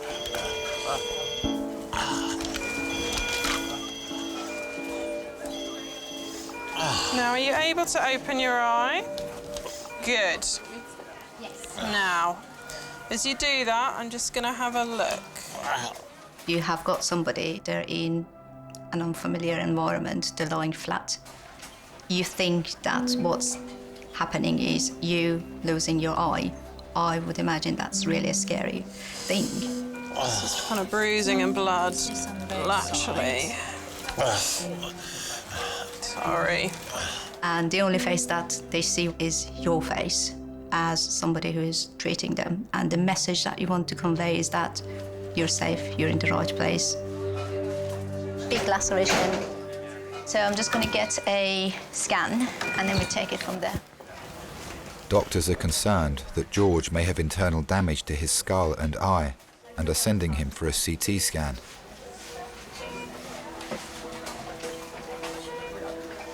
People ask how we met a lot.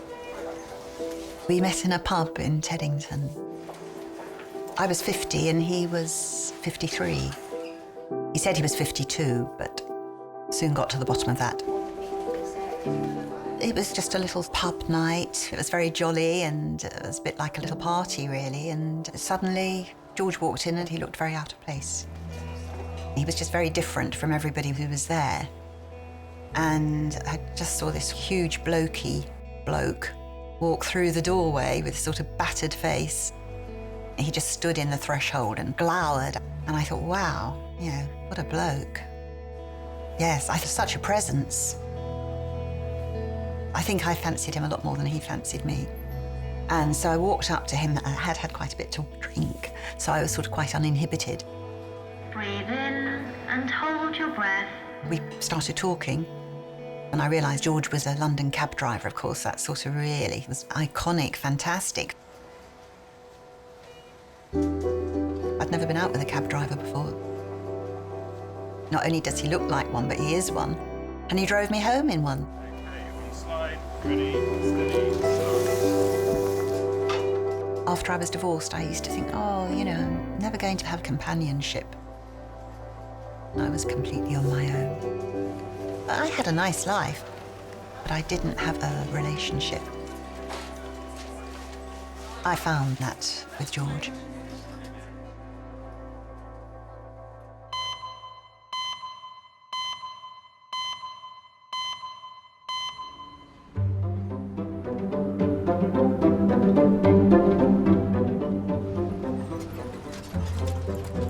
I have to say, this is one of the healthiest waiting rooms I've ever seen.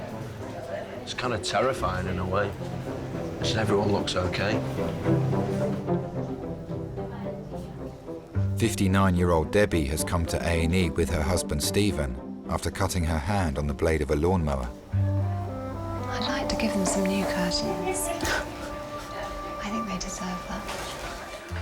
Plastics registrar Dr. Vincenzo is looking at her x-rays. My name is Vince, I'm one of the plastics registrar working at St. George's. Can you tell me, please, how did it happen? Complete and utterly my fault.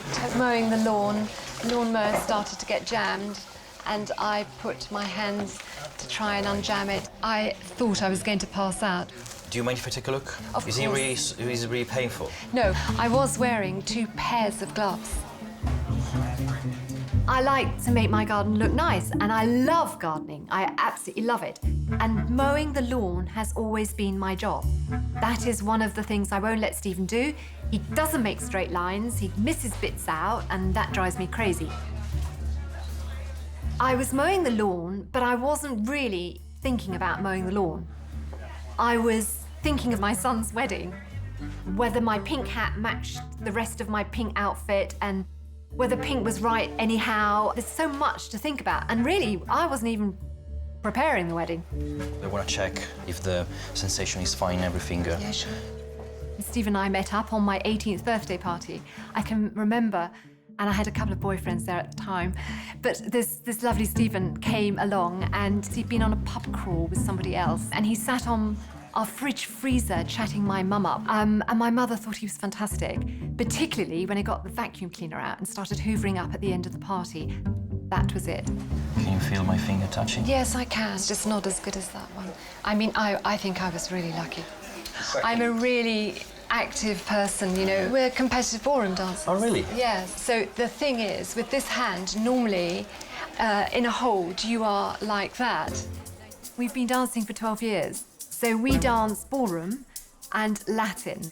In Latin, you've got cha-cha-cha, you've got samba, you've got paso doble, and they're the best music. Tom Jones, Sex Bomb is a great cha-cha-cha, cha-cha-cha. Just relax your hand, let me do that. The competitive dance teacher saw us and said, you should compete. We said, no, we're a bit old. We will make Bournemouth and we will make Blackpool. Yeah, we will. We'll see. You have to really want to dance. There's a deep laceration, of course, so the wound has to be explored properly. I think you need surgery at some point, because even if the tendon seems to be working fine, sometimes they're partially divided. In that case, you might need to be fixed. I'll be right back.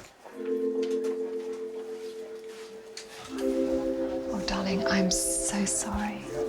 That was so important to us. Well, we'll see what you can do with it.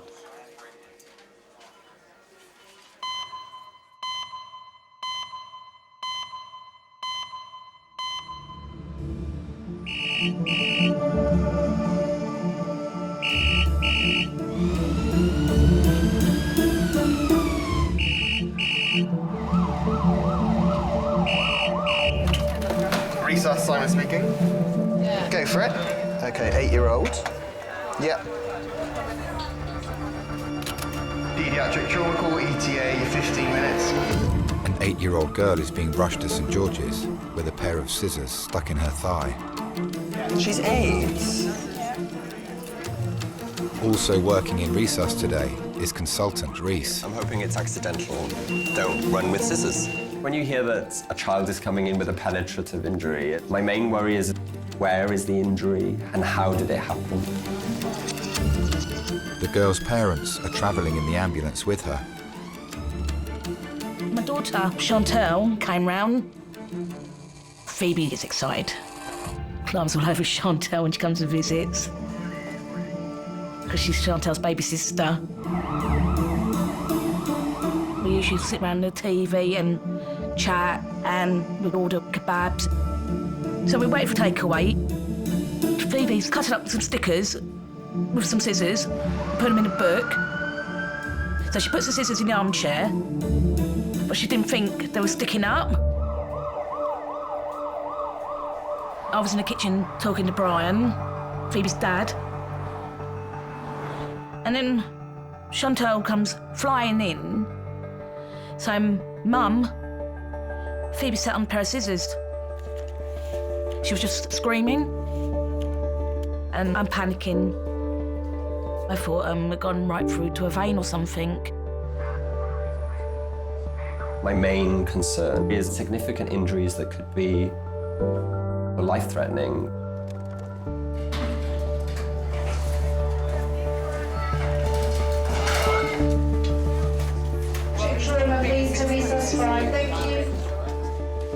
I think it's really difficult when parents have to hand that control over to us as the medical team. Okay, hold on to your teddy, darling. 1, 2. Okay. Phoebe was playing on her own and screamed out to get Mum. She had the scissors in situ. So do you want to watch, darling, or do you want to look away? It's really important to keep a child calm when they're in the Resus environment because it's so frightening for them. Some children actually say it's better to watch because then they know what I'm doing. But some children say, actually, I don't want to watch and I'd rather look at Mummy. Mummy, I'm scared. I know, okay. Darling. You know it's okay to be scared? Yeah? Well done. All right, princess, you don't need to see this bit. You just need to see me. I don't want to. Just like 3 centimeters in.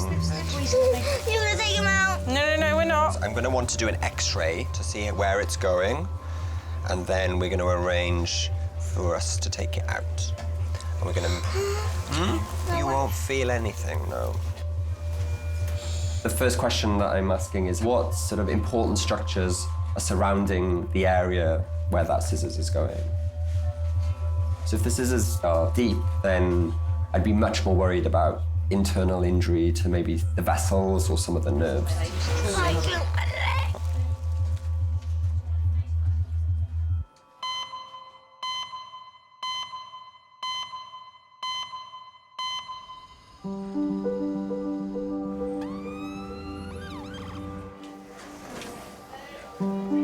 Earlier today, London cab driver George arrived in Resus with a piece of wood lodged in his eye after falling off his boat. His partner Irene has been waiting in the relatives' room. Hello. Sorry, I wasn't looking. So that we just went back to the report. I do remember being that family member not long ago. I received this call from a number I didn't know, and they told me that my brother has been in an accident. After that experience, what really stayed with me is that you have to realize that your patient is not the only person you're looking after. There's a sister, mother, or partner. Sometimes they just need to talk to you, talk about like personal life of that person, and suddenly it changes everything. That's not just a patient anymore. I won't leave you, will you? No, I won't leave you.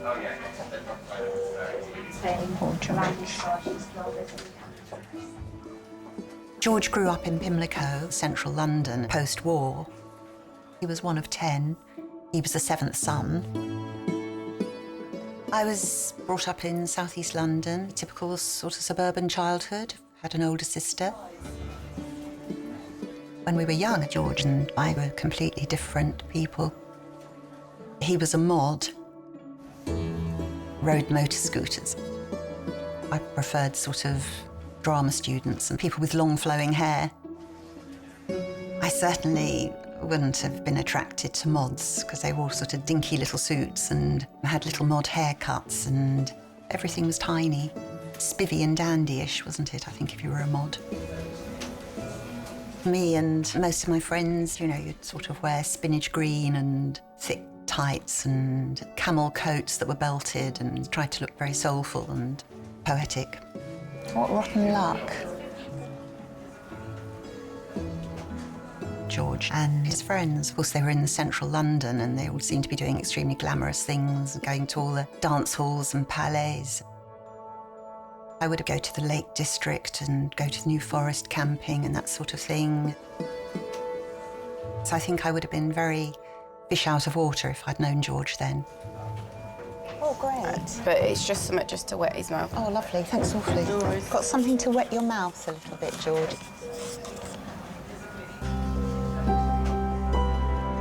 I think sometimes it's easier to have a relationship with somebody where initially you might feel your poles apart, but then actually you realise how much more you've got in common, and it's quite nice as you do that. And we've always enjoyed doing the same things. If you're still feeling cold.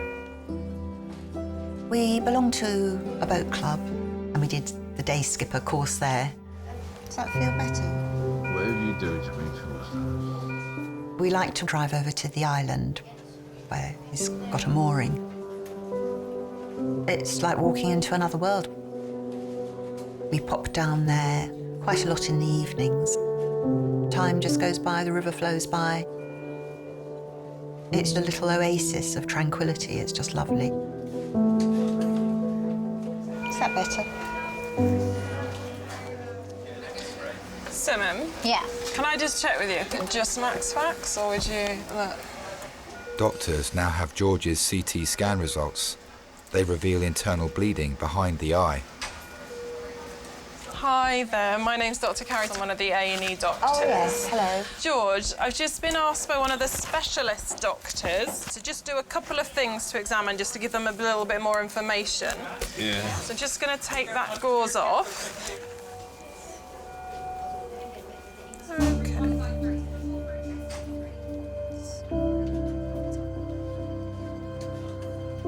Imagine that you do have bleeding behind your eyeball. Open your eye the best you can. I want you to look over towards me. It's a closed area. It's not going to expand. So the pressure is going to go higher and higher. So look round at me. Yeah. So look right over towards your nose. If it's not addressed quite quickly, that will affect your vision. Is this person going to lose his vision? Does it feel like your eye's being pushed forward? Yeah.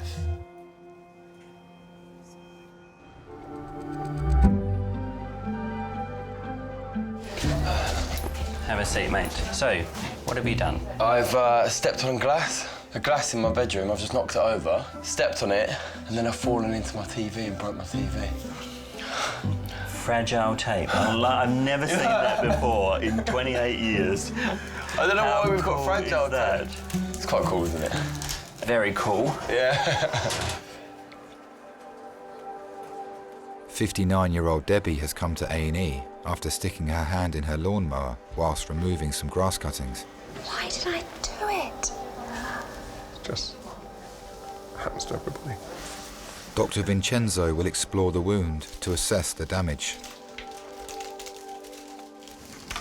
Just a couple of injections on the base of the finger, both of them. Sorry, ma'am. 1, 2, and 3. Apparently from the X-ray there's a fragment. Yes. So there's a fracture on the middle finger now. So the nails have to come off. Yeah. Yeah. They will grow back, but it will take some time. I'll wear false nails, don't worry, light false lashes. Although I came from a very happy household of 4 girls, I was absolutely delighted when I had 2 boys.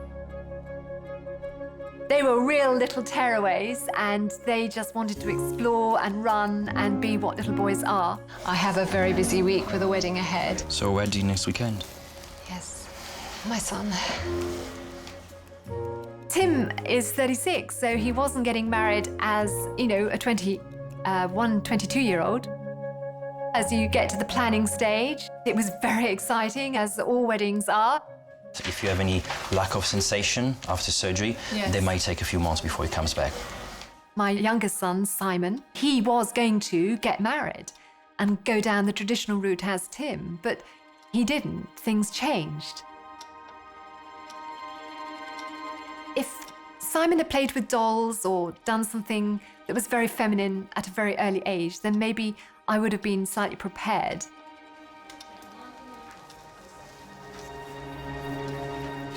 Simon transitioned about, I think, 4 years ago now, although fully transitioned, I think it's only a couple of years ago, and is now a girl.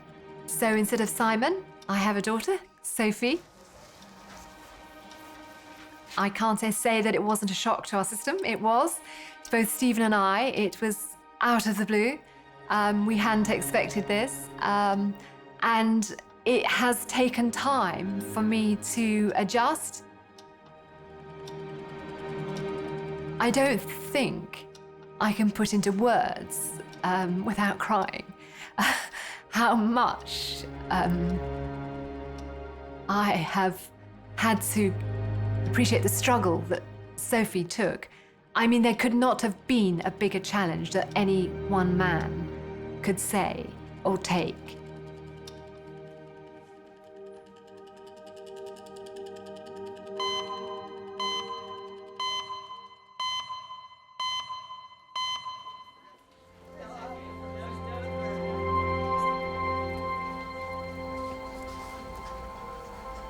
Eight-year-old Phoebe has been in resus for 25 minutes after accidentally impaling her thigh on a pair of scissors. Her mum and dad are joined by Phoebe's older sister, Chantal, and her partner, Reese. There she is. You're still in there? Yeah. You can't use them ever again now. Well, no, I'll be put off life, I have. Orthopaedic doctor Ishan must rule out any damage to the nerves in Phoebe's leg. Hello. I am Ishan, one of the orthopedic doctors. What's gonna happen, Mummy? I'm not going to touch you even. Just ask you to do a few. Can you move your toes for me? Excellent. So come around that way. I'm a mother to 5 children, 2 sons, 3 daughters. I wanted to be like my mum, have a big family, I did. I always have been maternal. I was 17, still living at home when I fell pregnant with Chantal. Because Phoebe's the youngest, she's a little monkey. She's always on the go, very active. It's a hectic lifestyle. Can you feel me touch here? Got a 3-bedroom house. I've got Samuel and Liam living at home, and I've got Phoebe living at home as well. And each child has their own room. I'm not going to be one of those people that go ask them to cancel for a bigger house. Mum, I'm so scared. What's it be? Me and Brian sleep downstairs on the sofa bed. Good girl, Phoebe. And we just put up with it.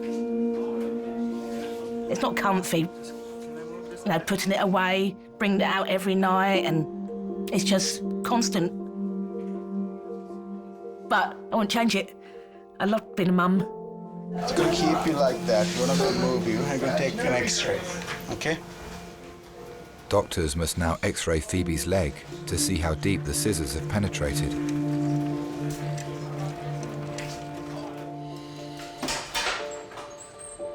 Ten years ago, I was all happy, thinking I found my man of my dreams. I felt pregnant. You know, I thought it was all going to be a happy family.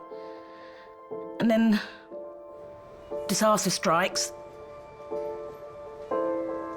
I got to my 20-week antenatal appointment, and they said they couldn't find a heartbeat. She said, you're going to have to be admitted to hospital.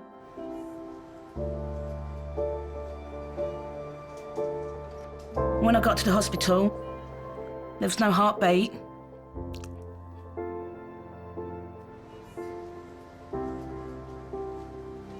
It's been 10 years since I've lost him. I got a chance to name him and have a good send-off for him. Yeah, we called him Nathan, we did.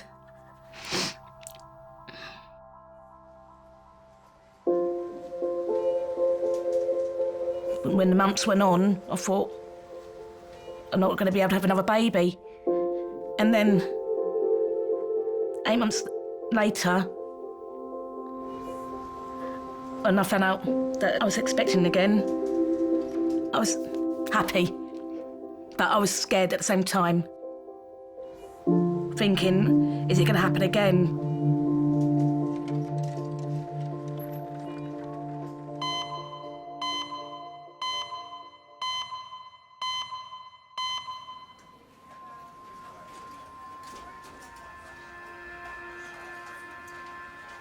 Taxi driver George arrived in A&E after falling out of his boat on the Thames and impaling his eye on a piece of driftwood. His son Paul has arrived. Thanks for coming, mate. Okay.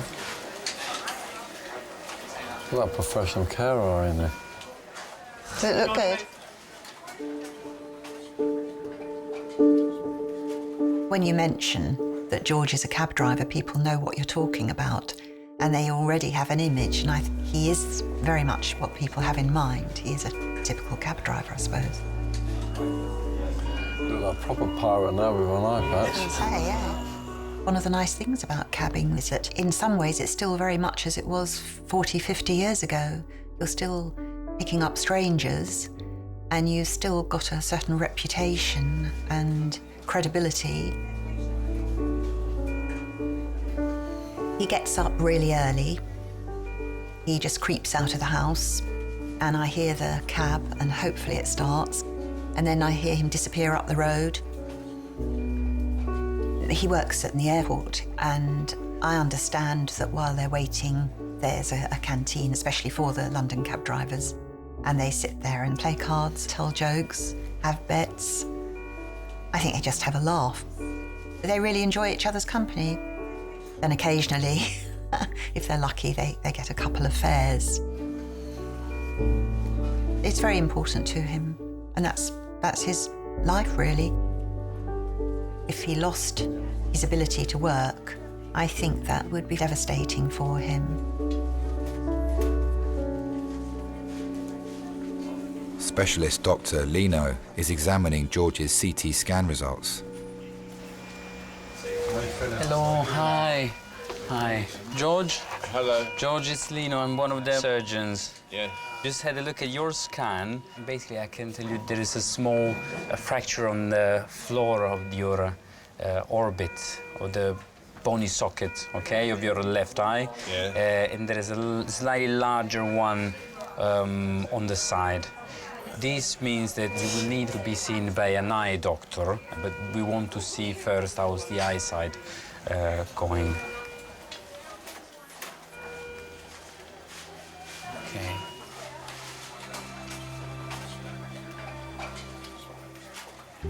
Can you move your eyes, sir?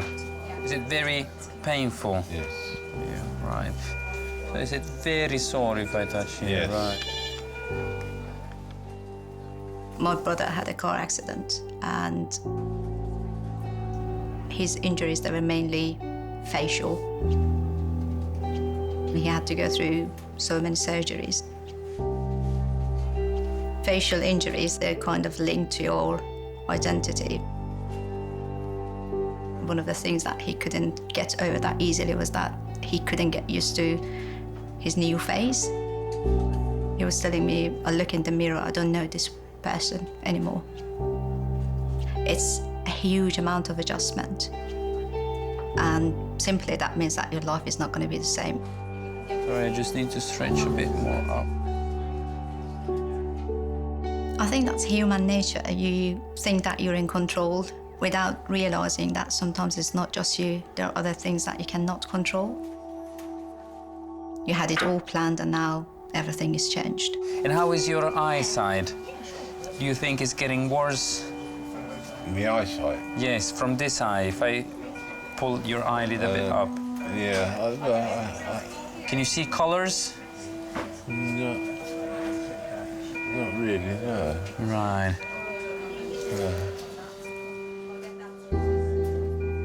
Lots of people say you can manage with one eye and you can drive with one eye. You can't drive a cab with one eye. And I just thought, gosh, how is he going to cope if he has lost the sight of one eye? I don't know. Can you see the colour? Flashing you. Yes. Can you see lights? I can see your head. I don't know if you got a glove on or not. He might stop being the George as I knew him and relied on him really as always being forthright, loud, able to sort out situations. He might not be quite the same again. I'll put this small gauze on top again, okay? Just very, very gently.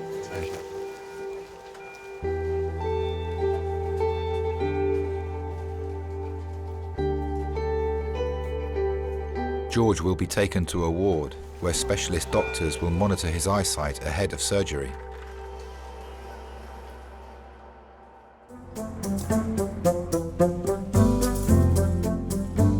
Right, do you want to have a look? It's quite nice work, isn't it, Craig? Yeah, it's pretty good, I hope. It is good. Craig is literally, I'm going to write him the best review. I don't think they have TripAdvisor for, like, for doctors. If you go into Tooting, St George's, see Craig. Request Craig. Well, I think I'll deserve a glass of wine when I get home. I think what I'd like is Marmite on toast. Tonight? OK, yes, that's good. It's my favourite. OK, fine.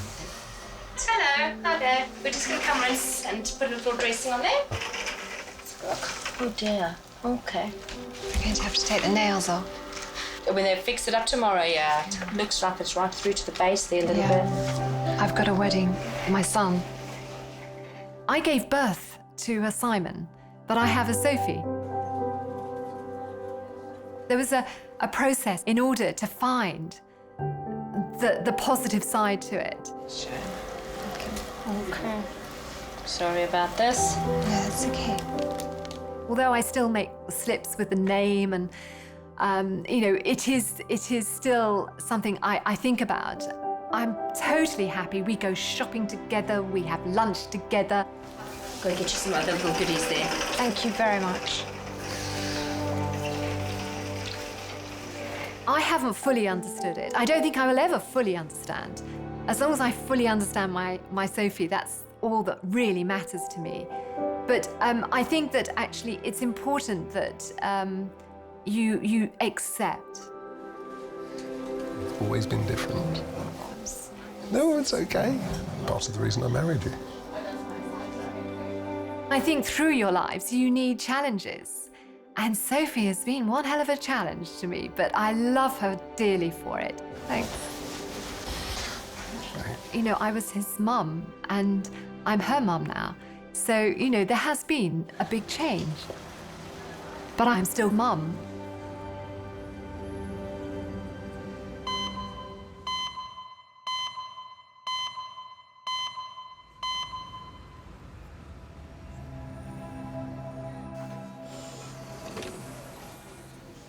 Phoebe arrived in resus with a pair of scissors embedded in her thigh. X-rays reveal that they have not penetrated the bone or arteries, and it's safe to remove them. Finally! Have I been so long? Have I been ages? It's been very busy here tonight, that's why. We might actually put you to sleep down here and take it out down here and wash it out down here. What if it starts pouring out of blood? Would you wash it up in it? Yeah, we're gonna wash it all up for you. Do you want to keep the scissors? Put them in the bin. I think you'll be very careful with your scissors from now on, won't you? I didn't know I put them there. You're forgetful. What's your name? Phoebe. Not that forgetful, are you? Do you know what I like to do with my children in the hospital? We like to do fist bumps here. You do me a fist bump? Yeah, good girl. Just rest, close those eyes, and think about something nice. Yeah, good girl. You've been amazing, okay?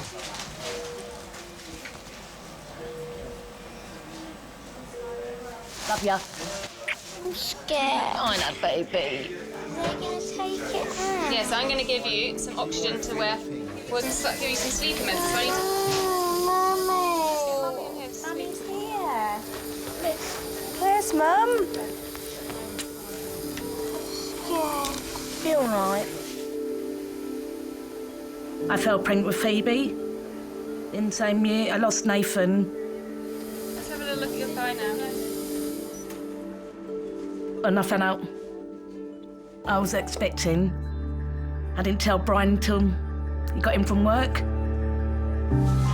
Are you in pain still?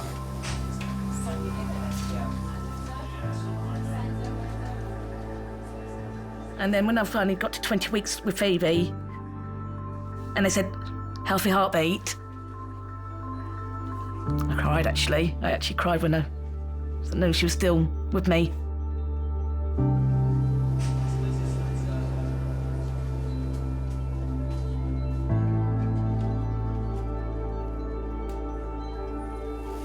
Yeah, that's fine. That's good.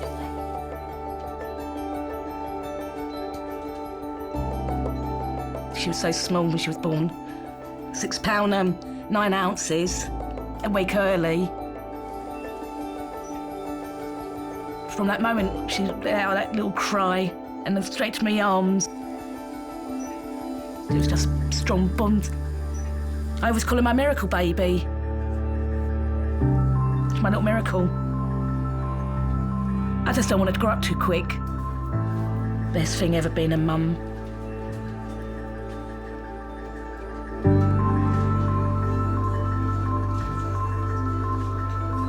Phoebe will be taken to a ward for observation to make sure there is no further damage to her leg.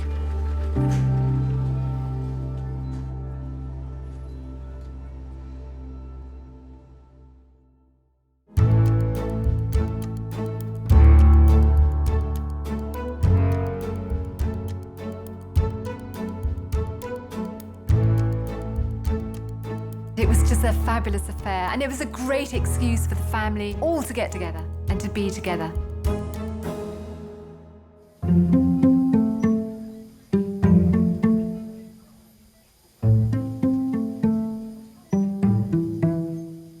When I hurt myself, I mostly wanted my mum. She never left me.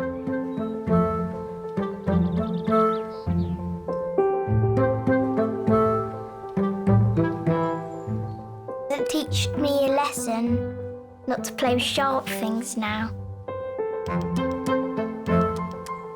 I spend loads of time with my mum. I love her. She's the best mum in the world.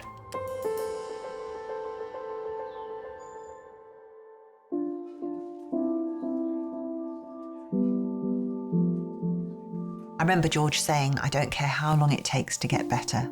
I can't work for several months, that's fine, but I would like to have some sight in that eye. I was thinking, I'm not sure whether life will really get back to normal again. But I thought as long as he gets a bit of sight back, that would be great. But we didn't hold out a great deal of hope.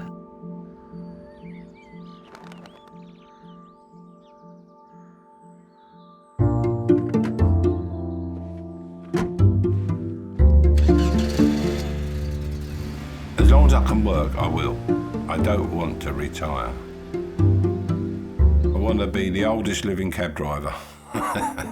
And don't ask me how far I've got to go to do that. They can put that on my headstone or something.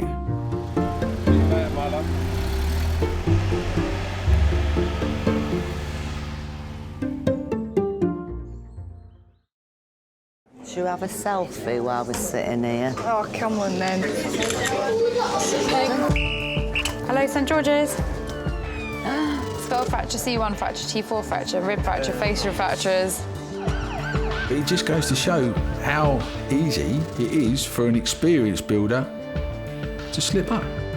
He's fallen down some steps and broken every bone in his body. It takes a second to make a mistake, and your life's changed forever then.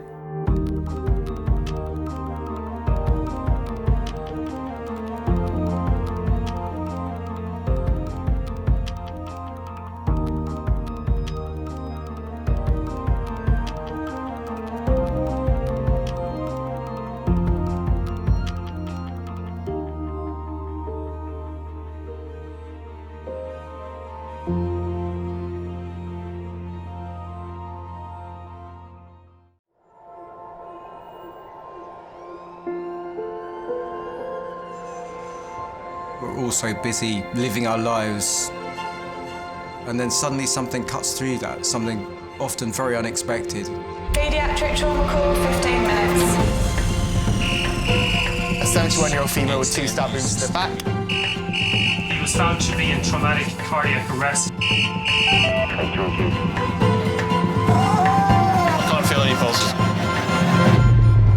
We're at St George's Hospital in Tooting. Yeah, 24 hours, 7 days a week. I love that question. What's your opening hours? St George's, London, one of the busiest and most advanced A&E departments in the world. So do you want to watch, darling, or do you want to look away? This is the worst day ever. You never know what's coming in, and you just have to be ready for anything. Gas canisters exploded, 15% burns to hands, face. In a world of uncertainty, we see a life-changing event. I'm A&E, I need to get out of here, please. When patients come in, something takes over. I'll be fine. I'm going to be very fine. A place where life... Give me an A. Give me an A. Love... Okay, good lad. Well done. And loss... unfold every single day. Did you enjoy the Queen's birthday yesterday? I watched the football. All the patients you're about to see were treated in just one 24-hour period. Don't worry. We get to see people who love one another in loads of different ways. Yes. And I think you can give someone the best care in the world, but really what they want is to hold the hand of the person that they love and for them to tell them that they're going to be okay. You're my hero.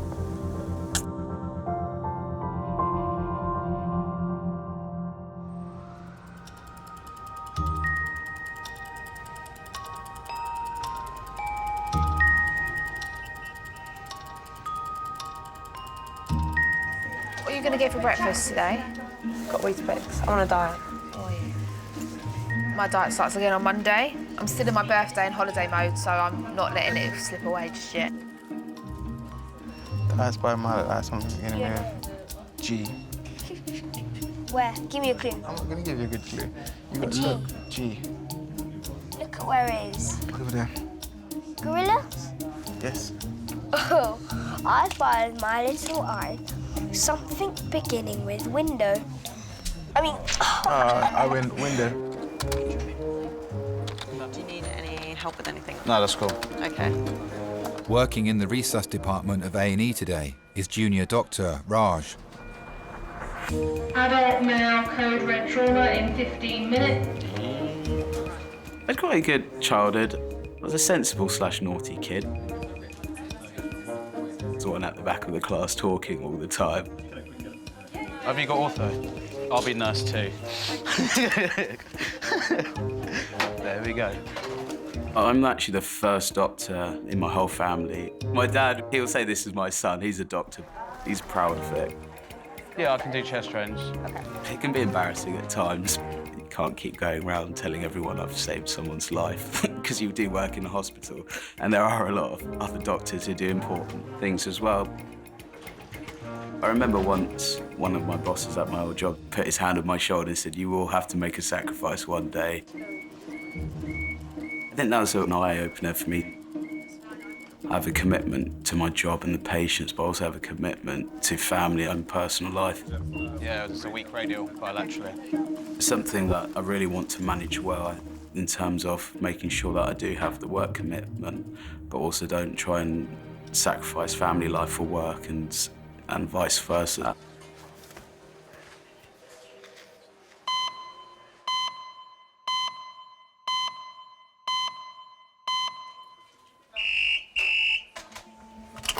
George's ED.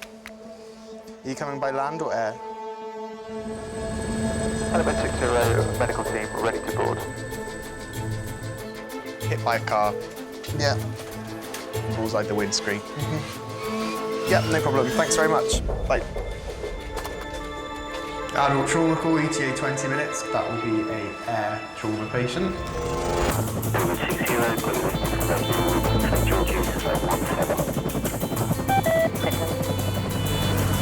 A 61-year-old female is being airlifted to St George's from the scene of an accident over 40 miles away in Hampshire. Activate the helipad for 20 minutes time for trauma.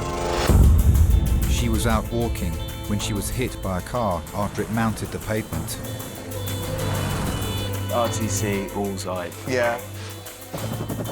When you hear that the patient's bullseye, the front screen, so the head is smashed against the screen off the window of the car, it's one of those cases you always know the pedestrians on the losing team. T1 patient downloaded to continue shortly at 2-2. So we worry about traumatic brain injuries, organ damage or any internal bleeding, any spinal damage as well. It's a wait, this one, isn't it? Yeah. She'll go straight to CT. Fine, yeah, that's good. I remember being really, really rainy, and I was taking a horse to a competition, and I'd had 3 missed calls off my brother. It just seemed very odd. I had a weird message on Facebook from a lovely lady in the village, and she just said, "There's been an accident, someone's been knocked over," and she said, "It's your mum." So everything's outside CT ready to go. I'm going to be in there. Cool. I was in the office, and our next door neighbour rang, and he said, "Nicky's been hit by a car." To which I could hear this noise in the background. I said, "What's the noise?" And he said, "Oh, that's the air ambulance." I then thought, crikey. I remember standing up in the office and saying, "Guys, I'm out of here."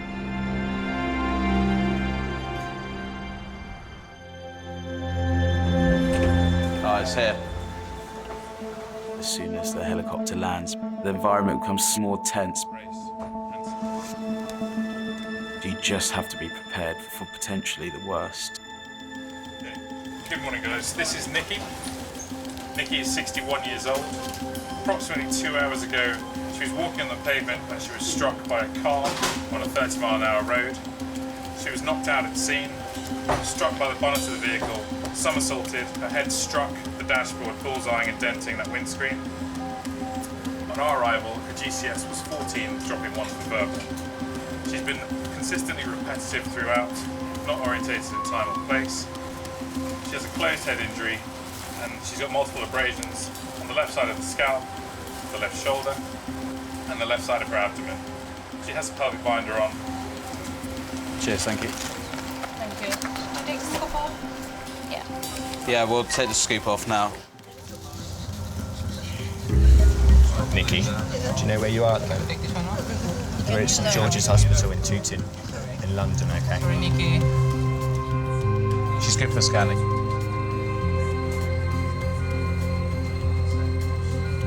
In my head, as soon as I knew she was going to St George's, my whole idea of the accident changed. I thought, we could lose her.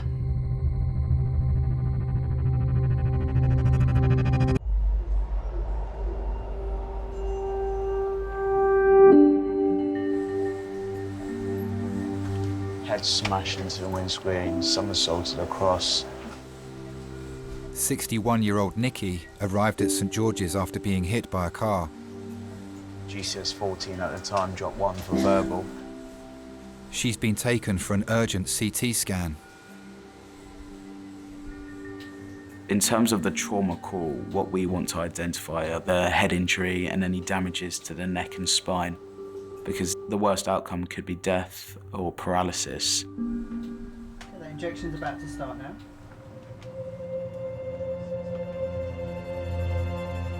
Do you remember the first time you saw Nikki? Yeah, I can remember it very clearly. I was in a pub in West Byfleet, and she came along as a date with one of my friends.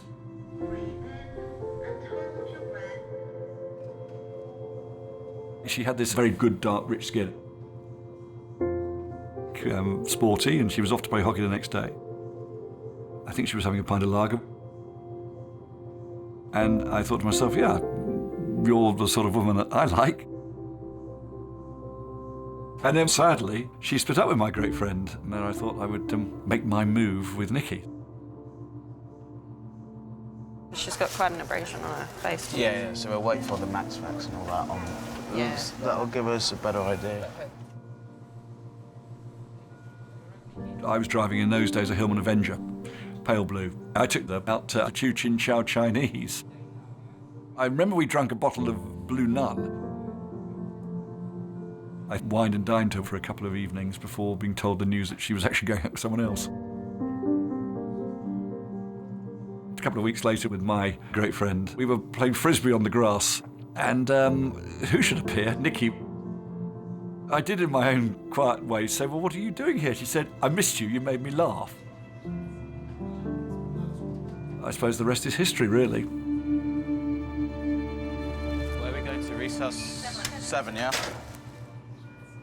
Doctors will now need to examine the scans to determine the injuries to Nikki's brain. Ready? Steady. Go. All right.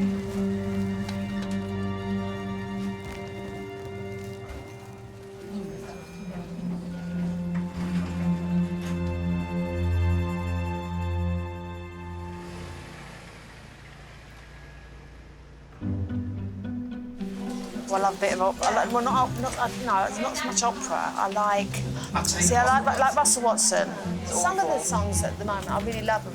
Like Smooth Extra. Some of the old classics I've got, and they're brilliant.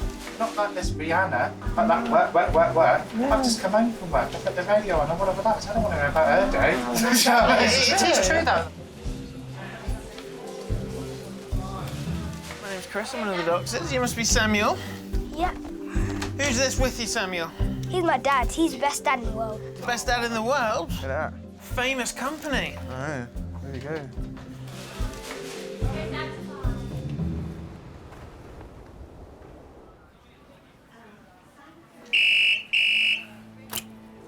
Hello, St George's. Yeah.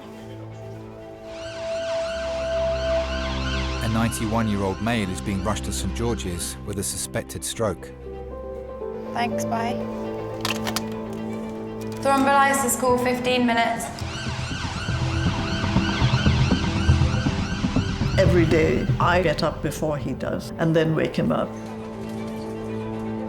That day, I pulled the sheet off him and, come on, get up, you lazy bones, until the penny dropped that this is something unusual. He was totally unresponsive. His blood pressure had shot up. His pulse rate was going absolutely bananas. And that's when I had to call the ambulance. It was frightening.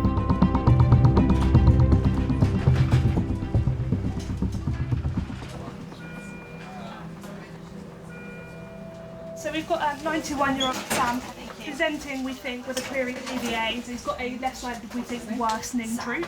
We can't assess his arm and legs for weakness or his speech because he's non-verbal at the moment. He's had a previous stroke in 2012. Yeah, so he's got Alzheimer's. Sam, can you move your hand? Sam, can you give me a big smile?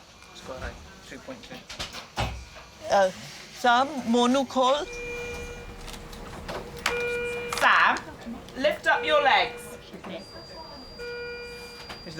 Has Sam ever smoked? Never smoked. Never smoked. Does he drink alcohol? Never drank. Okay. Hold up. And what did Sam used to do for work? He was a pilot. A pilot? Yes. Started on the Spitfires, ended on the Jumbos. Wow, Spitfires. quite a in the military. With the Indian Air Force. How did you and Sam meet? Oh, I was the lowly air hostess. Coffee, tea, or meat. That's the kind of impression people had in those days of an air hostess's job. But that was not me. Sam was always my favorite captain. I remember very clearly when there were employees of Air India who were stuck out in Singapore for days, if not weeks. And these were like the lowliest of the low as far as hierarchy. Try lifting this leg up again. Sam just decided to close off the first class lounge, and he took something like 16 people back home. That's the kind of thing he would go out of his way to do. So I like that.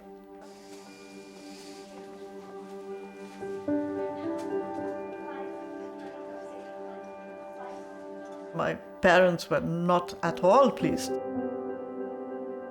This was pretty scandalous stuff for a place like Bombay. I knew what I was doing. But what you think of theoretically and what actually happens in practice may sometimes differ.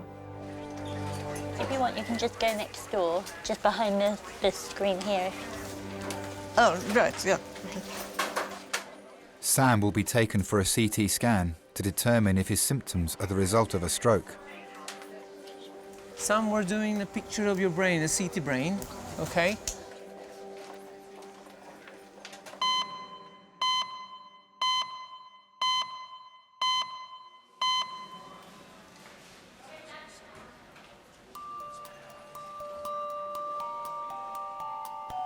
Earlier today, 61-year-old Nikki was brought to A&E after being knocked down by a car that mounted the pavement.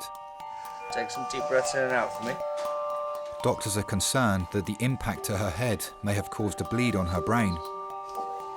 36.4. Just get the bear hugger on. Nikki's husband Richard has arrived at St George's. She's very muddy. She's got a bit of a wound on the top of her head. It's the first time he's seen her since leaving for work this morning. But she's just in here. Okay, thank you. Gosh. Nikki, here you go. Someone here to see.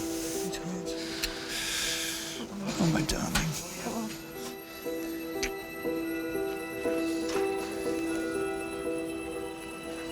Gosh, Winky. Everything's going to be fine. Listen to me saying it. Everything's going to be absolutely fine.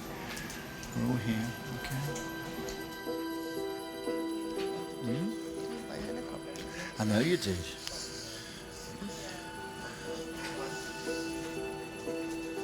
I'm just going to go call my children, if I may. Is that okay? Nikki's children are travelling across London to St George's. I'm at A&E now. I've just been to see her. She's had a right old bang, blimey.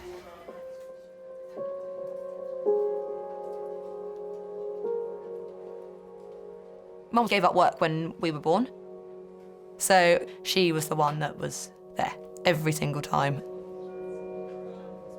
When I was very little, I had a small grey pony called Freckles.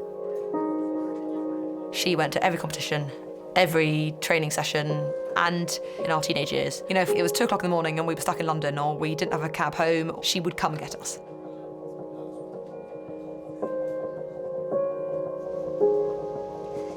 Dad, being a big businessman, well, he's been incredibly successful.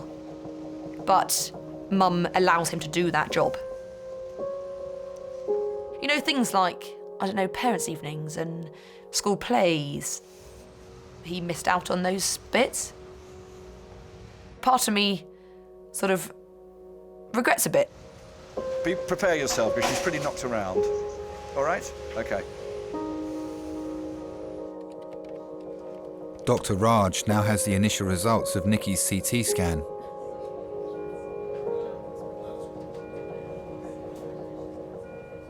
Hi there, I'm Raj. Richard. I'm Raj, How you one of the doing, A&E doctors. We scan basically head to pelvis with all the spine as well. So we're still waiting the formal report. But one thing that's been picked up is there may be a small subarach bleed around the brain, just around the site of where the impact is. So what we're going to do is discuss your case with the neurosurgeons as to what they'd want to do. Okay?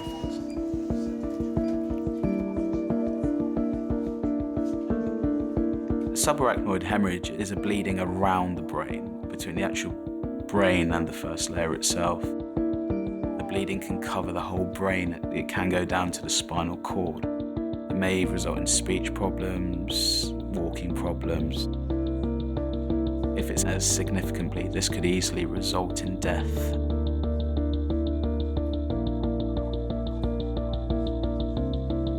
I suddenly thought, God, how is our life going to change? This amazing life that we've had. And also, how could it be Mum? Of all the people, how could it be the one person in my life that I couldn't imagine anything happened to?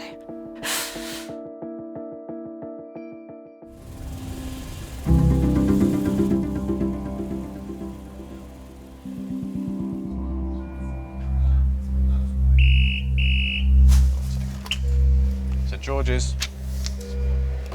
Pediatric trauma. Fall out of pram, head injury, yeah. A 4-month-old baby is being rushed to A&E.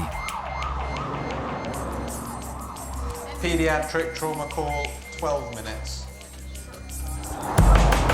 The baby fell onto concrete in a car park near the family home.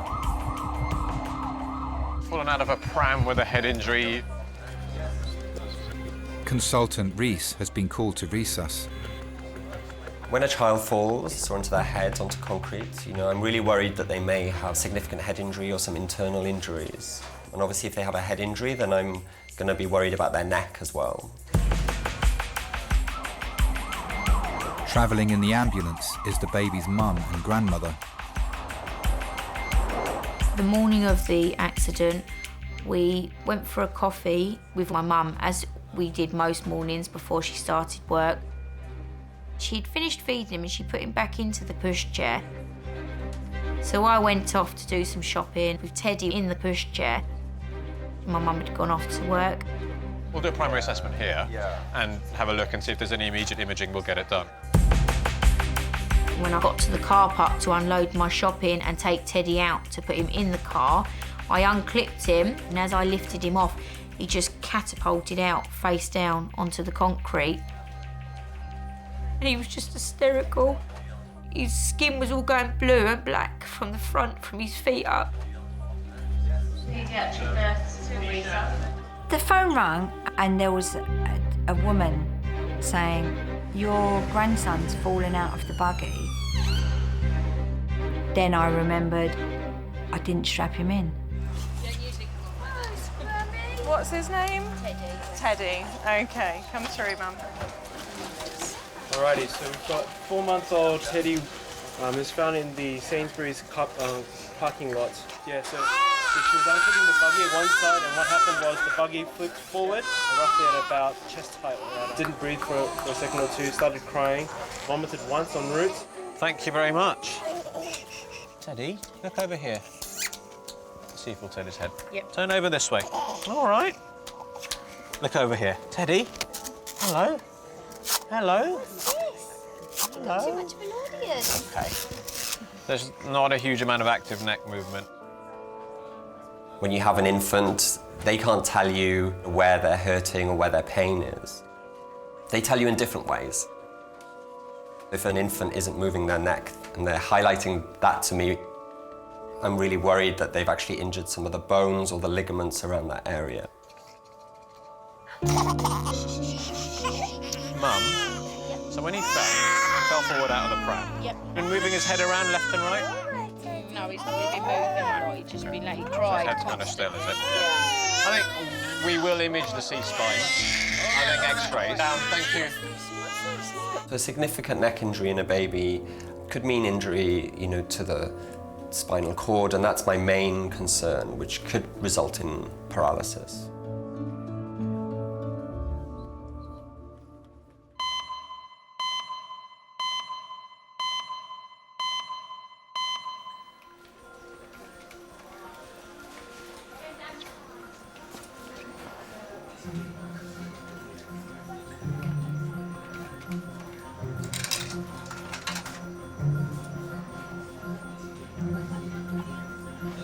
Oh no. What? Oh no. What? Can't. It's a disaster. You give it a shake, go on. Go on. Hey! Hey! I look a mess.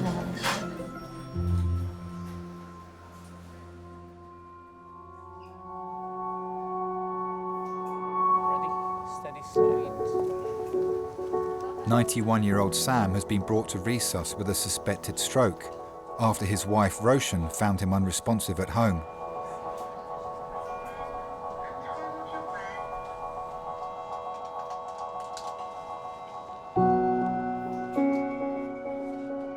We would both read The Guardian. We would discuss current affairs and, activism. I think that was our main common bond. True to style, I told my parents, we're not going to have one of these obscenely large Indian weddings. We're not going to have over-the-top stuff. It was simple and really nice, just close friends. We even let in a few relatives.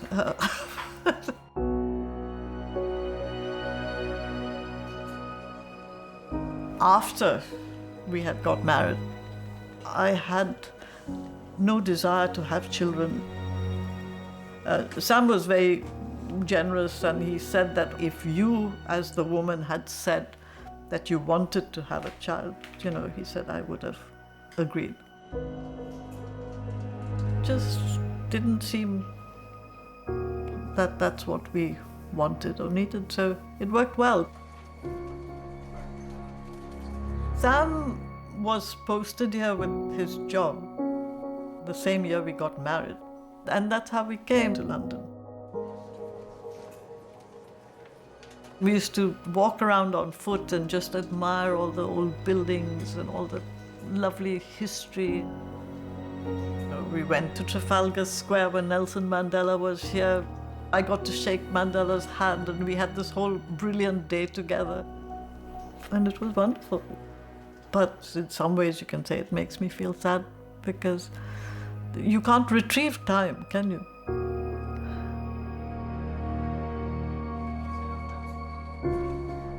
My first job was at St Thomas's in elderly care, and I think being a doctor, you get that kind of wisdom from patients because they've seen it, they've been through life, and you realise time is precious. Don't ever miss out on things when you're younger. You'll only ever regret it when you're older.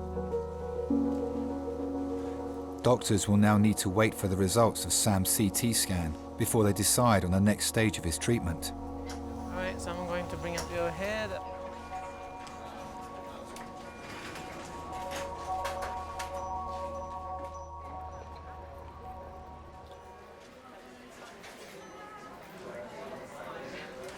X-ray are free for us to go round.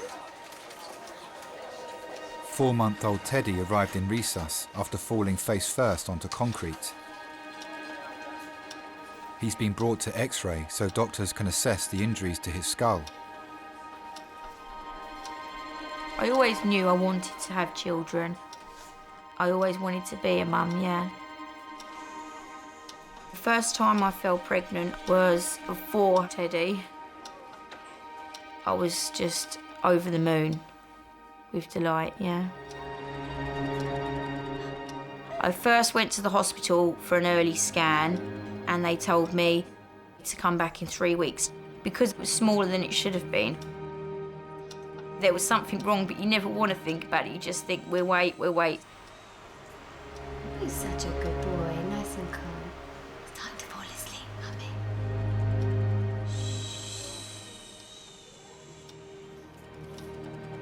Mummy. When I went back, around before I'd say 8 weeks, then found out that I'd lost the baby. I still remember to the day when she told me, it was really sad.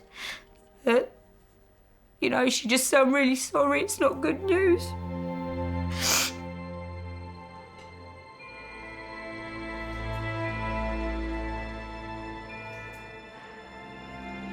Everybody was so nice. I remember them just cuddling me and trying to take away the hurt that you're feeling, but there's nothing that anybody can say.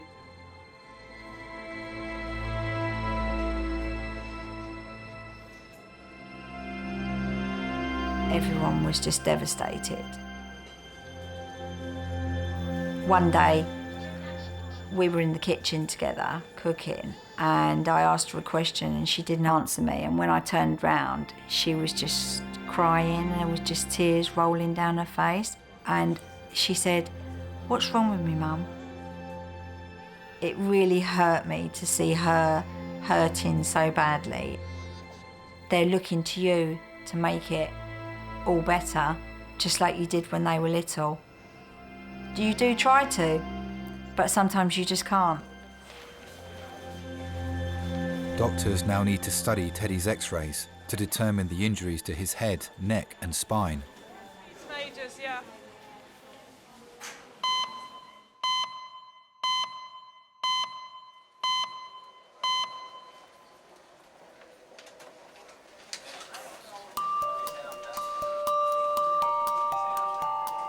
Right, Annie's going to be here in about 2 minutes, and then the guys they're coming down too. What's the story? This is just the head. I'm waiting the formal report. The initial results of Nikki's CT scan have revealed a bleed on her brain. You can come through. Your dad's here as well. He's just into this. Hi, Dad. Come on. Hi, Mummy. Come on. You're right. She's a tiddler. She's a right old bang, isn't she? Darling. Are you okay? You really saw.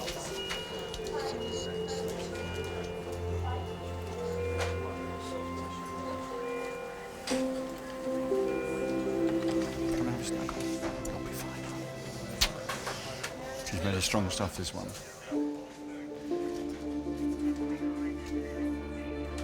We used to have some amazing Cornwall holidays. And I remember sitting on the beach eating Cornish pasties, which was our massive treat. We never got given them.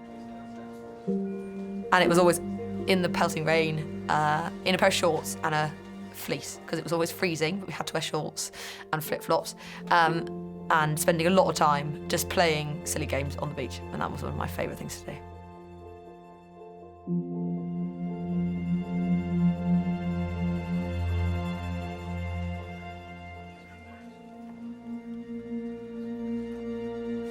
Seeing Mum, I suddenly felt a bit like a child again. And I think Dad was brilliant because he was back to being my dad, and he could just help. He was just such a relief. Did you ever feel that you missed out with the children at all? Yes. Yes, I think that's I did, yeah. Do you think the children missed you?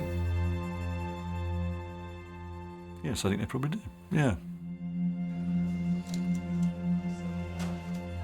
I was very, very grateful for him just being him. You're in the best place there is too. You're in fantastic hands.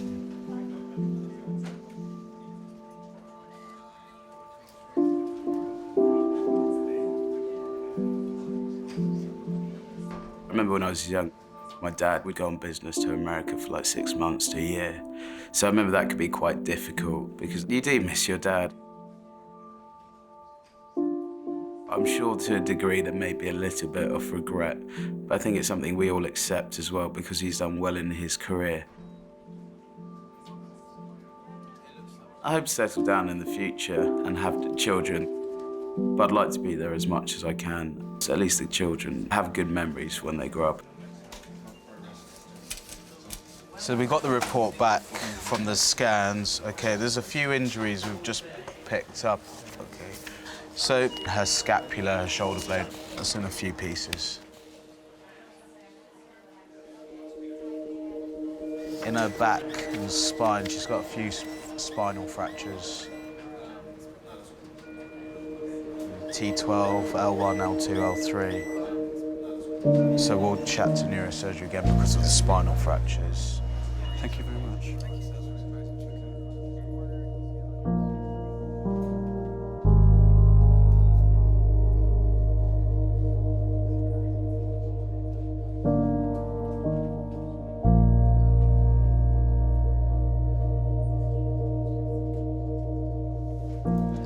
Can we tell? I think so, yeah, no.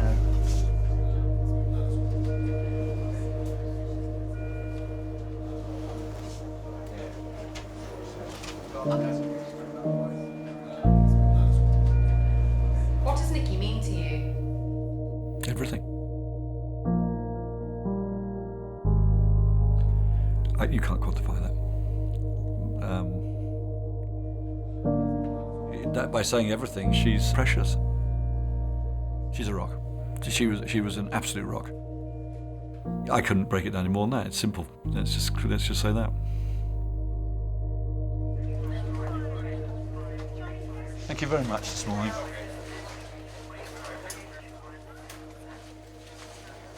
Nikki will now be taken to a ward where specialist doctors will carry out further tests.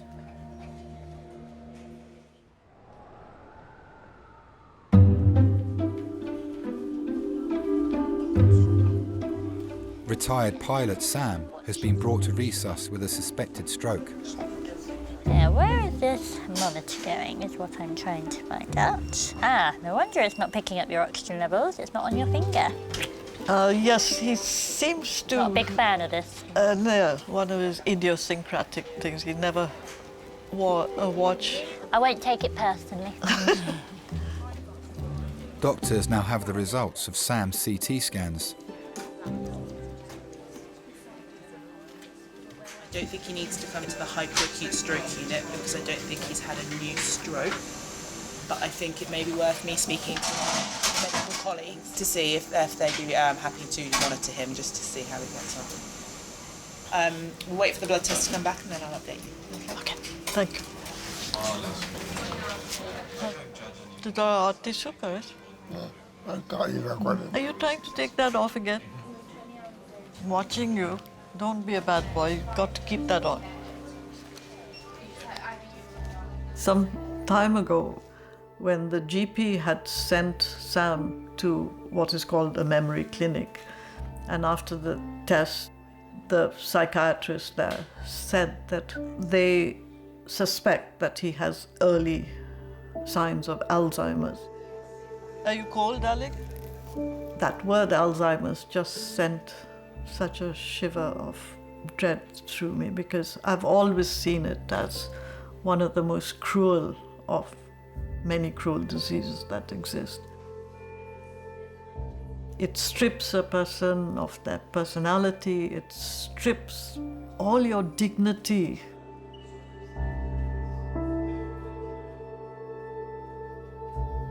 Having ruled out that Sam has suffered a stroke, he'll be taken to a ward for further observation.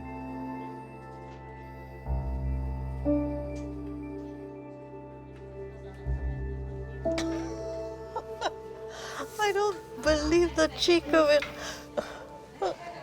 Does that mean you're hungry or that you're... Why are you sticking your tongue out at me? Cheeky sod. Sometimes there'll be just a little spark, you know, your hopes will light up that, well, something is there still, but it's like gone in a flash. Dominica, why you're sticking your tongue out at me? In the past, we both agreed that life without quality of life was not worth living. He's not there yet, but from what I've read, what I've seen, it can be so hideous. I would rather see him dead before that happens.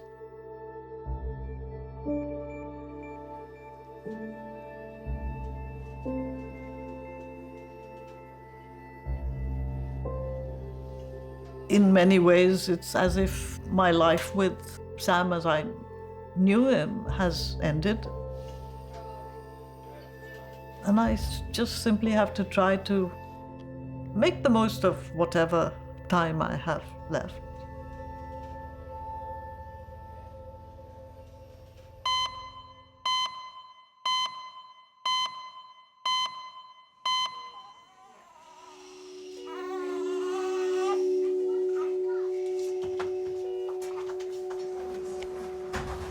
It seems really anterior. Doctors have received the results of Teddy's X-ray. There's not an obvious fracture that we can see on there. But in front of the spine or the vertebra, there's some soft tissue swelling. And that can be a sign that there's something gone on, whether it's a fracture or ligament or something. We're still kind of none the wiser, if for sure. We're going to get an MRI to try and be sure. Might be best up on bed, yeah? So I'm just going to get on with organising that scan for him, and I'll let you know when we've got a time for it. He'll be all right. He's in the best place, Mum. Yeah, exactly. What if he can't walk or something again? The hardest thing is the not knowing and completely being out of control. You know, just having to stand back and let people do what they need to do. Just feel helpless. It's my fault I didn't strap you. Accidents happen.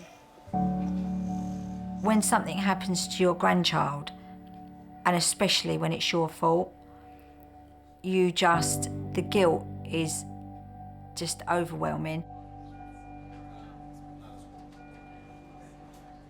My biggest fear was that he wasn't going to be Teddy, the normal, bubbly, smiley Teddy that we all know. He was just going to be changed for life.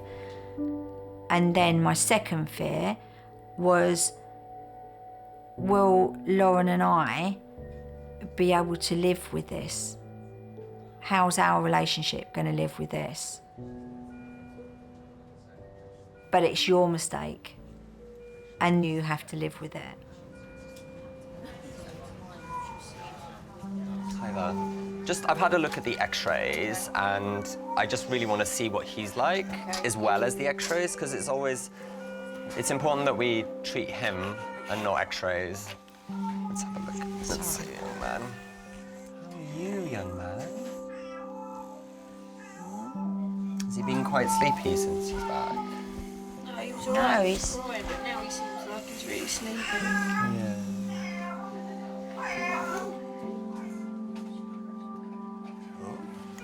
What's over here? It's moving. Get my... Hello. Hey, how are you? Have you got a smile for me? He does, he's such a Have you got a smile for me? Amazing. Should we go on the other side as well? Teddy, excuse me. Ted. Hey. So I thought he was dead, but I took him doctors. Hey. Wait, see, I need to check you fall, obviously. What are you doing? Okay, it's not so bad, is it? That's not so bad. Oh, matey. Amazing. Okay. So, looking at him, I'm a lot happier. Okay. I'm gonna get the neurosurgeons to have a look at the x-rays as well. If there's still concerns, then we may need to do the MRI scan. We'll see how he goes over the next few hours. I'd like to keep an eye on him for a period, you know, just to see where we're going and get a few more opinions. All right, thank you. Thank you very much. Thanks, Mum. Cheers, all right. When he opened his eyes, And he looked at the doctor. It just turned back into a normal day again.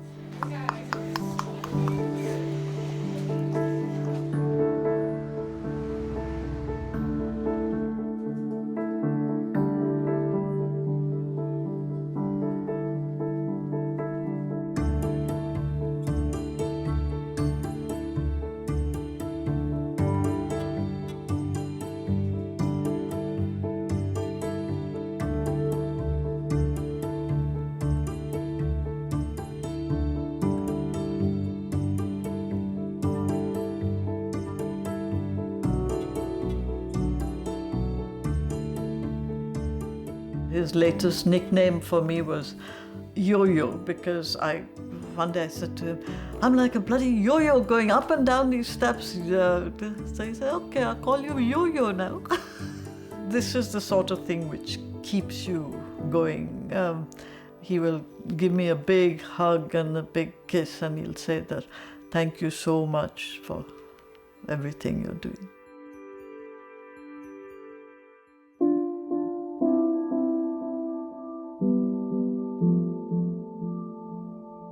Where do you start with sort of planning life and care and looking after things?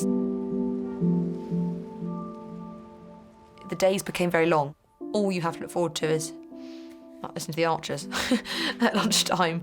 And the day drags and the pain doesn't go away.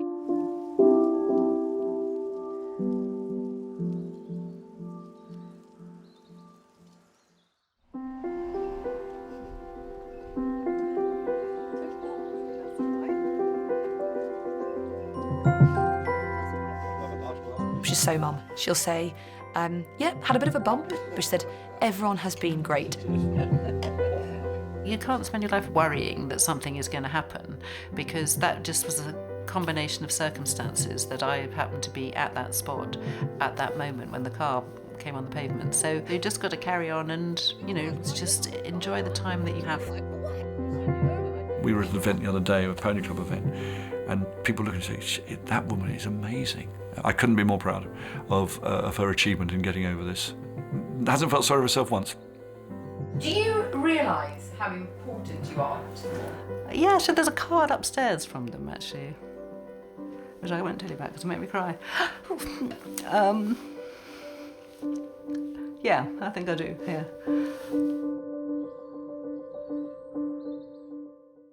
So, what have you done? I've stepped on glass. Fragile tape. I've never seen that before in 28 years. Adult male trauma, 25 minutes. Fallen from boat onto face, wood in left eye. His head was bandaged up, there was blood everywhere. He's got a piece of driftwood that has penetrated his left eyelid. Your first question is that, is it just the eye, or is there something more? It's like something out of a horror movie.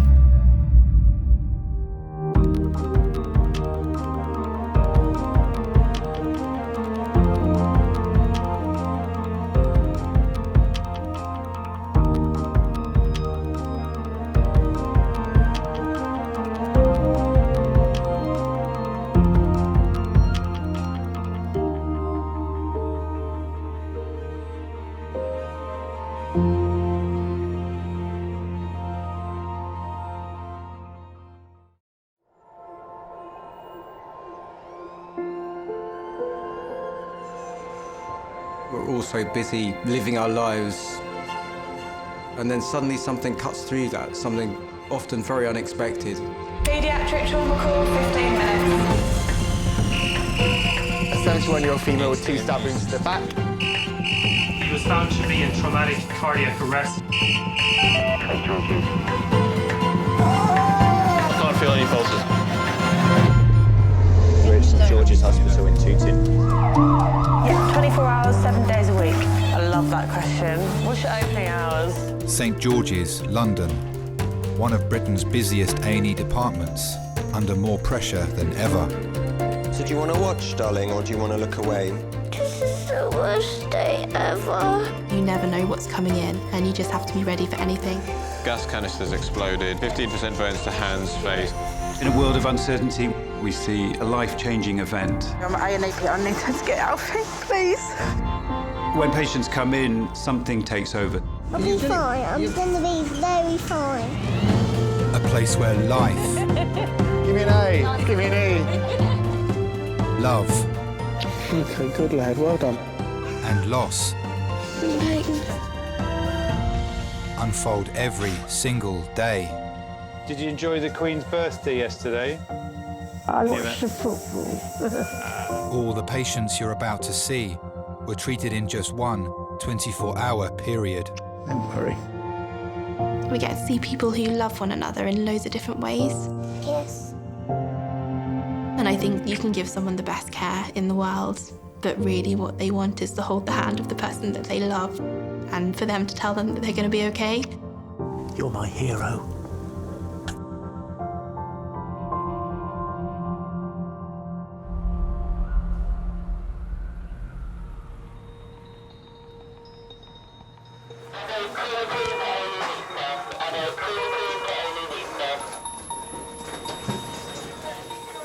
Seven. What's the plan with seven? I don't know. The thing is, I'm happy whatever. The only thing I need to get beds, that's the thing, and I need to look at the patients. She's got a bed on the ward. In charge of resus today is consultant Rathan. Emergency medicine is real medicine, it's true medicine, where you see illness, serious illness and serious injury, front line. So she's going for transport, that's fine. This one's going to medics, 8 is going to medics, nothing more me to do, cool, good. What you do will make a difference to that patient. That's why I still enjoy it. Hello, St. George's. Let everything ready, and I'm just going to give the drugs. All right. Born in Jaffna in Sri Lanka, many, many decades ago. Being a Sri Lankan Tamil, we're kind of refugees of the world. Who's coming to recess? Those traumas, they're not doing very well. They're not stable, so I need a reg. But since the Adrian's in the back, see if he can come, if he's not too busy.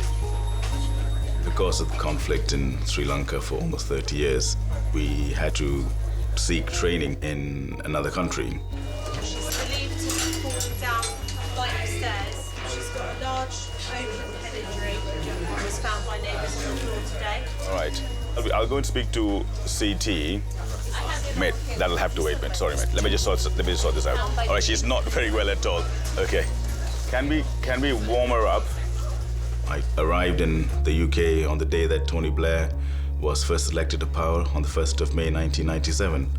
Still deeply ingrained in my mind. It was a nice, crispy morning, sun shining. We were young, and oh yes, it was brilliant. It was a good day. It's taken several years to get that visa come across, and we can now get on with our lives. It was great. It was absolutely great. Oh, and that's going to kill me one day.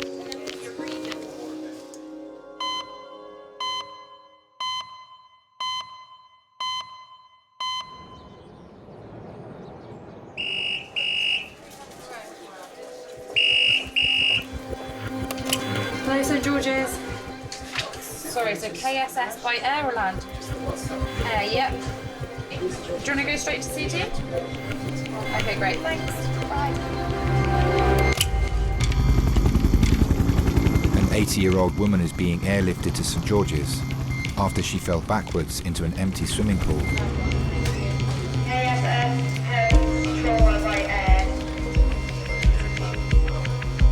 Right, 2 o'clock, 400 above, 5 miles. The woman's son is travelling to A&E by car. I was at work and then I got the phone call from Mum. And she said, "Clive, I think I'm hurt." Immediately alarm bells rang in my head. I just ran out from the office. I leapt in the car and I dialed 999. 10 minutes, ST5. The senior paramedic made the decision to call the air ambulance because of the head wound, which I hadn't spotted. Hi, put out adult trauma call and activate the helipad for 10 minutes, please. Thanks. Mum doesn't complain. She doesn't moan about pain, about hurts, about aches. She was in agony. She could barely breathe. And I was just trying to calm her down, trying to keep her warm because she was soaking wet and shivering. Should I take this around in case we do bloods in there or not? They'll be cannulated when they come in. So do we do bloods here? When you get the call, your pulse goes up. When you hear it's a HEMS job, it goes up even more. When it's an elderly patient falling from a height, you are seriously worried. Any patient falling from a height, they could be multiply injured. My job is to give her the best chance of survival. Safe, straight CT.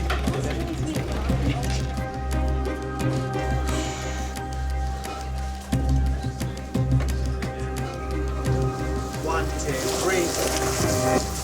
Everyone listening? This is Frances. At some point within the last 2 or 3 hours, she was gardening around an empty swimming pool and then fell backwards into the pool. She was unconscious for a period of time, we're not sure how long. She then self-extricated from the pool and raised the alarm herself.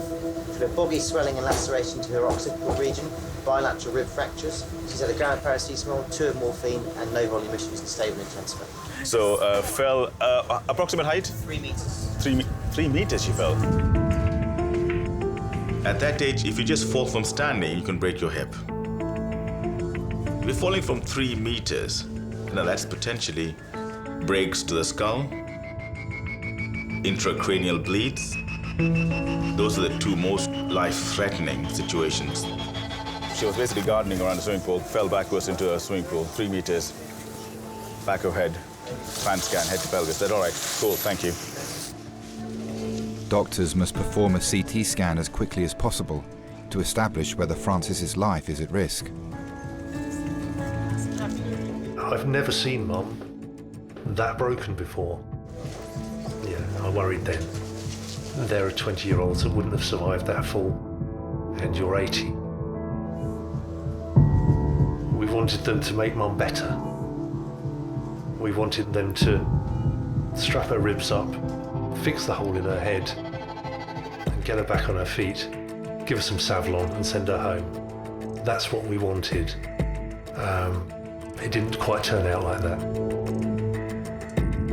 unfortunately.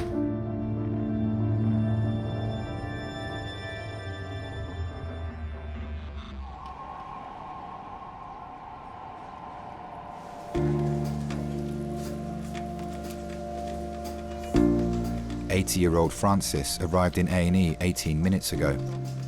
This is a lady who fell backwards about 3 meters into an empty swimming pool, bang in the back of her head. Doctors are worried about an injury to the back of Frances's head. They're carrying out a CT scan to assess whether there's any damage to her brain. You don't have the same capacity to withstand the injuries like a younger person does. You are frail. So we have to work a lot quicker, but a lot more gently. So it's kind of a double whammy. Okay, ready to roll. Frances's family, including sons Guy and Clive, have arrived at St George's. Clive was saying that she was cutting the bits and weeds and stuff that grow out around the edge of the pool, isn't there? It's probably trying to tidy that up, I expect. But she might just have tripped. But I can't see how she got out. I couldn't. I don't know. She did have a piece of string or rope tied from the fence near the swimming pool down into the swimming pool, so that if she slipped, she could pull herself up. Out. Which is possibly what she did to get out. That's Mum. She gets out. Do you remember when the swimming pool was put in? I think it was built in 1975, 1976. One day, myself and my brother were at cricket practice, and we came home, and Dad said, "There's water in the pool." And we came up here, full whites on, straight in the water. We were the happiest kids in the world at that time. We hit that freezing cold water and we didn't care. Mum was a swimmer. Mum would go in there and she would swim for hours, literally just up and down, up and down, up and down. Incredible stamina, yeah. Everything else will mend. It's just worried about her head, that's all. I had a great childhood, I think. I mean, we were lucky. Dad worked his nuts off. I describe him as a property developer. He did very well. You know, he provided well for us. Mum was always around. Well, we could come to Mum with anything, for advice, just to sound off. Mum is the glue. Mum's the glue that holds us all together. Right, we're done. Oh, we're done, guys. Oh.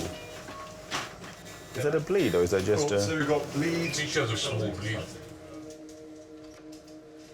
Scans reveal that Frances has a bleed on her brain.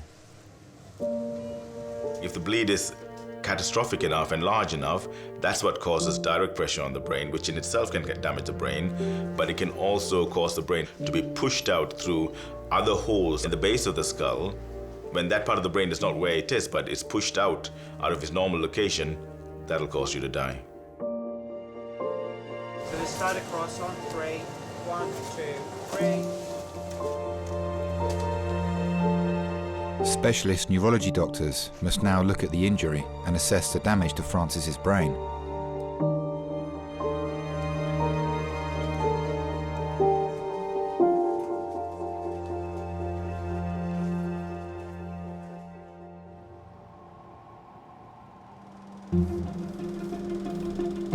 Did you know cows moo in their regional accents? Farmers believe that cows are mooing in their regional accents. Go on. So if I moo in a regional accent, you can tell me where it's from. You ready? Go. Moo. Do it again. Moo. Liverpool. Yeah. I can't even believe I'm having this conversation. Watch. Ready? I'll do another one. Moo. Oh. Moo. Scarily. That's Wales. Yes, see, you see it. It's true. Moo.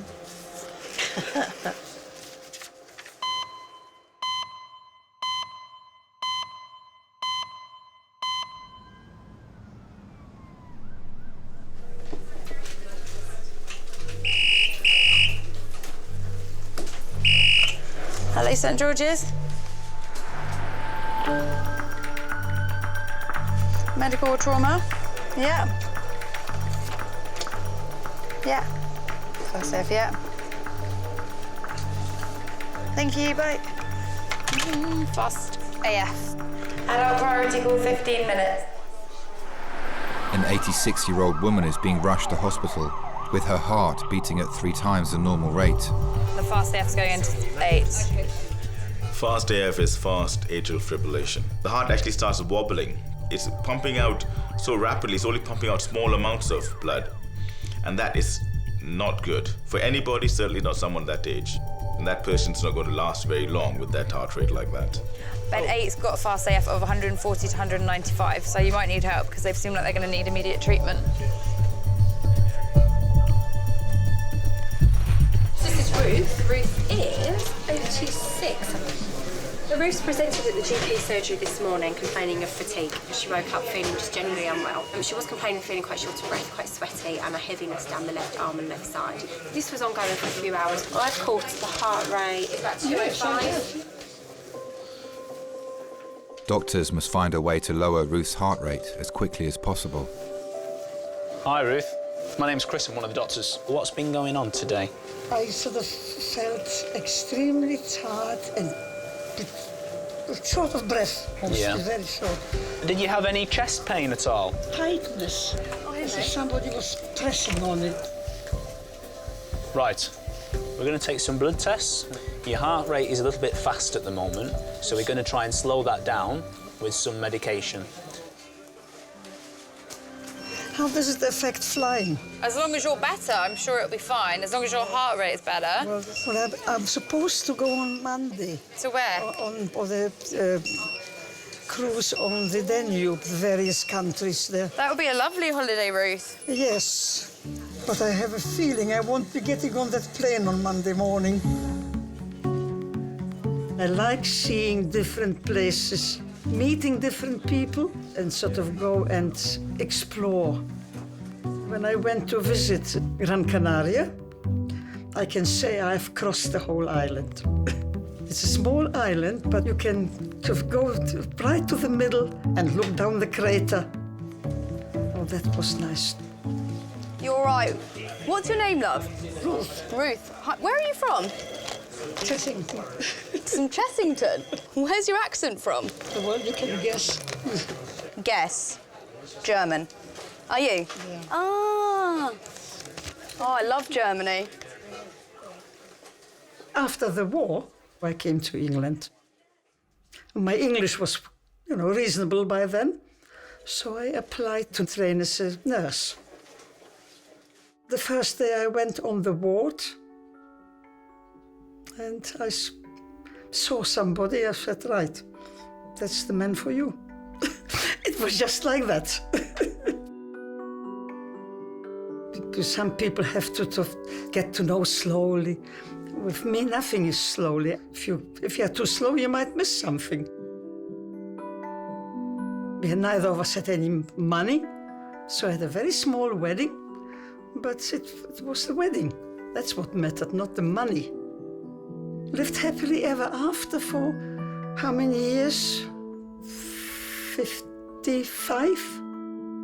Yeah. It was very nice. Thank you. No, really, hardly felt it. Since my husband died, I travel on my own. And people said, how can you go on holiday on your own? I said, I'm not going to sit at home. Just go and enjoy and spend the money you have.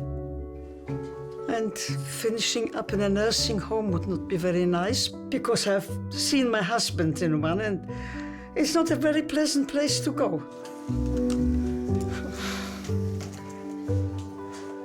Doctors will now wait to see whether Ruth's heart responds to the medication. Would you like the curtain open? I don't mind, whichever. See what's going on? Yes.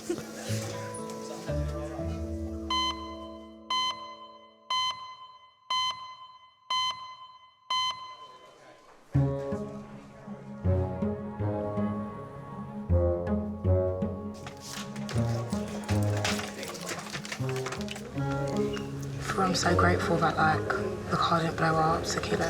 No, that's why I was scared. Can you still smell it, though? Yeah, I was scared that I was going to be in the car and it was going to blow up. That's what I was scared about. 20-year-old Sakile and Jerry have been brought to A&E after Jerry crashed the car they were in, driving home from a party. It was a good party. Let me not try and put a damper on the party. The party was good, but I didn't enjoy myself. I didn't drink in the club because I knew I had work in the morning and I knew I started at 8, so I didn't necessarily want to drink, tire myself out. It wasn't like that, Mummy, honestly. No, it wasn't.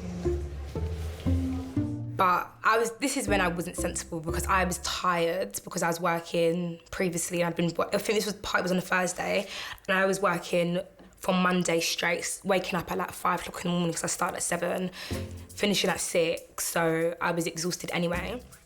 Can I just say something? I now know I've learned my lesson, literally. When I mean, it was less... Are you being serious? Literally, all I remember, I stepped out the car, it was like a little daze. Even though I knew I was alive, I was like, am I dreaming? Is this a dream sort of thing? I kept on hitting myself, and I touched my face, and then there was all blood on my hand, and that's when it hit me that, nah, this is real life. Sakil, please. It's kilo, bro. Oh my God, the sense of guilt and fear just kicked in. I was so scared. I didn't even care about me, I was just more worried, are my friends okay? Now, let's see your neck. Is it worse on the muscle bits here? There. Any pain along here? Can you open your mouth? Hurts here. Okay. Any pain along here? There. There. Is that very bad along there? Okay, all right. I think I might have someone to check your neck again. Sakile will be sent for a CT scan to see if there are any broken bones in her neck.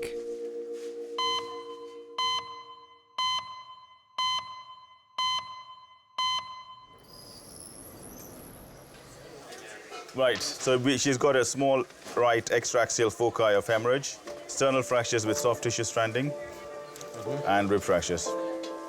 Initial results of Frances's CT scan show a bleed on her brain and possible injuries to her neck, chest and ribs.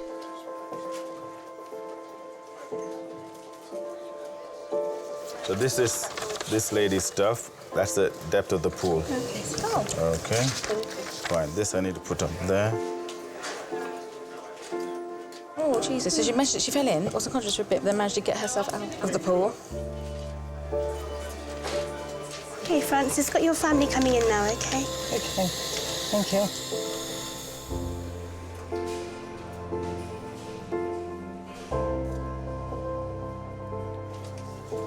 You all right, Marv? Just to explain to Francis if she needs to try and keep her head as still as possible, so if you can lean over instead of having to lean towards you. I just know, I don't know what I did. You landed in the pool. That's 7 feet down, 7'6" the bottom Well, of that. and your head was 5'7" above that. Yeah. So your head's gone down a long way. So that's a hell of a fall. I honestly cannot remember. I just don't know what happened.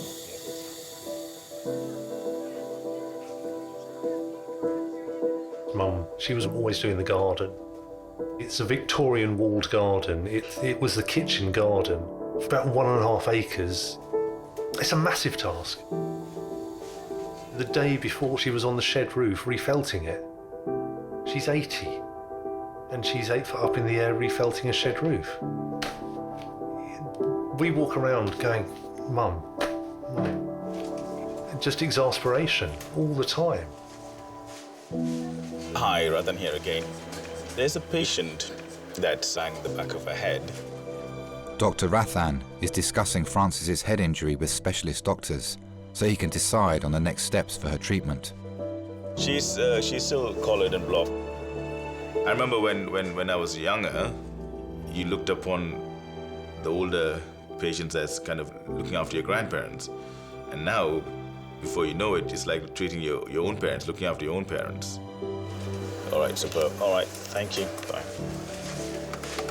Mum was a housewife, but obviously worked harder than all of us put together, looking after 5 demanding family members. She should always look out for you and never really herself. When you do get older people coming in, especially similar age to my mum or dad, you do have a moment when you think, now I'll make sure you're all right. She's never going near that swimming pool again. I'm going to fill it in. The other night, thinking about filling it back up again because I know Mum likes swimming. And we can trust her to be in there by herself anyway. Well, what do? You can't. Well, you got to, but you know, you can't. But if she faints into the water. Well, I know. But what do? You're going to take a mini tractor away from her as well. You know, she could faint, fall off, and get run over by her own tractor. You know, fall off the decking. You know, what do? Do you take her away from her own home? She's going to be all right. So capable. She's so capable. This is the first time that I've looked at my mum when she was in hospital and looked at her and thought she was an old lady. Without Mum, there'd be a huge gap in this family. Huge gap.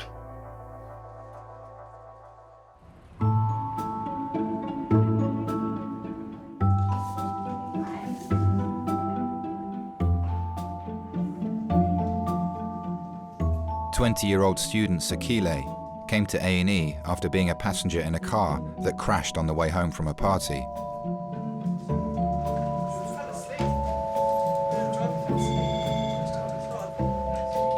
Doctors are taking a CT scan of her neck to assess the severity of her injuries.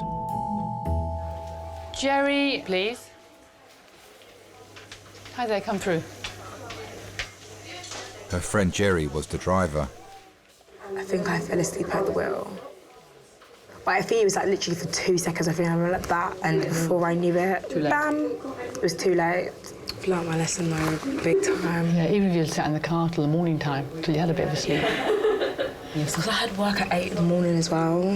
What time does the accident happen at? 5. Your poor mum. Right. Oh my God. If someone hits me up and they're like, oh, Jerry, what are you doing tonight? I'll get ready regardless if I have to be ready in like an hour, just because I don't want to see later on that everyone's having a lit time and I said no because I felt tired. Do you know what I mean? I'd rather go out feeling tired than stay at home. You live on your own with other people? I live on my parents. I think that's my mum's calling me right now. Yeah, do you want to put it back because you'll be worried about you?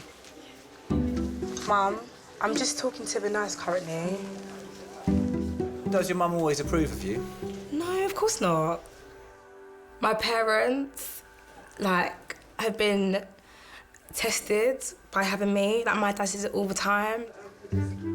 I think from an early age, I've always been a nuisance. Why have I hurt you? Oh my God. Bye, Mum. My dad doesn't understand. He thinks I'm crazy. He thinks I'm sick. Like, he doesn't understand. He's like, I don't understand why you live the way you live. Grit your teeth like this? That hurts. Does it? OK. Now, does it hurt up here? Yeah. There? Mm-hmm. It's really just your jaw and mandible there. OK, we'll do an x-ray of that. But I feel like that could be a generation thing. Like, I always say to my mum, like, when you was out in your hot pants, like, partying, like, that's, do you know what I mean? Like, let me live now. This is my generation. This is how we do it. Do you know what I mean? OK, so you're going to go for an x-ray now. OK, so through those wooden doors, face this way, enter the corridor, bear left. Thank you.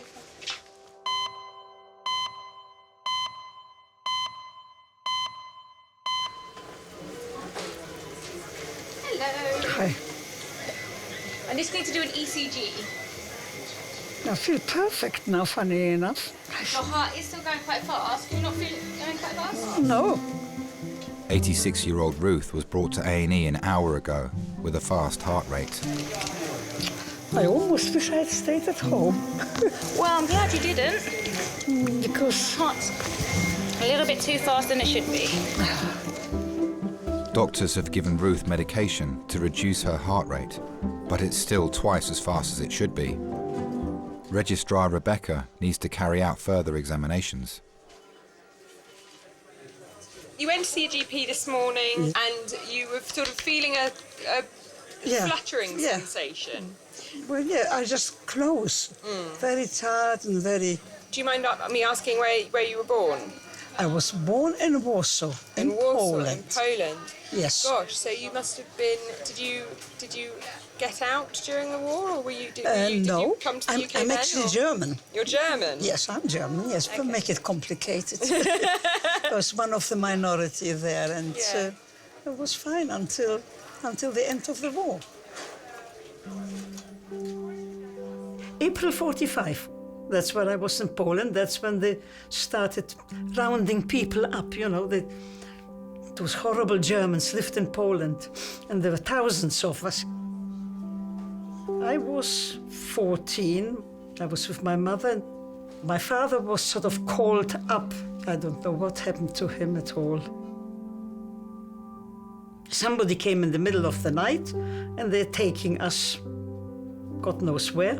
And that's panic sets in. Okay, do you mind, could you sit forward for me, do you think? If I take that... Oh, perfect. I can forward. Get some nice deep breaths. They took us to that prison first. There were a few of us there. And then I was in a sort of a labor camp with my mother. They had sort of big huts, I suppose, and sort of put up makeshift beds, you know, straw to sleep on. You are like in a trance. You do what you're told. You don't think. You stop thinking. You had bread, some kind of coffee, you know, water, and soup. We all got pretty weak. Many didn't survive. 2 or 3 of us, we had to go to the kitchen to collect the dinner. But There was one or two women in the kitchen who made us wait on purpose, and they fed us first before they filled our cans and we walked back to feed the others. The kindness there, that was, when you think what they went through as well, it just shows that you always find kind people if you look for it. All right then. This funny heart rhythm that you have, we tend to recommend blood thinning medication. Now, the main risk of these blood thinning medications is bleeding into the brain. Well, if it's necessary, they've got to be done. Quite honestly, I don't worry. Whatever happens, happens. Doctors will try new medication to control Ruth's heart rate and try to find out what's causing it to beat so fast.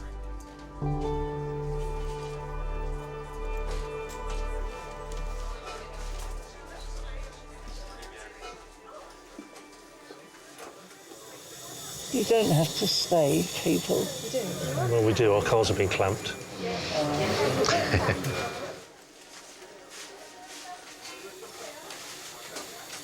Doctors are waiting for specialists to report back on the injuries to Francis's head, neck and chest.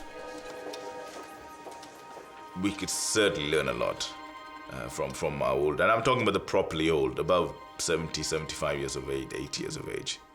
The vast majority of them are grateful for what you do and never demanding. It's an incredibly humbling feeling when you see them really ill, but you know, they want, they, just like my parents, just like my mum, they're more worried about you, looking after them and saying, no, don't worry about me.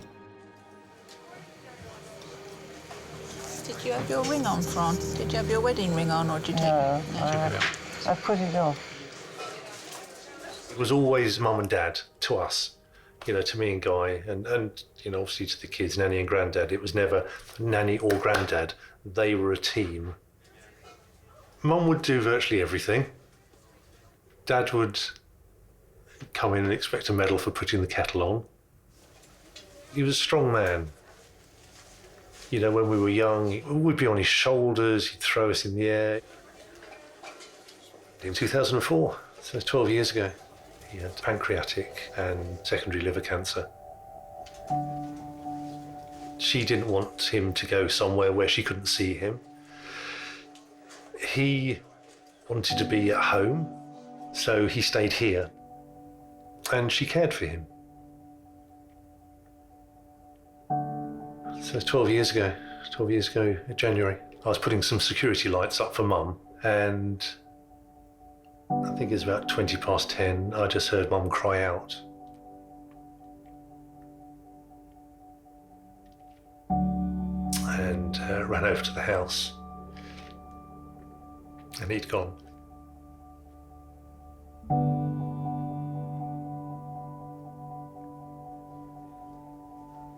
He wasn't in pain. That was the best thing. And he looked peaceful.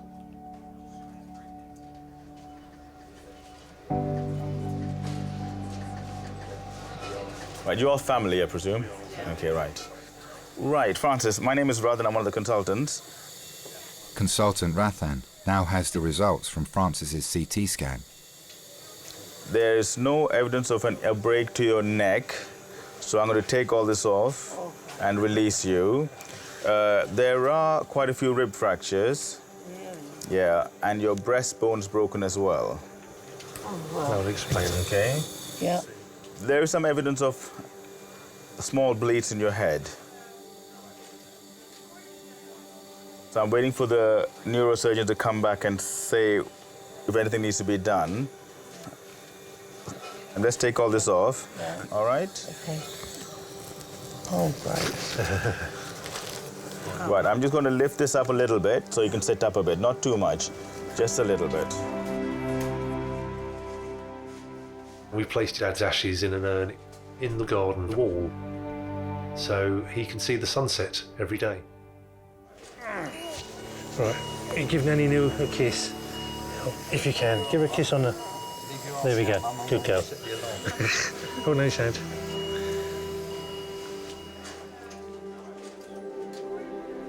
I talk to him. I don't know what the others do. I think the kids do sometimes. You know, they miss their granddad. But I know Mum used to shout at him a lot for leaving her behind. Close your eyes, Mum, if you want, OK? That's all right, that's fine. I'll go to sleep. They'll wake you up when they want to stitch your head up. Frances will now be taken to a ward for observation and further tests to assess if her injuries are life-changing. Depending what part of the brain is damaged, it can cause mobility problems, you can have breathing problems. It's almost like a stroke. You may not know the full effects for a few days.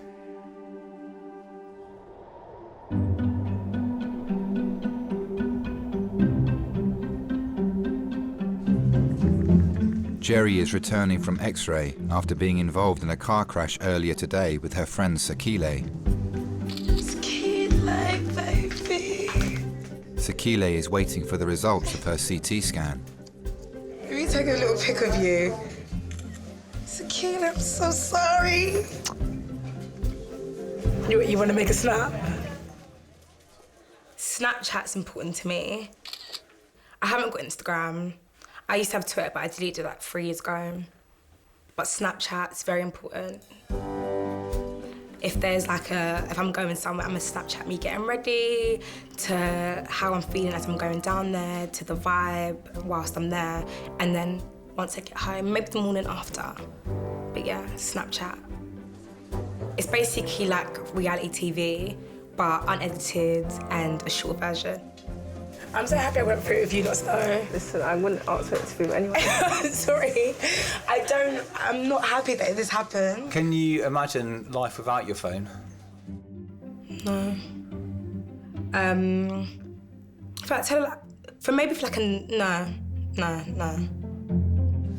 OK, Jerry, come this way. Sorry, Sakila, I'm coming back. All is well with you. X-rays are fine. OK. So there's nothing wrong with me? Nothing, no. You need to take regular pain relief. Now we're going to the jaw X-ray will be reported on by a radiologist. Am I going to be discharged now? You can now, yeah, you're free to go home. I've been discharged, mate. Been discharged, mate. Been discharged, mate. A lot of people don't make the most of the life they live, and they have regrets afterwards. I feel like every moment you get, you need to make a memory. So when I look back at 21, I can be like, oh my God. When I was 20, it was a lit year. Like, I'd done this, I'd done that. Every hour that I've got spare, I'm gonna do something. Life's so precious, and in a second, your life could be gone.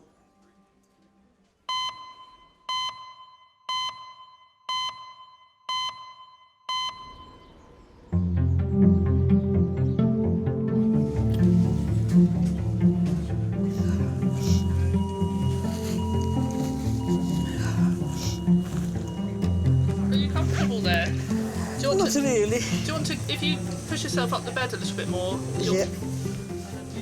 Earlier today, Ruth was brought to A&E with her heart beating at 3 times the average rate. But it still hasn't returned to normal. Where are you from, Ruth? I am German, but I am British. I've been here so long. 22 when I came. I'm 86 now, so it's 64 years. Are you fed up of people asking?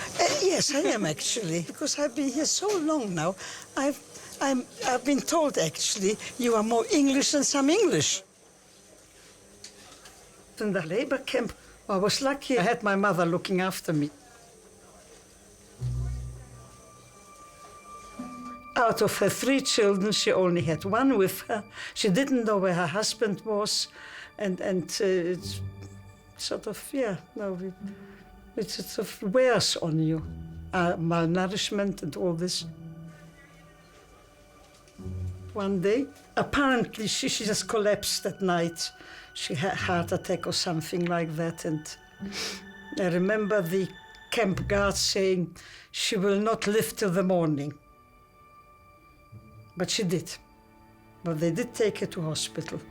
And they said, you will see her when she comes back. But of course, she never came back. She died soon after. So I was left on my own in the end. How far down is it now? What do you mean, your heart rate? Yeah. It's coming down, but it's still a bit high.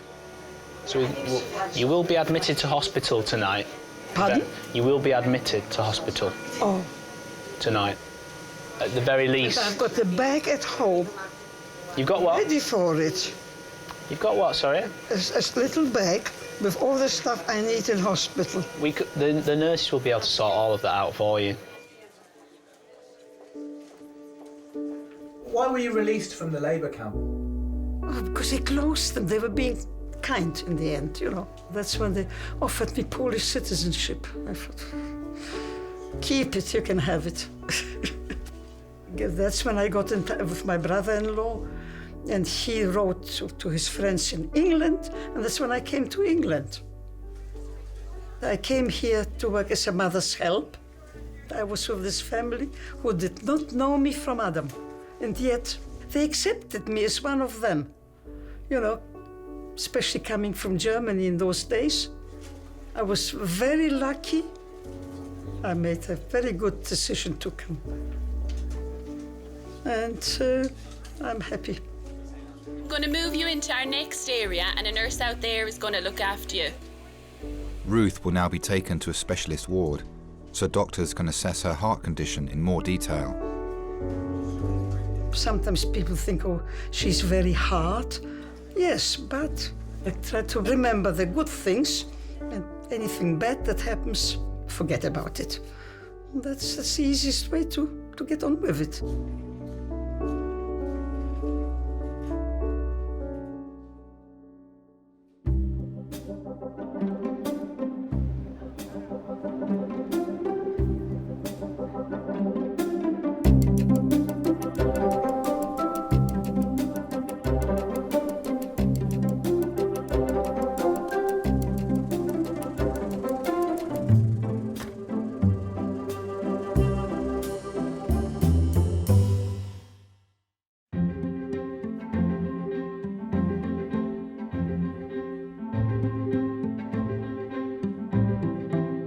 I've been brought home and been told you will be fine, take all your medication, but take things slowly. You must learn to relax, which is not easy.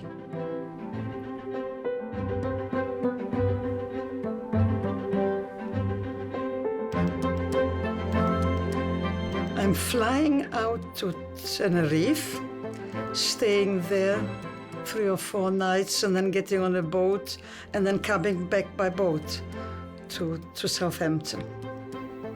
It is a holiday of a lifetime. I will wind down one day, but I'm happy. So there, nothing more to say.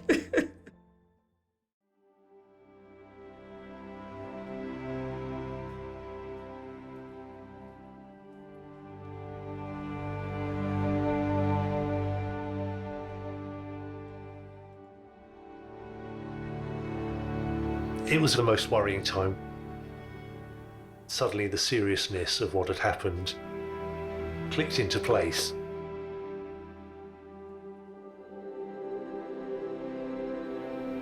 There was a horrible moment, and I looked down at Mum, and I saw Dad. That was hard. But we knew that she was strong, that she's a fighter. I thought, not yet. Mum's not ready for this.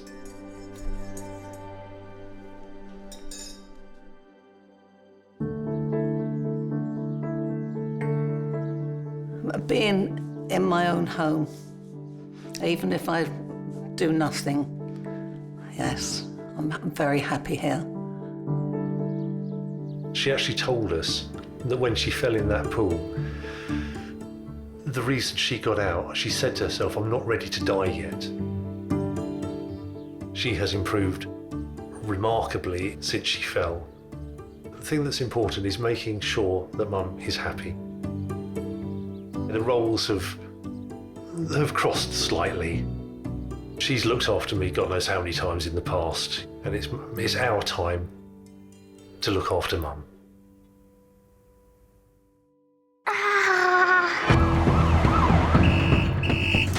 she said, I don't feel right, the whole of my left side's gone.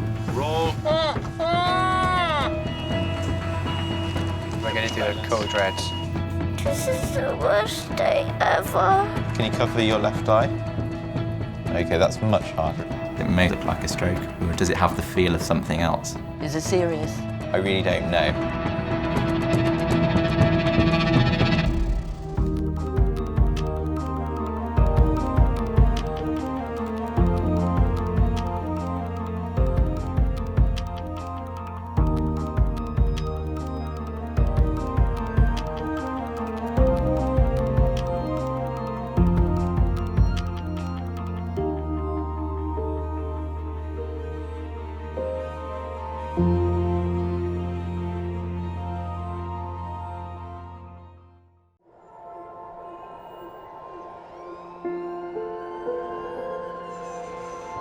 We're all so busy living our lives, and then suddenly something cuts through that, something often very unexpected.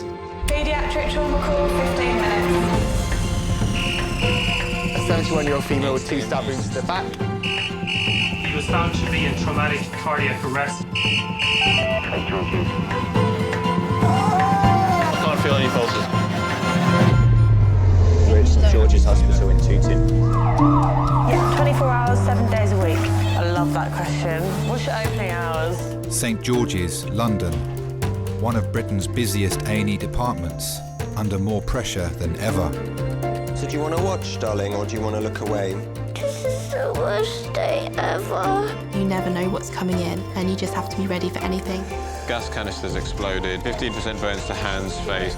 In a world of uncertainty, we see a life-changing event. I'm A&E, I need to get out of here, please.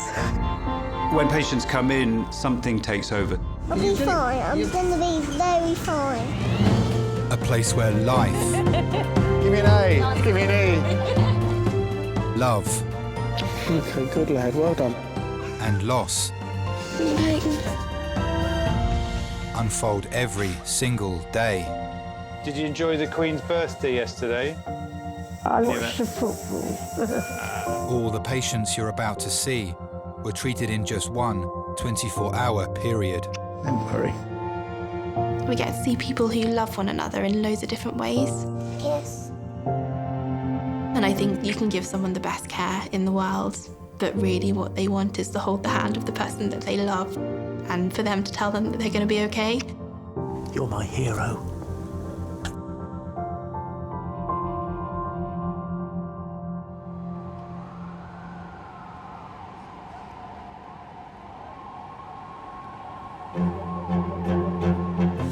Hi, it's Tom, 611. Who's that? Who's that? Oh, I need to. So, will you give me blood bleep? I'm down in resus, so will you let me know? Thank you, bye. Dr. Tom is halfway through his 8-hour shift in A&E today. He's tubed, airway's safe, I'm being around. Fine, any Okay. problems, we'll yeah. I can honestly tell you that sometimes I'd like to lie in a little bit more, because I start pretty early. That was a cardiac arrest, and there's a trauma call over there, who I'm dealing with at the moment. It's like, I suppose, it's going for a really, really long run. Sometimes during the run, it's pretty tough, right? And maybe you don't even want to start doing it at the beginning of the run, but once you finish, you think that was pretty good. I'm glad I've got through it today. See outside here, this is the skull, the white bit, and outside you can see some soft tissue swelling. This bruise is extending, isn't it? You see this bruise here is extending. I was born in Japan, but grew up in South London. I've been back when I was 7 for a year at a Japanese-speaking school, and again when I was 12. So my Japanese is okay. Not brilliant, kind of stunted at a 12-year-old's Japanese. Protome's next, on the table. I'll just speak to Nigel, who's a reg, who said the patient's asleep. I'm the only doctor in my immediate family. Have you actually been swallowing any of the blood? To be a doctor, you've got to love your job. You've got to care about the patients that you're looking after. We have to keep them nice and warm, it's going to get really cold here. To be able to help people. Thank you. In the real serious situations. It's definitely something that I enjoy doing. It's definitely something that I feel privileged to be able to do as well.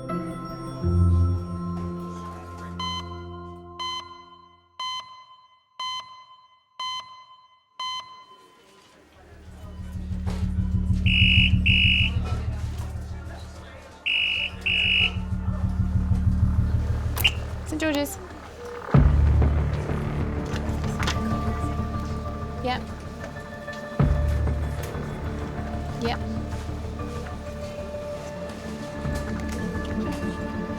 Yeah. Thanks. Bye. Adult priority, 8 minutes. A 54-year-old woman is being airlifted to St George's after her and her husband were involved in a car crash in Surrey. A head-on collision, combined speed of 90 miles an hour. Already had 1 unit of blood and 1 of plasma with HEMS. She was found unconscious and had to be cut out of the vehicle. Doctors and paramedics gave her an emergency blood transfusion at the scene. Code red, trauma call to A&E resus, please. Hello, head is trauma to resus. So a code red essentially means that the patient has lost blood, and even a very short amount of time without a good blood supply to the brain can be kind of catastrophic. Her husband is also on his way to St George's by ambulance. Their daughter had just left them before the accident happened. We're in town having lunch. My parents, my brother. And they went off home and we went off home. Got the kids out of the car. And we got a phone call from my brother. And just said, we've been in an accident, you need to come. We just got the kids in the car and left straight away. Could I put another adult trauma call out, please, to A&E resus? And could I activate helipad as well, please? We got there. It was worse than we were expecting, a lot worse. There was loads of police, ambulances. We ran over and we got pushed back because they were trying to cut my mum out of the car. I was scared, really scared. Because I'd never seen my mum like that. I didn't know what to think, I didn't know what to do. I felt helpless. It was awful. She wasn't in a good way at all.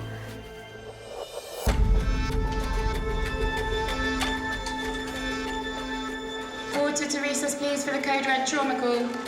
The risk at 90 miles an hour, potentially the internal organs are travelling at that speed as well and suddenly stop. And internal injury or internal bleed can be very dangerous. Ready, brace and lift. This is Michelle. Michelle was the passenger in an MPV which had a head-on collision with a car. Both cars travelling approximately 40 to 50 miles per hour. Injuries top to toe. Essentially, she's got bilateral rib fractures, the most pronounced on the right-hand side. She's got some right hypochondrial pain, prurial liver injury. She has a pelvic binder in situ. She's had 1 unit of blood and there is some plasma that's on her there. She dropped her systolic while she was still trapped to about 75. Michelle? Michelle? Michelle, my name's Tom. I'm one of the doctors. Can you hear me? Okay, on brace, ready, set, race. Michelle, do you know where you are? You're at St George's Hospital in Tooting. Is that painful? Definitely right side. I think it has reduced the rent on both sides. If you have an injury to your ribs and your spleen and your liver, potentially all of those together can cause a lot of bleeding and can make the patient's conditioning critical or life-threatening. Let's get a scan done quick, guys. There might be something with the chest.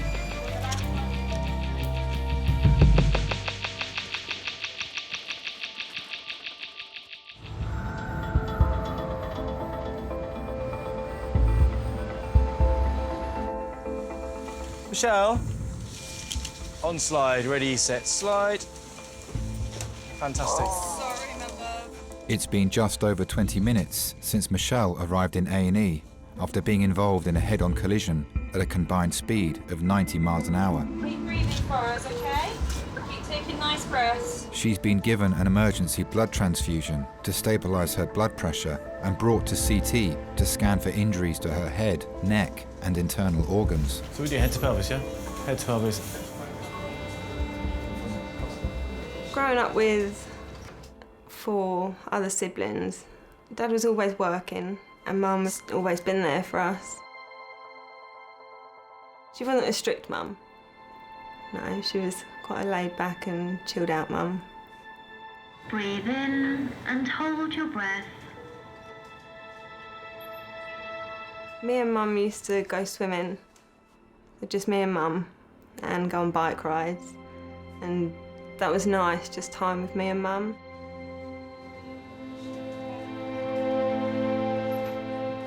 Mum would make sausage casserole. I used to love that. I still try and make it now for my kids, but it never turns out as good as mum's. RTC passenger, head-on collision, likely pelvis, bilateral rib. Head appears to be okay, but she's had some ketamine before she got it, so we can't really tell. She was just there for me when I needed her. Michelle, big deep breaths in and out for me. Yeah, we need to take her around, because I'm a bit worried about her sat. Doctors must now wait for the full results of the CT scan in order to prioritise the next stage of her treatment.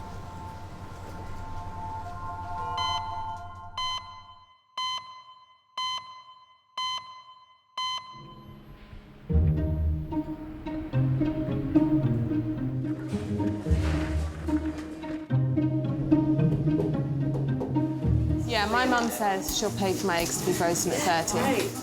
She also, on my last birthday, we've got this shelf where we keep like all the nice pottery and stuff at home, and she cleared a little space on it and sent me a picture saying, just for you, little space on the shelf. Did you bring a charger for my phone or not? Just No, I'm not in charge of charging you. Tom. The entire reason we're here, you just keep lolling on it. And No, that was not on your hand, was it? Oh, it's very bruised, isn't it? There you go. Oh, blimey. I've got so much support around it, but it's still... Oh, God. 73-year-old Monica has come to A&E with chronic hip and leg pain. She's accompanied by her son, Elston. I'm not quite sure how you're going to get on top of this. Listen, I'm agile as a monkey. So, Monica, tell me, what's brought you to hospital today? I have this pain in here. Okay, so you've had this pain since? 2 weeks. 2 weeks. What? I would say probably like the last 3 weeks. Once it starts, it is murdered. That's right, Okay. but it's normally seasonal, but... Well, what I'll also do is I'm going to just move this bed this side. Yes. And probably I'll just have a feel of your joint, if that's all right. Okay. Yeah? I have to slim down. I've put on weight again. I grew up in such a beautiful house in Trinidad. Trinidad was nice, but people were very, very poor. I'm just going to move this head and down, okay? I grew up where we put on a plain dress, you go to church. I used to go and read the Bible, stand up. Can you feel my fingers? Yes. Can you feel my fingers? Yes. What I need you to do is try and raise this leg. I wanted to be a nun. To be a nun, you have to travel. This is the place where you have the pain. Oh, I think just now. Just now you have it. Yes. That hurts you. Okay. I came on the TN Venezuela to London because the plane didn't start until 2 years after, 63. 2 weeks, the longest journey in my life. I vomit every day. I couldn't eat. Oh, God. What I need you to do, okay, How if are you you just turn feeling? onto your left You're side. struggling. Yeah. I came in September, and boy, wasn't it cold. And everybody's saying it's hot, and I was freezing. It's freezing, yes. And my friend took me around to see places. So nice. Somehow it's so nice and different. I'm not used to that, but I adapted. I adapted. Because I could tell you're struggling by turning around the bed. Have you got any pain around here?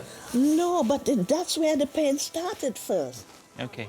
Monica, would you be all right if we just took some blood samples God, today? Doctor, I am easygoing. Even if you kick me, I'll turn the other way. I'm easygoing.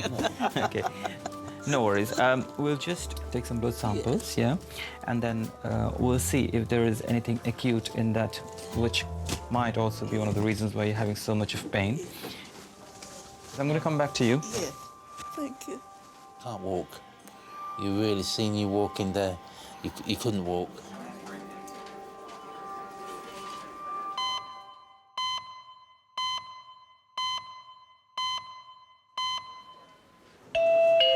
You can change just it. Boring.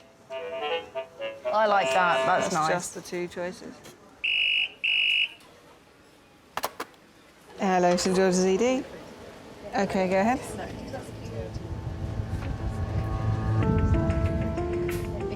Echo Juliet. Thank you. Bye. Adult male trauma call, 5 minutes. A 41-year-old man is being rushed to A&E with a severe ankle dislocation. Dislocation of ankle. It's critical skin. Hello? 5. Particular term, the critical skin, it suggests that the skin's blood supply is being breached. If you don't restart the blood supply to the foot, then the risk is that the foot may die or you may have more permanent long-term injury. The man was at a trampolining centre with his 12-year-old daughter when the accident happened. We had 10 minutes left and I was facing the opposite way. And he shouted over to me and went, Maisie, I broke my ankle. And I turned around, that's when he had his hand over his foot. It was changing colour, it was shaking, and you could see like his bone. He was just laying there and he wouldn't let no one see his foot, so he asked people to cover it up for him.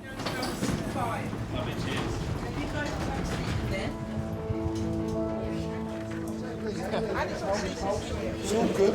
Just be gentle. OK, on 3, 1, 2, 3. So this is Darren. He was on the trampolines. He's bounced, landing onto his right ankle. Query, right ankle fracture / dislocation. He's complaining of pins and needles. He's had 10 of morphine and Entonox. Still complaining of quite significant pain. Oh, it's just really aching now. I'm not surprised. Yes, no problem, love. Is there anyone that we need to call for you? They're outside, they're right. Just outside. I was with my youngest, and now my eldest has turned up. Darling? Oh, here we go. 12, Yeah. 20, 25, and 26. It's a really good day out. Is it? Yeah, but you got all I'll follow in your footsteps without the breaking bit. I always like to take them out just to keep them entertained all the time. Do you know what I mean? Monkey World, you name it, I would do it. Paintballing, bungee jumping, you name it, I'd do it. You have any allergies? No, mate. The only thing I'm allergic to penicillin. And you normally fit in well, yeah? Yeah. And no asthma? No. Any missing teeth? No, yeah. One there. Is anything loose? No, well, check that out. This one started to go loose now. Oh, yeah, OK. So what we're going to do is give you some medicine through here, Yeah. which will make you forget everything that happened. It's called ketamine and a bit of midazolam, so we can reduce your ankle and put it back in the normal alignment. So you're going to snap it back? We are. OK, no problem. The dislocation is time critical. If you don't restart the blood supply to the foot, the worst case scenario is that they're permanently damaged. And then very, very last end of the line might be some kind of amputation.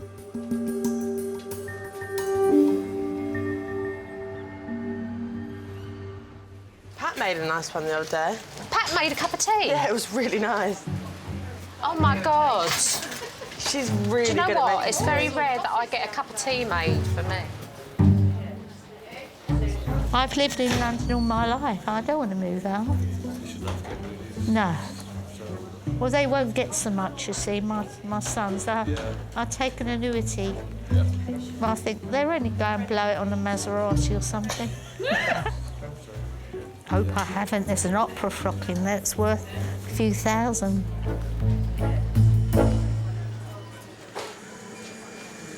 Michelle, I'm going to give you a special device where you press the button, OK, and it releases some pain relief into your veins. OK, how's that Doctors are awaiting the results of Michelle's CT scan. They suspect she has internal bleeding and may have life-changing injuries after being involved in a car crash earlier today. We'll take good care of you, all right? OK. OK? Thank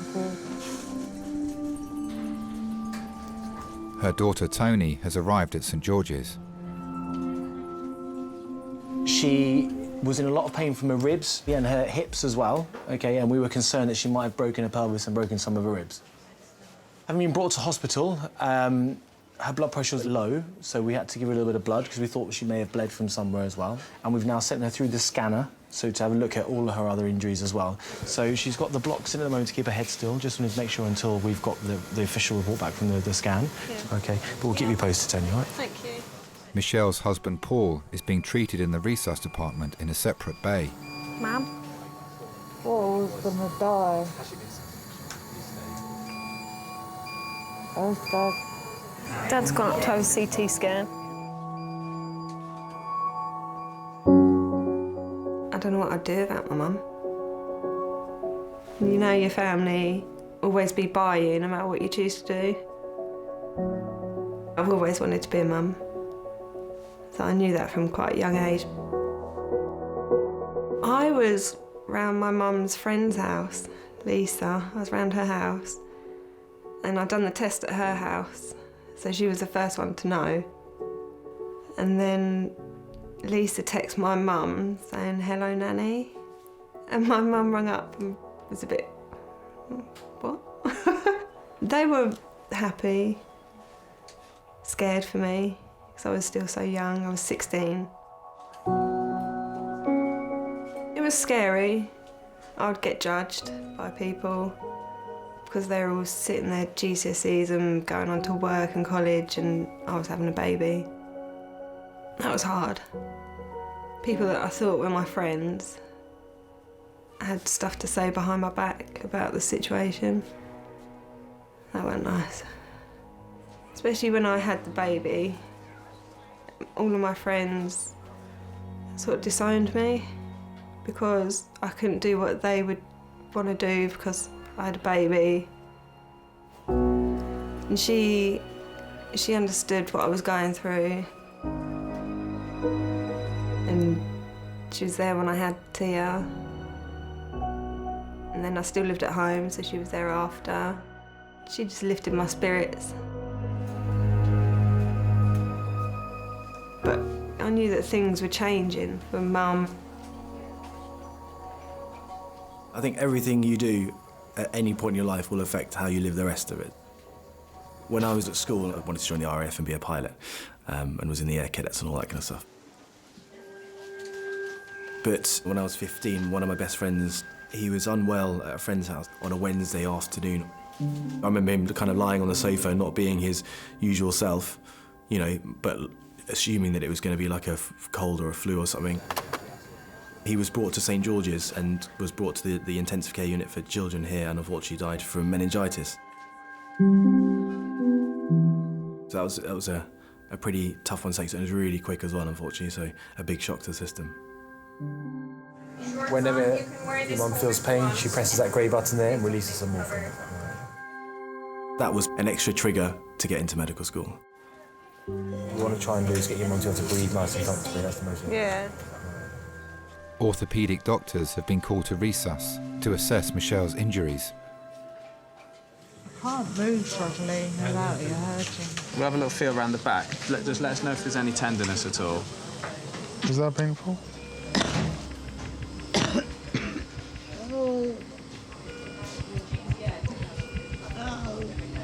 Does it hurt in your tummy when you cough, or your chest? Yeah. That's where your liver is. The injury to the liver, stretching. Oh.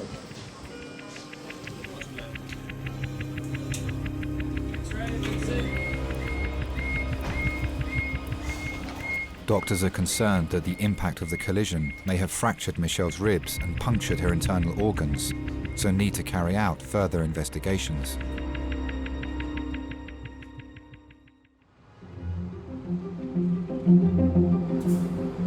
We're going to give some ketamine to midazolam. Take him off the, let's take him off the scoop. Keep his legs still. It's been 17 minutes since Darren arrived in A&E after dislocating his ankle whilst trampolining. So what we're going to do is just give you a little bit of medicine called ketamine, which will make you feel a bit lightheaded and reduce any anxiety. Doctors need to relocate his ankle to restart the blood supply and reduce the risk of long-term damage to the nerves and blood vessels in his foot. What do you do for a living? This is going to sound good. I'm a relocation specialist. Basically, I work for a removal company. I wanted to be a long-distance lorry driver when I was younger. I never wanted to be a fireman, a policeman, or anything. No, I never wanted anything. I'm more of an outdoor person. I was, what would you say, an average street kid. Hello, love. Hello. Chasing the girls all over the shop. We would run down the park, rip a tree apart and make a tree house. Most of my friends, we always not tried to get in trouble so much, but it did happen every now and then. It just feels like everything, like the muscles are just starting to contract on themselves. Yeah, that's exactly. The body's trying to protect itself by going into spasm. Yeah.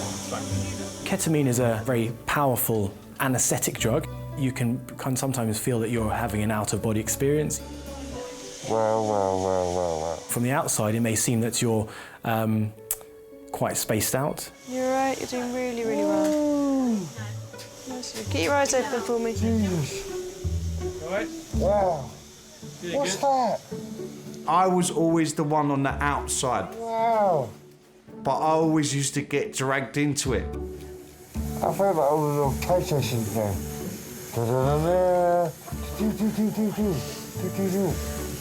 This is amazing.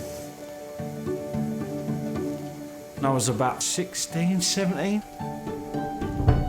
My mum was away for 2 weeks in Clacton, and the group of friends that I ended up hanging around with, obviously, when I got a little bit older, they were a bit more of a lively lot. One of them had a moped, riding it around, run out of petrol, so he decided to go to the petrol station, bought himself £2.50 worth of petrol in the petrol can, brought it back to the house. Great, that's working. We're going to gently pull your leg, all right? Yeah. They had something in their hand they shouldn't have had in their hand. One of the fellas lit a lighter, and woof, up it went. It went up in his face, he jumped up, it just guzzled out the petrol can round the living room floor. Nice deep breaths. Keep taking those breaths. One of my friends threw the water on the fire and it just exploded, and it took the whole back of the house out, it went through the ceiling, it gutted the whole house completely.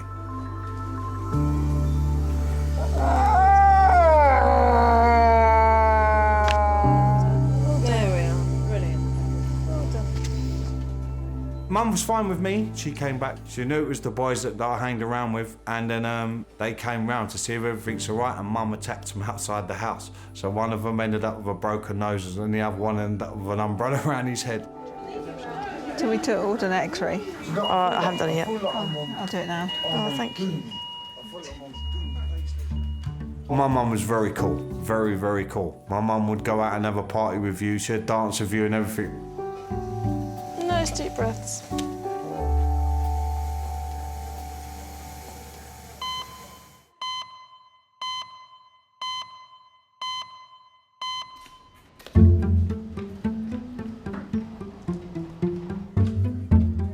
Look at how my thighs are getting big.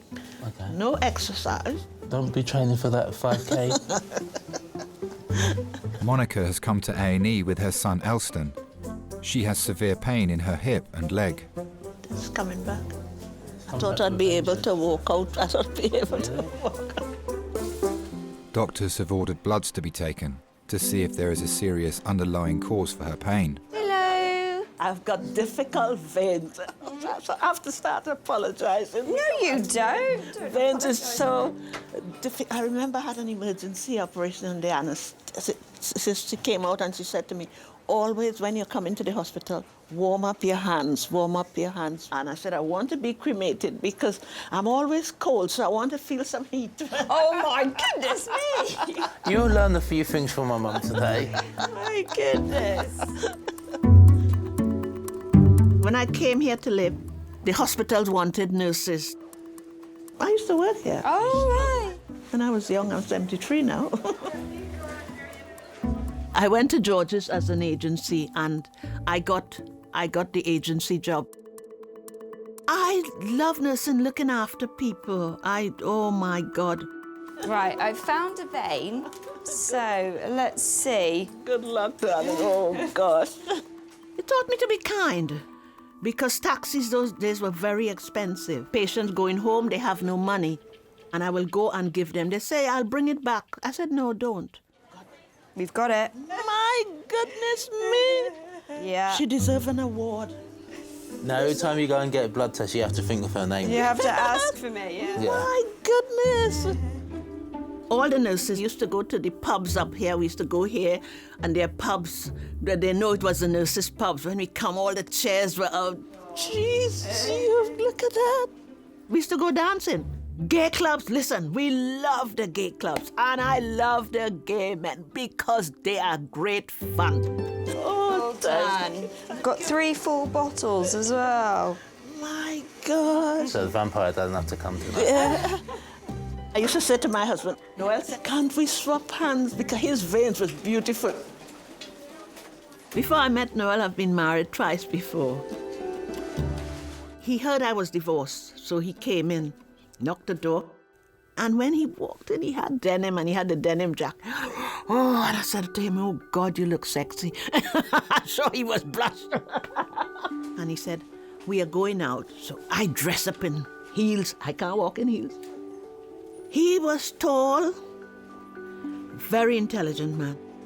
Then, a month after, he said, Monica, I'll come here and look after you for the children. Noel was more than a father, especially Elston. Elston wasn't good at maths and things. He would teach him. Which one are you reading? Thriller, crime thriller. Oh, Billy. It's good. I've probably read about 4. I think Noel and I, we started going out. And my God, that's when the racism started with them. We had it from both sides. People used to stop in cars. Why are you with a black woman? These 3 white men, they came out of the crematorium and they said, have you got a light? Noel said, run. I said, I'm not running, I'm going to kill them. And I think they heard and they left us. When we had it at the pub, I decided, I think it's best we break up because I can't take any more, you know. Noel said, Monica, just ignore it. Just ignore it, he said. I asked him to marry me after 7 years. We married for 28, but we were together for 30-something years. I can't explain to anybody this pain. Don't worry.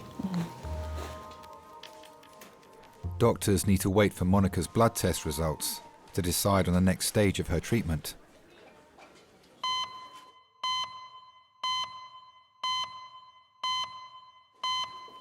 She crashed, combined speed of 90 miles an hour, was at code red with them. She's got the total ability to drop her blood pressure again and bleed again.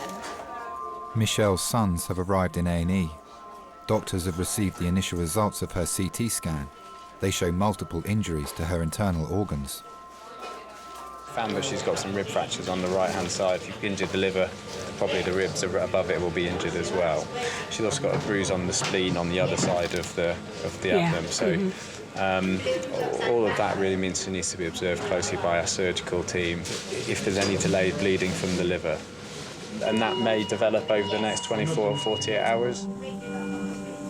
Alright. I'm alright when I'm laying still. You seen the car? No. This is you.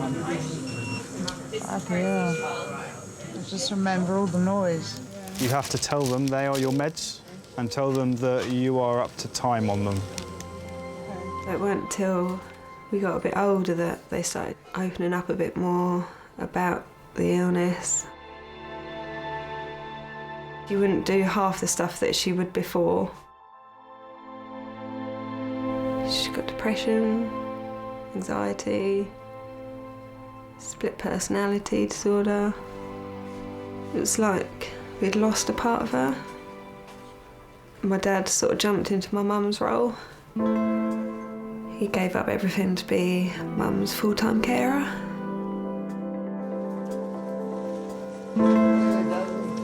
Alright. Bad. We've been together for 40 years. I'll see you tomorrow. Because Michelle was so up and about. And then all of a sudden, after that day, she just gradually went downhill.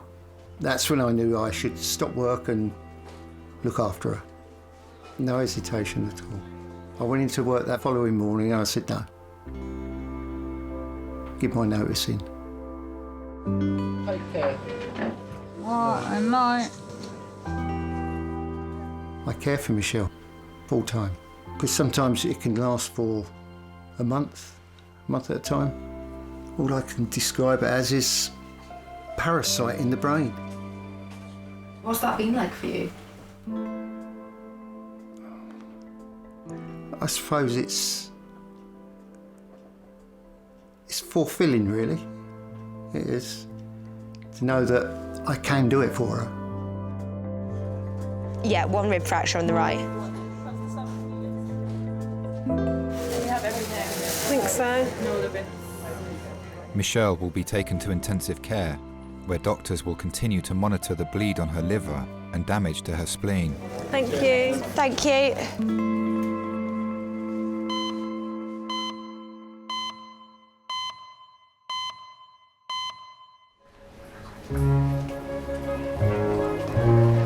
How old are you? 42, man, yes? You guys bringing us that? Yeah, man. It's only a number to me. Only a number. Of course. You're as young as you feel, man. Doctors are awaiting the results of Darren's X-ray after having his ankle realigned. They are concerned that the dislocation may have caused permanent damage to the muscles and nerves in his foot. Hey, how long have you been here? 5 or 6 years now. Wow. Last count.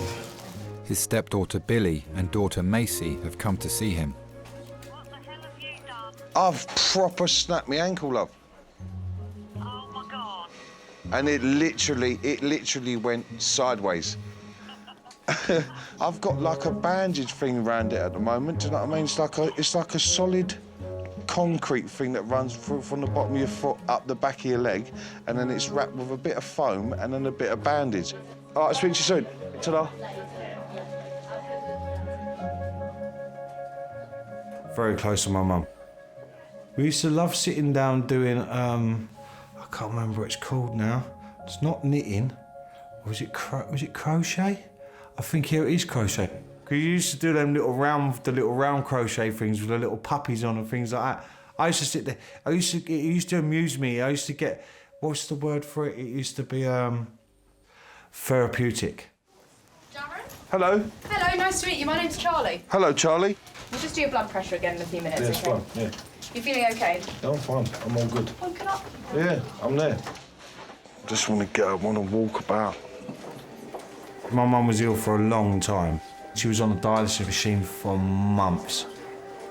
The heart started getting weaker, her breathing started getting weaker, and then you could see she was deteriorating day by day by day. Want to sit up a bit? Oh, yes, please. It got to the point where they said, if we do any surgery on her heart's so weak that at the end of the day she might not come back round.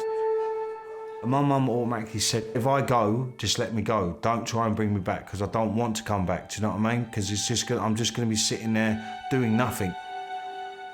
Do you want us to go and get you something to eat and drink? Can I have a drink, please? She said to me that night, she said, it's going to be soon, son. That's the only thing that I always stuck in the back of my brain. Got a phone call in the morning from my sister that I knew straight away something was wrong. Oh, wow. She was talking to me in that fort, and then the next morning, nothing. So it was, in that kind of thing, it was really, really hard. I just landed once and it just went wrong. But you was rolling around, which made me scared. Very hard for Macy at the time as well, because she was quite close to my mum. So, and in fact, she's telling her when she come back, that was the hard part for me. Is actually sitting down in a room with her and actually telling her at the end of the day her nan's gone. So it was quite hard, very hard.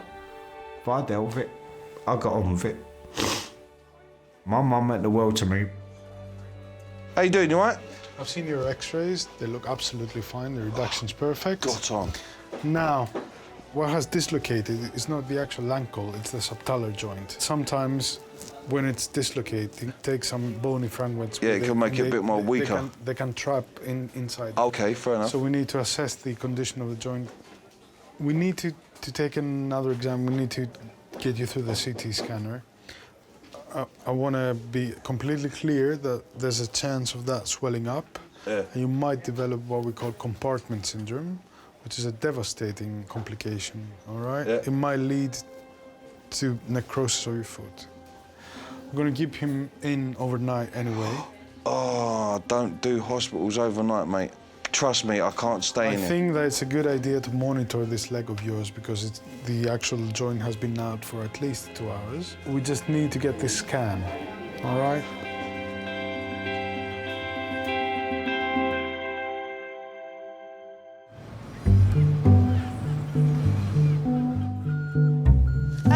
Oh, he goes fast. It's like the fun fair. It's the fun fair.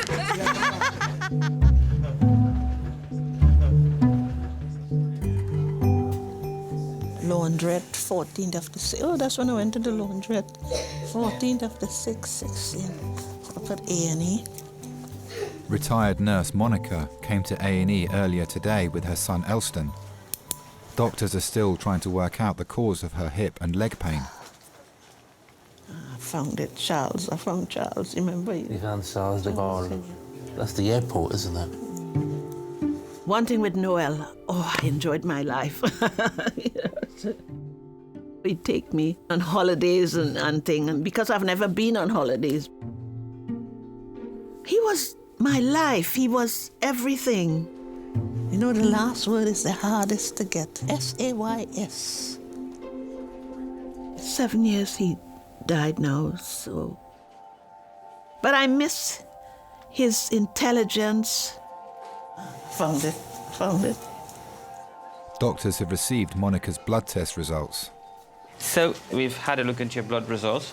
I don't think that there is something which you should be worried about in terms of an infection. And what we are planning for you is to go to the CDU in terms of how, and of course, how you mobilize yourself. And they will also have a discussion about how you're going to manage things back home and if they can help you with that. We are just worried about you falling and hitting your head. Oh no, I've got Anything sticks. could happen. Mum, listen to him. So let them have a look at you and they'll give you a choice and then you should be able to make the decision. That's not something we're going to decide right away. Yes. That's the best thing. Okay? What has life taught you? To be kind. Doesn't matter what they do to you, be kind. And if you find somebody who loves you, my God, it's really good, you know? It's all changed. Jesus, Lord. Monica will now go to the clinical decision unit for further assessment.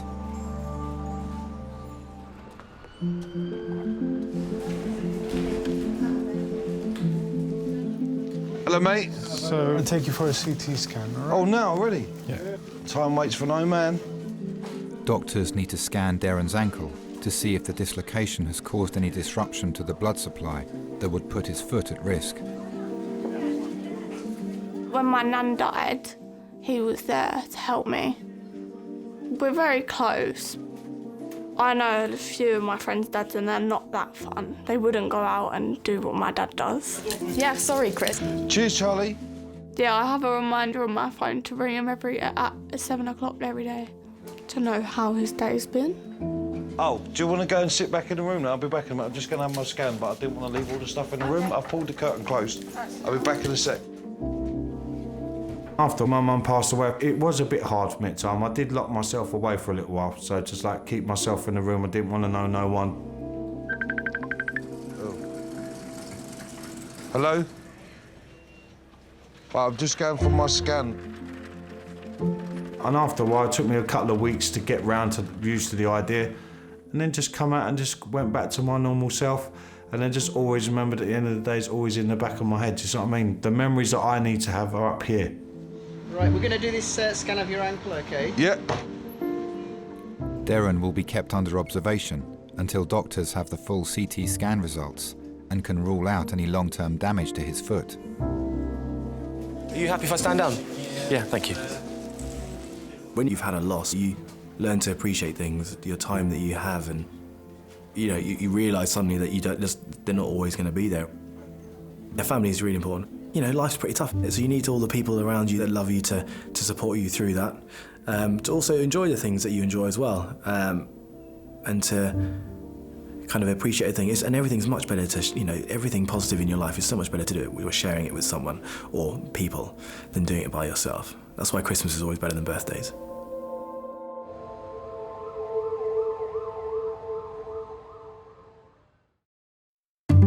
Elaine? Oh my God! You remember yes, she Elaine? is. Yes, I remember the face, if nothing else. Yeah. No, Monica. I always remember you doing nights. Yeah. Always chatting up the fellas, she was.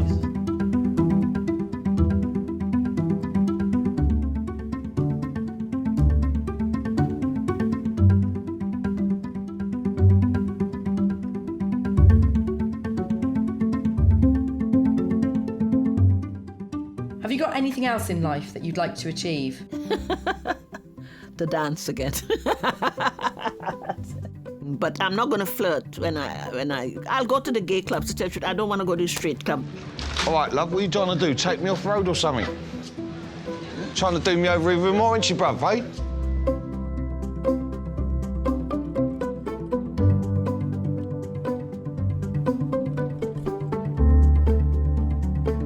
Never look on the negative side, always look on the bright side. I always look at the bright side of life, always.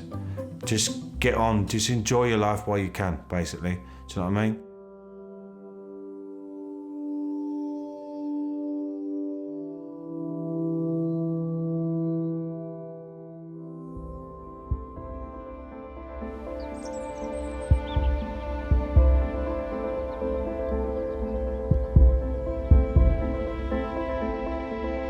I was there every day.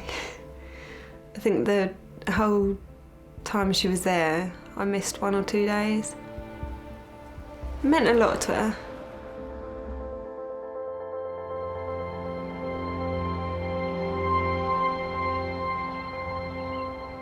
So she has been strong through this, and now she's coming out the other side.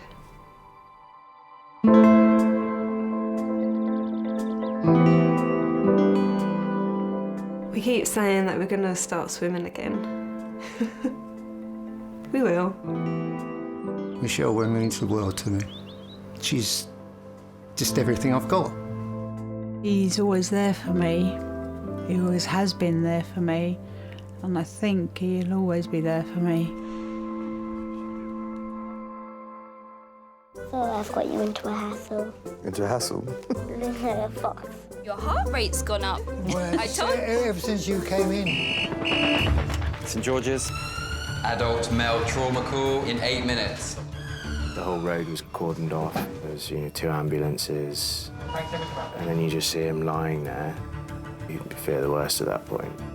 Sometimes, even with the best care in the world, we can never get people back to the point where they can live the life that they lived before.